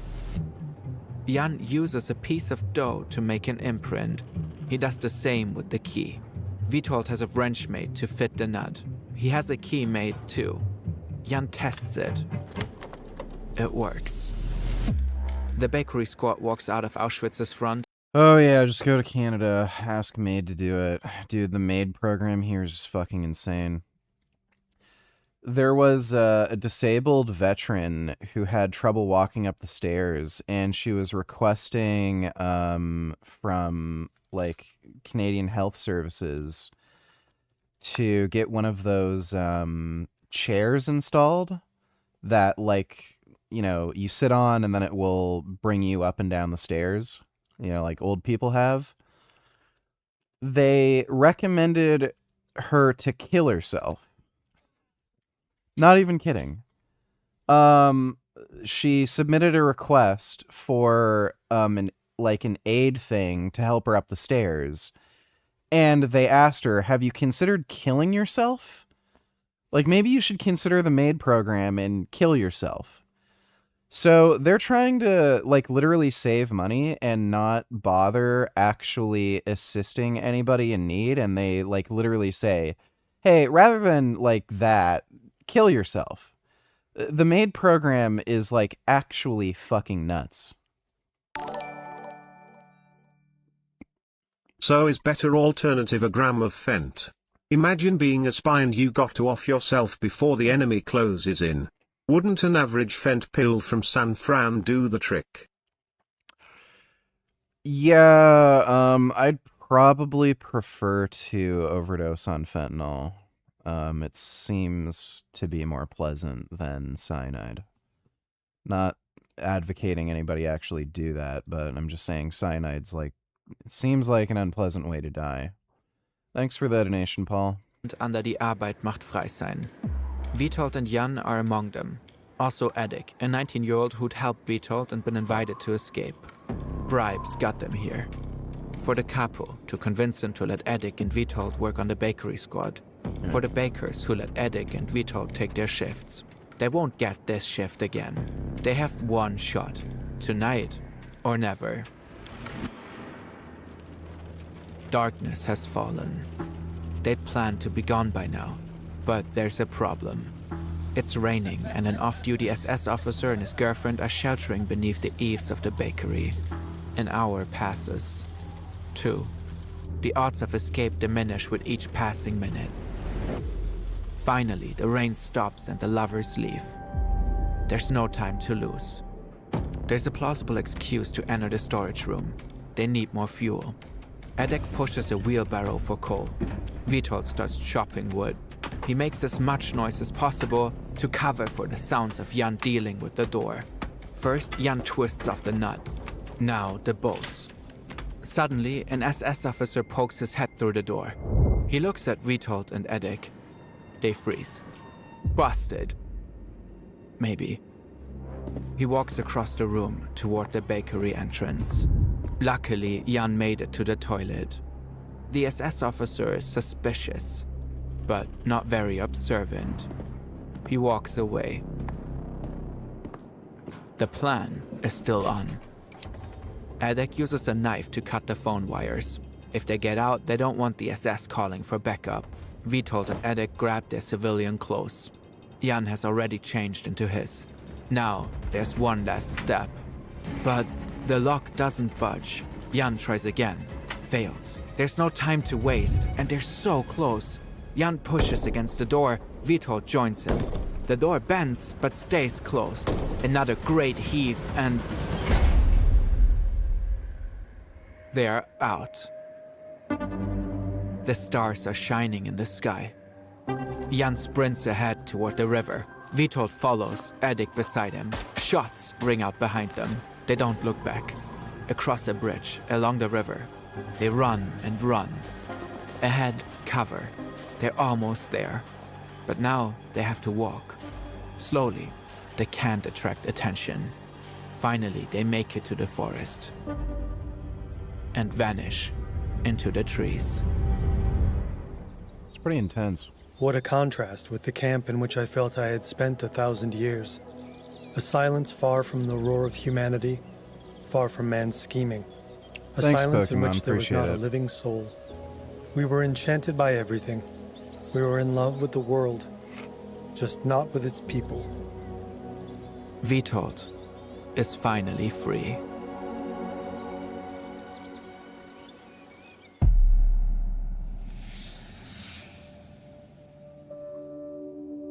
The execution is quick. A bullet to the back of the head. In the 5 years since his escape, Witold has remained loyal to Poland. The country is now under Soviet control. Witold sent information about the occupation to the Polish government in exile. He lived under various aliases. He changed jobs regularly, but at least he was reunited with his family. Eventually, the communists caught him. The list of alleged crimes is long. Forged documents, illegal firearms, espionage for foreign imperialism. Brutal interrogations followed, a show trial, and now this. The Polish communist authorities tried to kill his story too. Jeez. They had executed a man who most Poles would consider a hero, a fact they tried to consign to the ash heap of history. And they almost succeeded. His story was hidden for decades. After his escape, Witold wrote a comprehensive report chronicling the horrors of Auschwitz. It wasn't published until 1991. More than 40 years after his execution, he was rehabilitated. Later, he was awarded the Order of the White Eagle, Poland's highest military honor. His grave has never been found. Well, that's fucked. Yeah, well, chimpanzees, I tell you.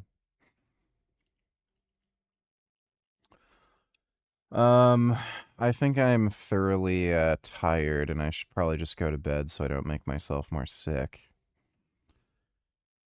But, yeah, I think another good night's rest. I should be a fair bit better tomorrow. I'm substantially better than I felt the day before and the day before that, so